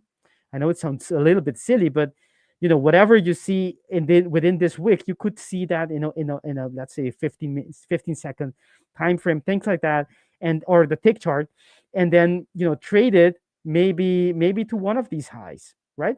You would have had a 2 minutes later, you would be out of the trade. Look at that. That's that wick. So everything that you're saying right now, it's exactly what I see. But instead of just being everything just on 1 minute time frame, like if this was a 30 minutes time frame or a 1 hour time frame, exactly this chart, exactly the same candles, but in a kind of 1 hour time frame, I'll all the way through try to sell the top. I'll maybe even look for that short in the middle where price is right now. But with the confirmations then on maybe 5 minutes for me to. Victor, we do trade quite similarly, to be honest. I think we do like the same levels.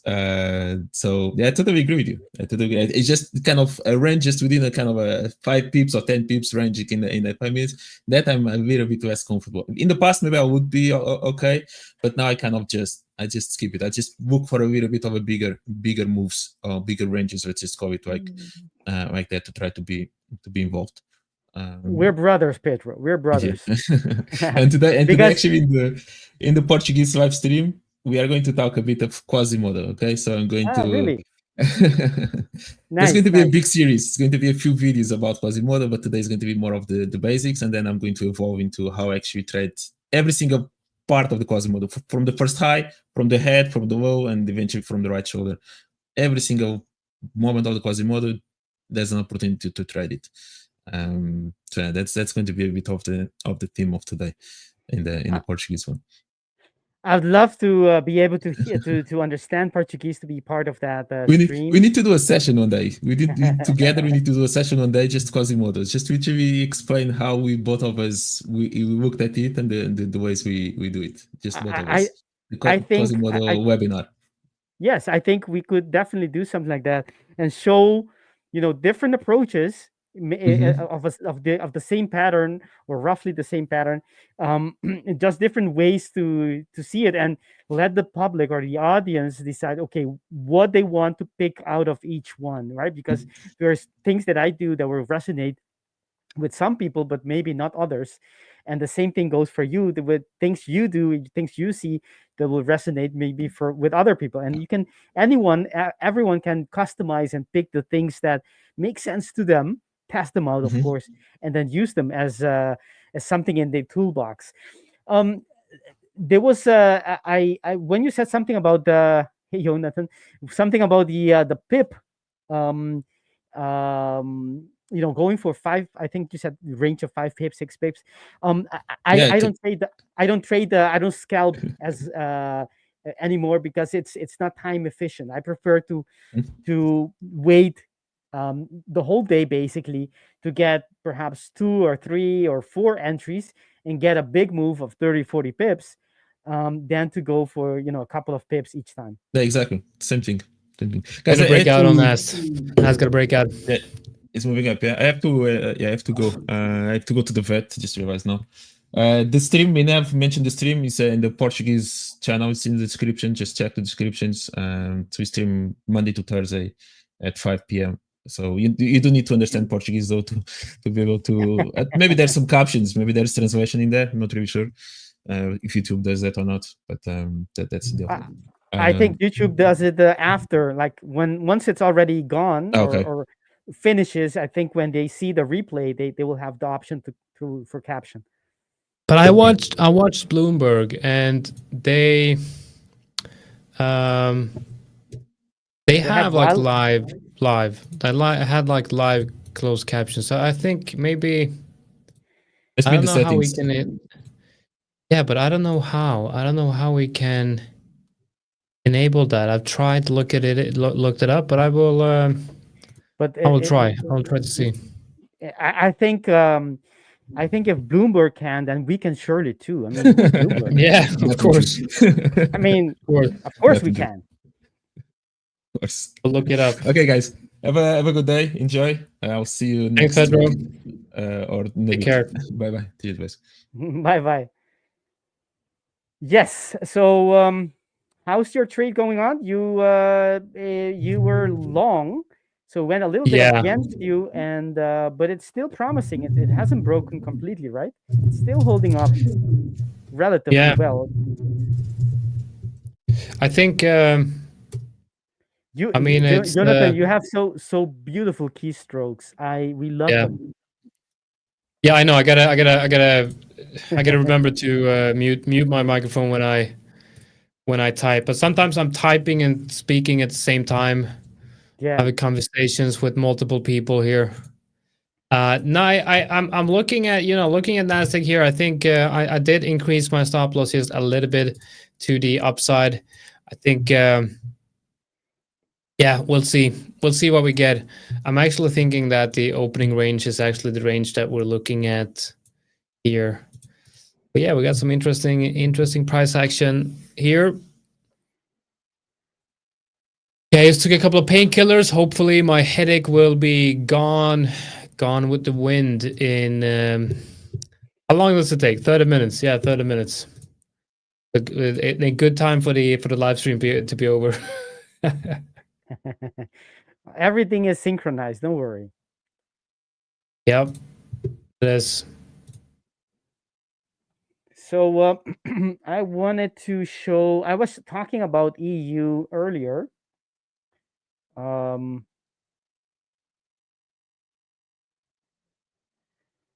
to see how it changes, how everything has changed so far. Pull up your screen. Yes, I see that you have. So I'm looking for that short from here, but I didn't get any.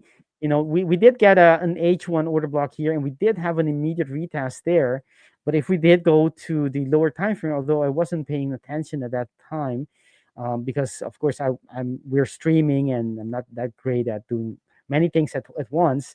We would be looking for a short here, but on the lower time frames, on the 5 minute, it isn't an entry order block. I mean, it didn't trigger and on the lower time frame, it didn't either. So that would mean that actually it wouldn't have. Let me see. This is on the 2.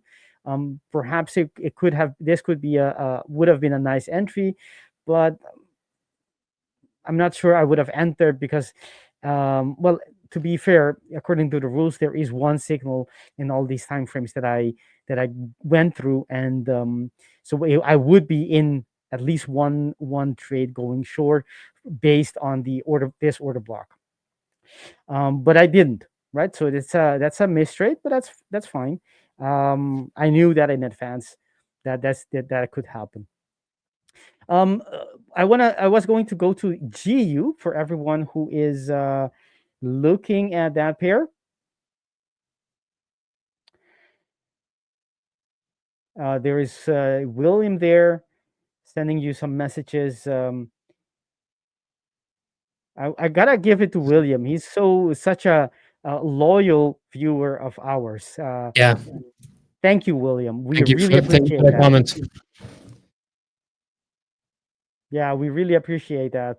It gives us a great deal of satisfaction seeing viewers seeing value in what we do, and that it somewhere somehow it helps them in their progress as a trader. It's a great feeling when we see that. Okay, let's go to GU. So on the weekly time frame, do we have any reason to expect a short? We do. Same thing as with EU. We do have the break of the neckline, which is the head that one makes this the left shoulder, and it breaks down, comes back to an area an area that makes sense. Now the weekly candlestick didn't close as an engulfing, unlike EU. So we didn't get the signal or the confirmation of the market telling us that yes, this is a place, and not only a place, but we're actually responding to it. So we need to be a little bit more patient. So maybe this is something for next week, right? This week being a bullish candle, and next week perhaps, or maybe there will not be any confirmation on that time frame. But still, it makes sense to look for a short based on the fact that we do have a weekly supply structure. Even though it doesn't signal, we cannot use it for our TP, but we can, knowing that there's a structure there, we can assume that maybe this week, maybe next week, maybe the week thereafter, we're going to have that reaction that we could see from a weekly structure, which is something similar to what we had before, right? Something we don't know when it's going to happen, and even if it's going to happen, but based on the weekly, you could expect some kind of movement, not necessarily going all the way down, but some kind of push reaction from that structure. So that's something to think about. It's not the best one in terms of signaling and confirmation, but the probabilities are that there's going to be some kind of reaction. We go to the daily, and the daily is interesting because can you guys see something? Something, of course you can see something. Can you guys see any pattern here of interest? Of course, it's already, the writing is on the walls, but can you guys in the chat let me know if you see anything here? What do you see? It's obvious. I have it here. I should actually turn it out like that. What do you guys see when you see this? It's a little exercise. You can see all kinds of things, right? Price coming back to some demand area, and that makes sense why price push up and why currently we're going up. This is an up day. But what do you see? What else do you see? Let me know in the chat. Let me know how much you know about at least the way I trade. Exactly, Heidi. It's not a wonder. I mean, it's it's Victor speaking. Yes, I'm talking about myself in the third person, but it's only for your entertainment. I don't do that all the time. All right. So what I see is the quasi, the head and shoulder. Right. We have an established uptrend. Comes the market comes down, breaks it. Right. The first time around, we didn't have any structure any weekly, right? We didn't have any daily structure to short from. But look now, right? If after this move, right? So after yesterday, we do have a structure, right? In our quasi, a structure that could possibly mean we could see this kind of movement, at least to the lowest to this point. And because we have the weekly structure I just mentioned, which isn't a valid signal, but it's still there, it could push price a little bit lower easily, that weekly structure, or not, who knows. But I mean, the probabilities are there is a chance there. So I see this, I like this. I like the weekly structure, even though it's not a signal worthy order block or structure. So when I see that, let's go back to the lower time frame. So we have an entry order block on the daily, right? So this is this area. I'm very interested, right, for a swing trade. These trades I can take them on a daily time frame. I'm sorry, intraday time frame, on the whatever hourlies or even to the minutes. And if I'm right about the structure, I can hold them for a couple of days, right? Catch that movement as it breaks down, maybe later this week or maybe the beginning of next week, break down the previous lows, and just comes down, melts from the charts. If that's going to happen, of course, we don't know that in advance, but we can be at least anticipate of something similar happening. Okay, so we have an area on the daily that presumably the market could push from, right? That's the idea.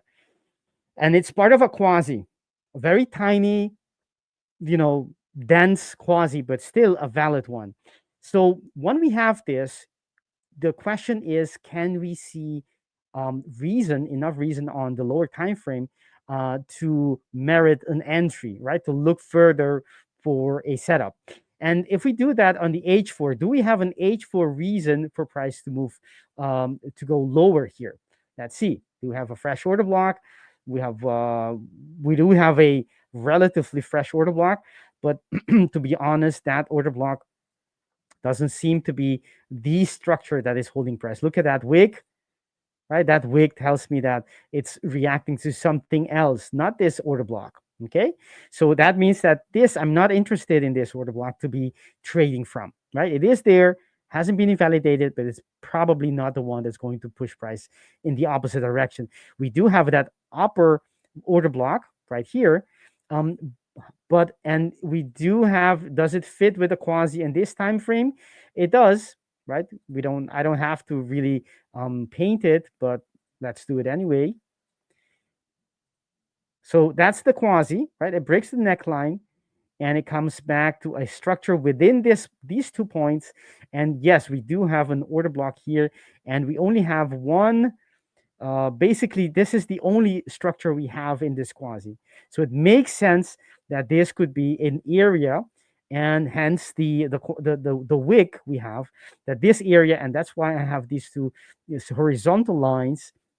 This is a great area to be shorting off, and holding it, at least at the back of your head, we have that daily structure. We have that weekly structure. If this is going to work, and it could, we have a lot of higher time frame reasons that this could push, not just and be something more than just an intraday trade.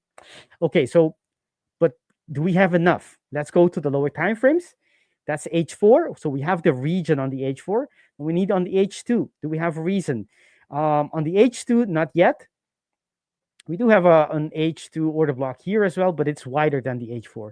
So that doesn't help us.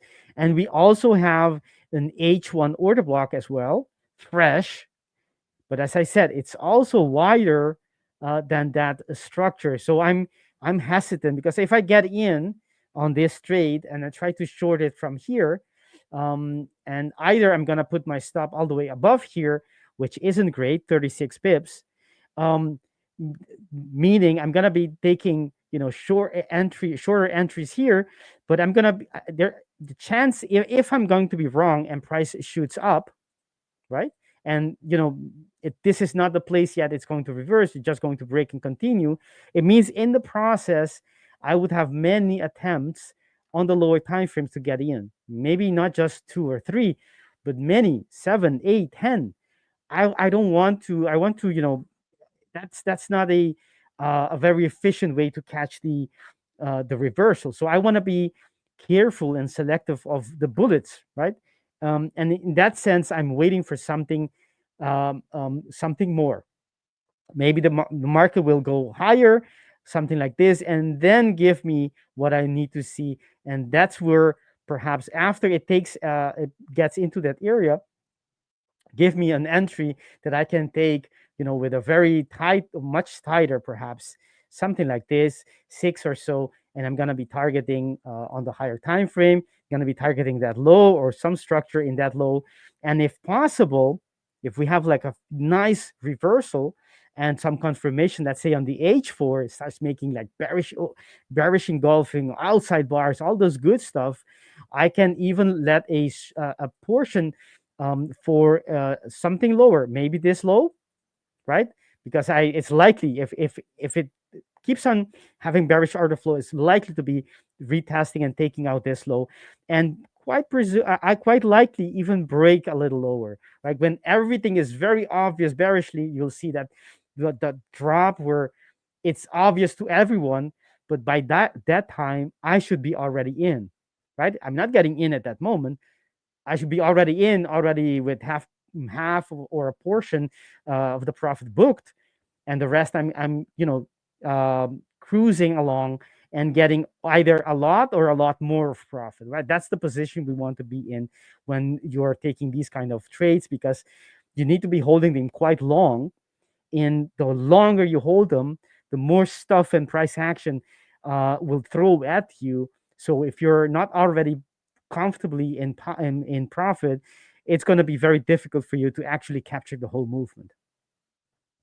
All right, so that's one thing on GU that I want to show you guys. So I'm looking for that possible short, which has the daily backing, but it doesn't mean I'm going to go in just because I have an idea, right? Let's not be jumpy and how do you say that? Trigger finger, and because that's not a way I think a trader should be, right? You should wait for, if price is going to go to reverse from this structure, right? It's going to show you in its up and down. You will see those quasi being formed, those structure being created before you need to enter. And that's the proper way to doing it. Watching for the data, for the evidence before you get in. So I'm gonna check. Let me see, how do I let me see if I can take that circle out. Just for some, we got a poll here saying that we got 55 people, 55% of the viewers are bullish on GBP USD. So we're about 50-50 bullish, bearish on GBP USD right now. That's what's the okay? I'm going to say something that is it looks like I'm defending my strategy, but I'm not. The thing is, like even if it's more than 50% thinking price will go higher, I don't mind being wrong, because if I get in, my stop are not going to be much more than 10. It's going to be likely below 10, maybe 6 or 5 or so on. And the target that I'm going to be taking is on this time frame is going to be, I'm going to be targeting these low, and that's the beauty of trading a high risk reward ratio. I can be wrong more often than not, and that's fine. The majority of the people can, and maybe they're right. Maybe this has, because we're coming from. But by the way, I have to. Sorry, Victor, I had to just jump in and interrupt you. But look at NASDAQ. Beautiful. Yeah, it had that breakout, so I think we're in the clear here on the breakout. Looks like we got the 5-minute candle closing in about one and a half minute here, so it looks like a breakout. So I think it's gonna keep this one open. That's a very good call from of you, discretionary call from deviating from the strategy you were trading. That's the experience, the price action narrative experience of years, thousands of hours looking at the charts. Yeah, it really is thousands. Should do the calculation on that someday. I did a long time ago. I did like a, of course not precise, but an estimation, and it's many thousands of hours. That was a couple of years ago. Yeah, I think I spent. Well, let's see. I spent. Okay, so on the live trading room, I do at least 3 hours every day, but in reality, it's probably more. But let's say I do 4 hours of screen time every day. 4 hours of screen time every day, Monday, Tuesday, and Thursday. That's 4 hours. 4 days a week. We're gonna remove Friday. I'm looking That's at Friday about as well. 1,000 a year. 1,000 a year. Yeah, 4 hours a day on every weekday. That's 960 hours a month. I mean, sorry, a year. So basically 1,000. If you're doing it, just count the number of years you're doing it. But is it 4? I used to spend a lot more, but I spend easily that amount and more than that amount any given day. Oh, look at gold. Look at gold. Heidi says, look at gold. Look at gold. New all-time highs. And you were long. Oh, I should say that. I was long and I got stopped out. Wow. Wow. That's a sore stop loss. Very sore one. Yeah. Wow. Well.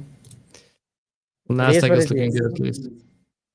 So it takes 10,000 hours. I don't know who said it. You know, the 10,000 hour rule.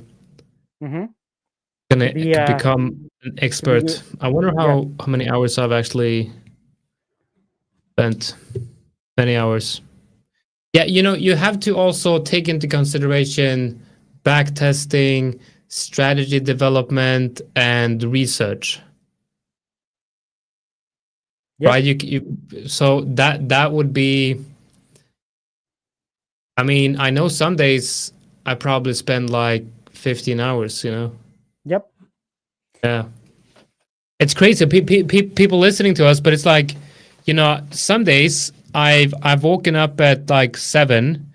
I've looked at the chart from 8, like from 7 to 8, and then I leave my kid at the bus. I come home, I do research, you know, I have lunch for like, I don't know, 10 minutes. spend the whole day, and then like late into the night doing back testing, crunching numbers, looking at, you know. So yeah, I would say some days it's probably 12 hours, some days 4 hours, you know. So yeah, I must have reached that 10,000 now. Yeah, at 10 hours a day, doing it only on the weekdays, and I didn't do only on the weekdays. I did it 7 days a week, but only on the weekdays. If you did 10 hours, it would be 2,400 a year. So you get that, you know, after 4 years, you would have reached the 10,000 mark there. And that's only 10 hours a day, and only doing it from Monday to Friday, which Saturday and Sundays are maybe the times that I put more times in because I can. Yeah, exactly. Not now. Before I had my son, my first year of trading,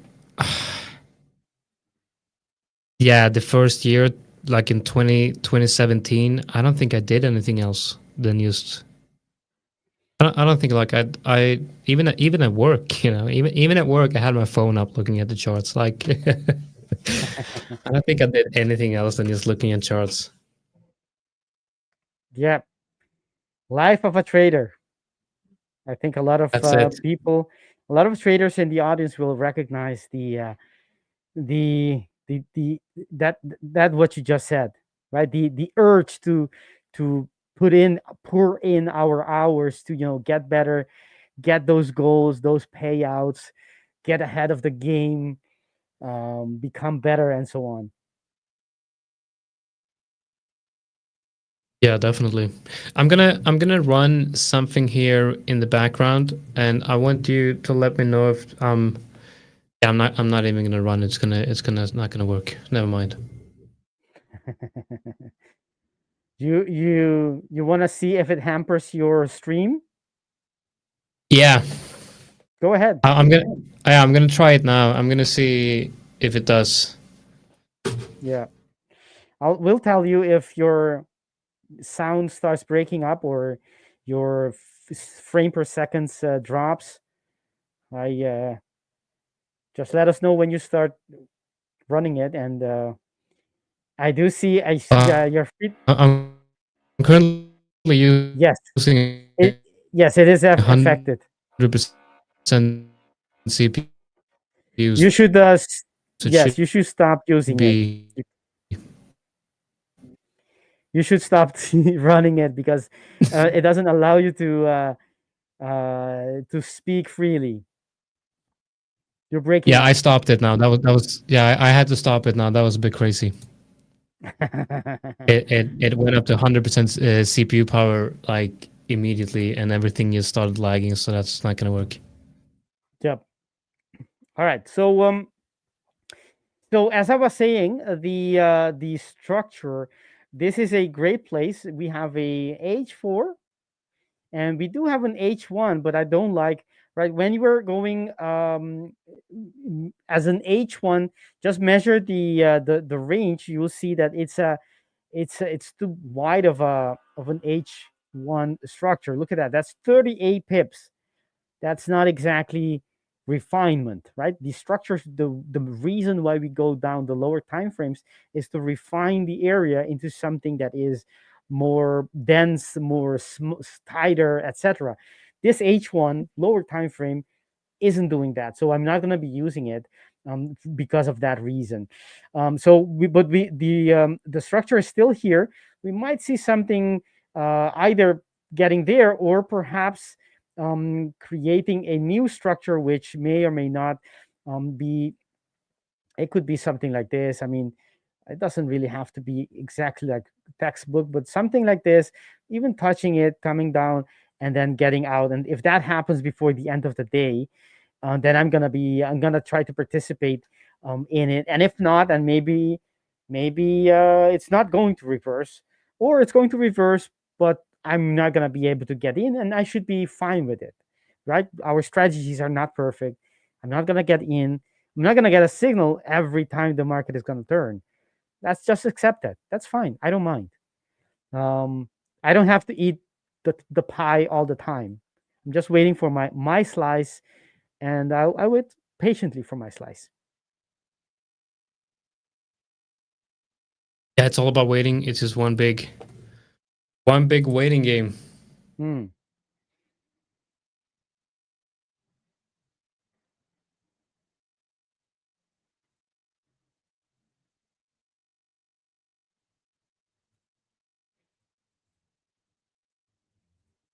Yes, indeed.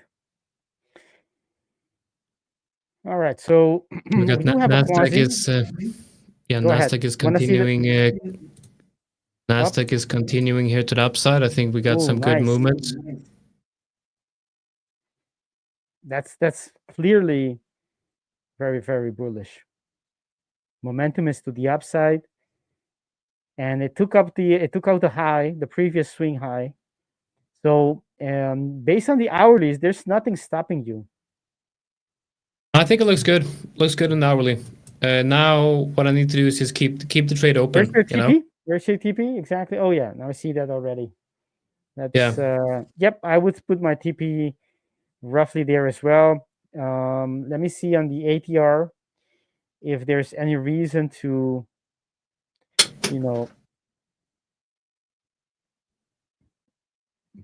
do it differently. Not differently. Yeah, but Vinicius, today I'm not looking at the 10-second shot. This is not a scalp trade. This is more of a day trade. Looking to take it up there. I'm probably going to close this at the close of the. I'm not going to hold this open overnight, so I'm going to close it at the end of the New York session. Okay, so 413. That's gonna put the TP, the ATR right at here. Okay. What number is that? Well, I don't know if your price feed is the same as mine, but it's a little bit beyond the area that you have your TP. So your TP is Okay, that's good. That's good. That's good. Yeah, that's good. I like that. Great. Great, great, great. I like that. I like that. I like your trade. And I like that you felt the force, right? As Vinicius said. Yeah, yeah. You felt the force. It's yeah. I mean, that's the true strength of a systematic trader. You know, knowing when to follow the system and when not to follow the system. That's also something that you should test, right? But let's say that you have a system that you see is profitable. You can take every signal and you're profitable, but then all of a sudden you see that you're getting a long signal at the level where everything is screams long. I mean, everything screams short. Then you got to say like, okay, will I take this system trade when everything else is saying do not take the signal, right? Most likely, if you include that into the testing, you would probably get better results. It's very difficult to include that in testing though. Like it's very difficult to, because you have to look at every instance that you're testing and you have to make discretionary decisions like that on every single thing that you're testing. And it just takes so long, you know?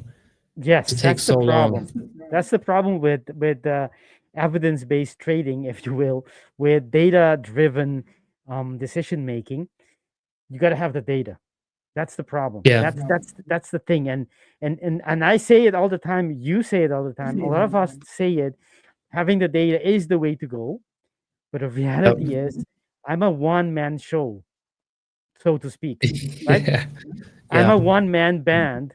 I don't have a team behind me of, quants and PhD or researchers, I say, hey, look this up. And I want to know it by tomorrow or whatever.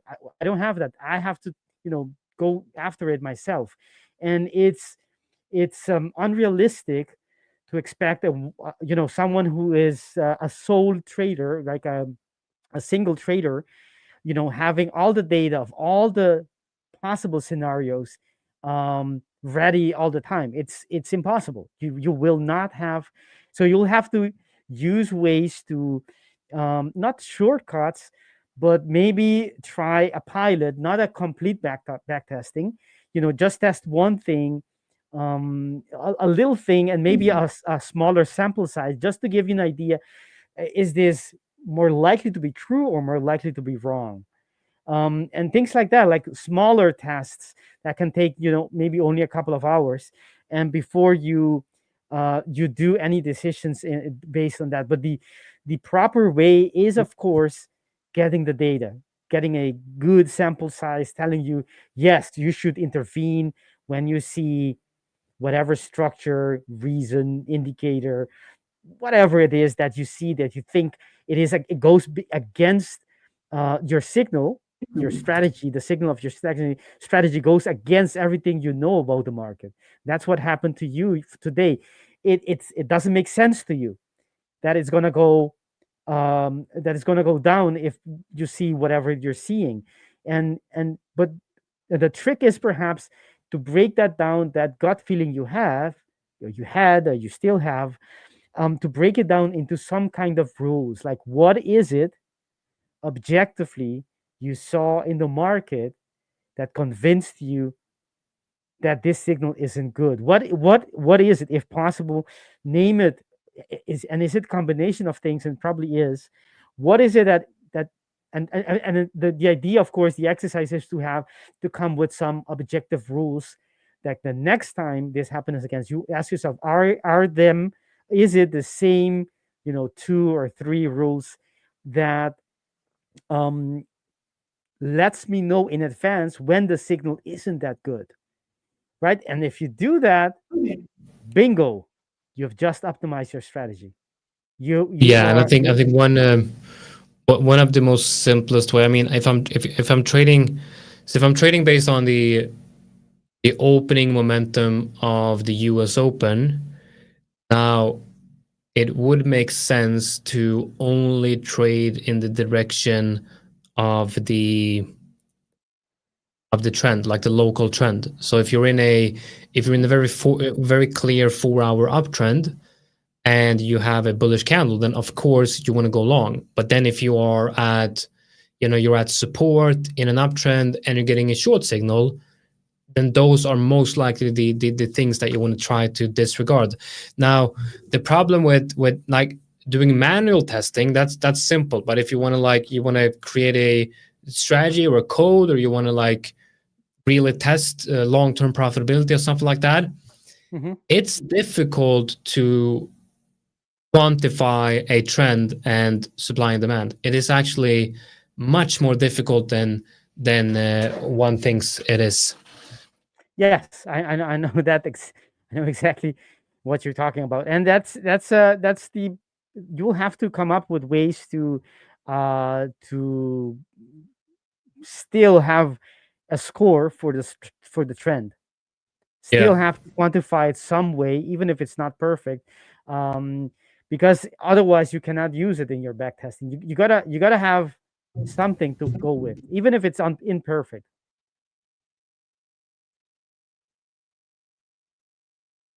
Okay, we got a real breakout now. It looks like there's strong momentum here.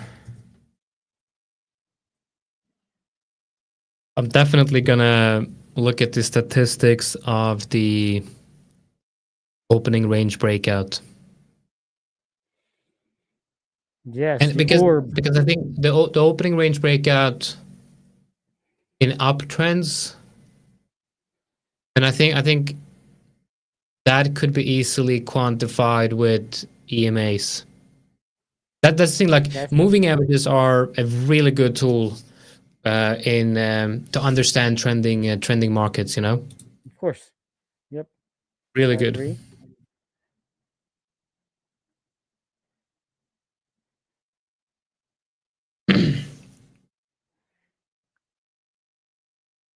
Okay, so we're getting EM into is that not. area.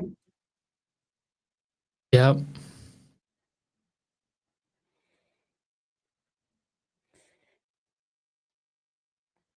Order flow on the H4 is still, this makes me think that we have reason for it to continue higher, right? The retesting of where it's coming from. So that makes the setup less likely to work.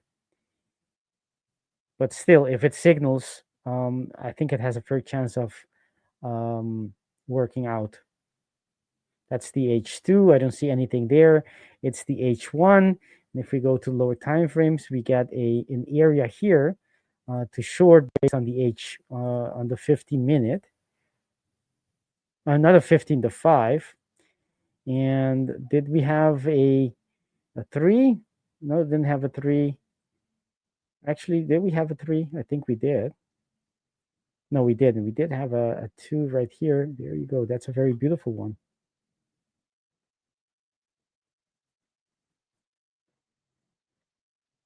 So here we have someone saying that he prefers simple moving averages instead of exponential moving averages, and I'd say you go with whatever works for you. But there is a big weakness in the simple moving averages, and that is the fact that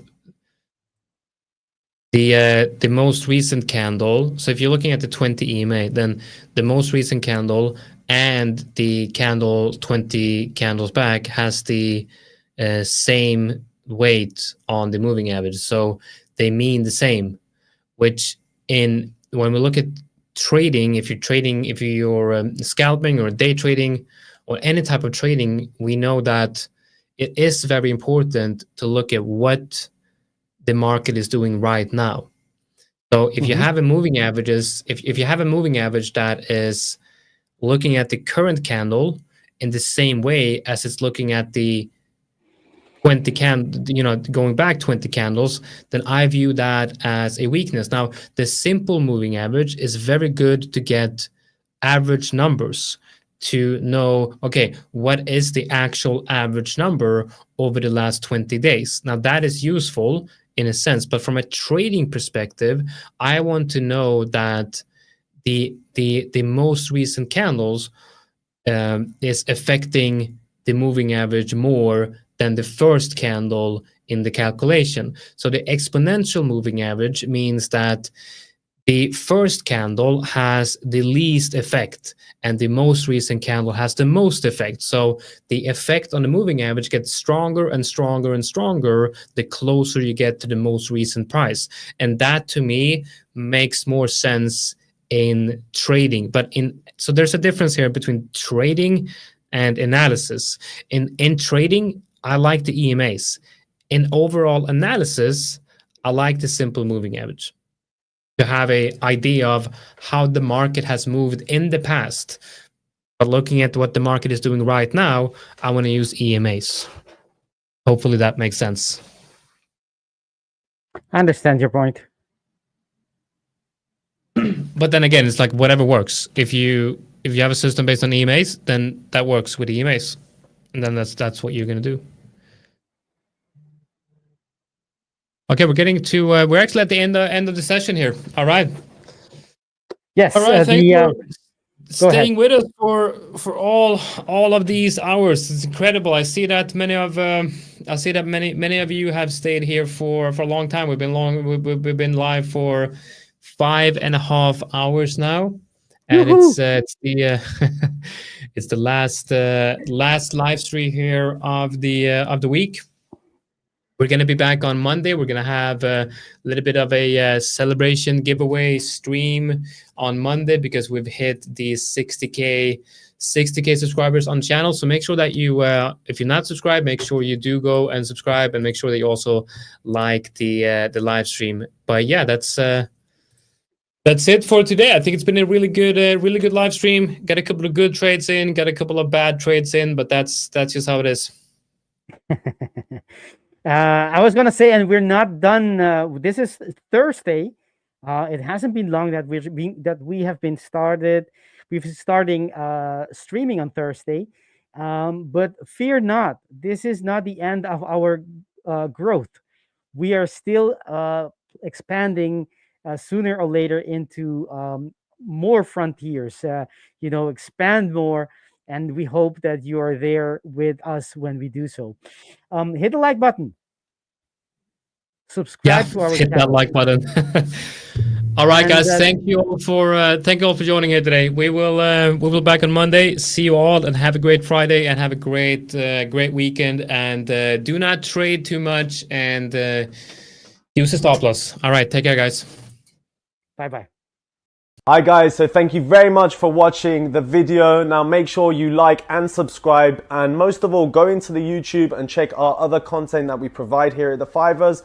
We'll see you in the next one.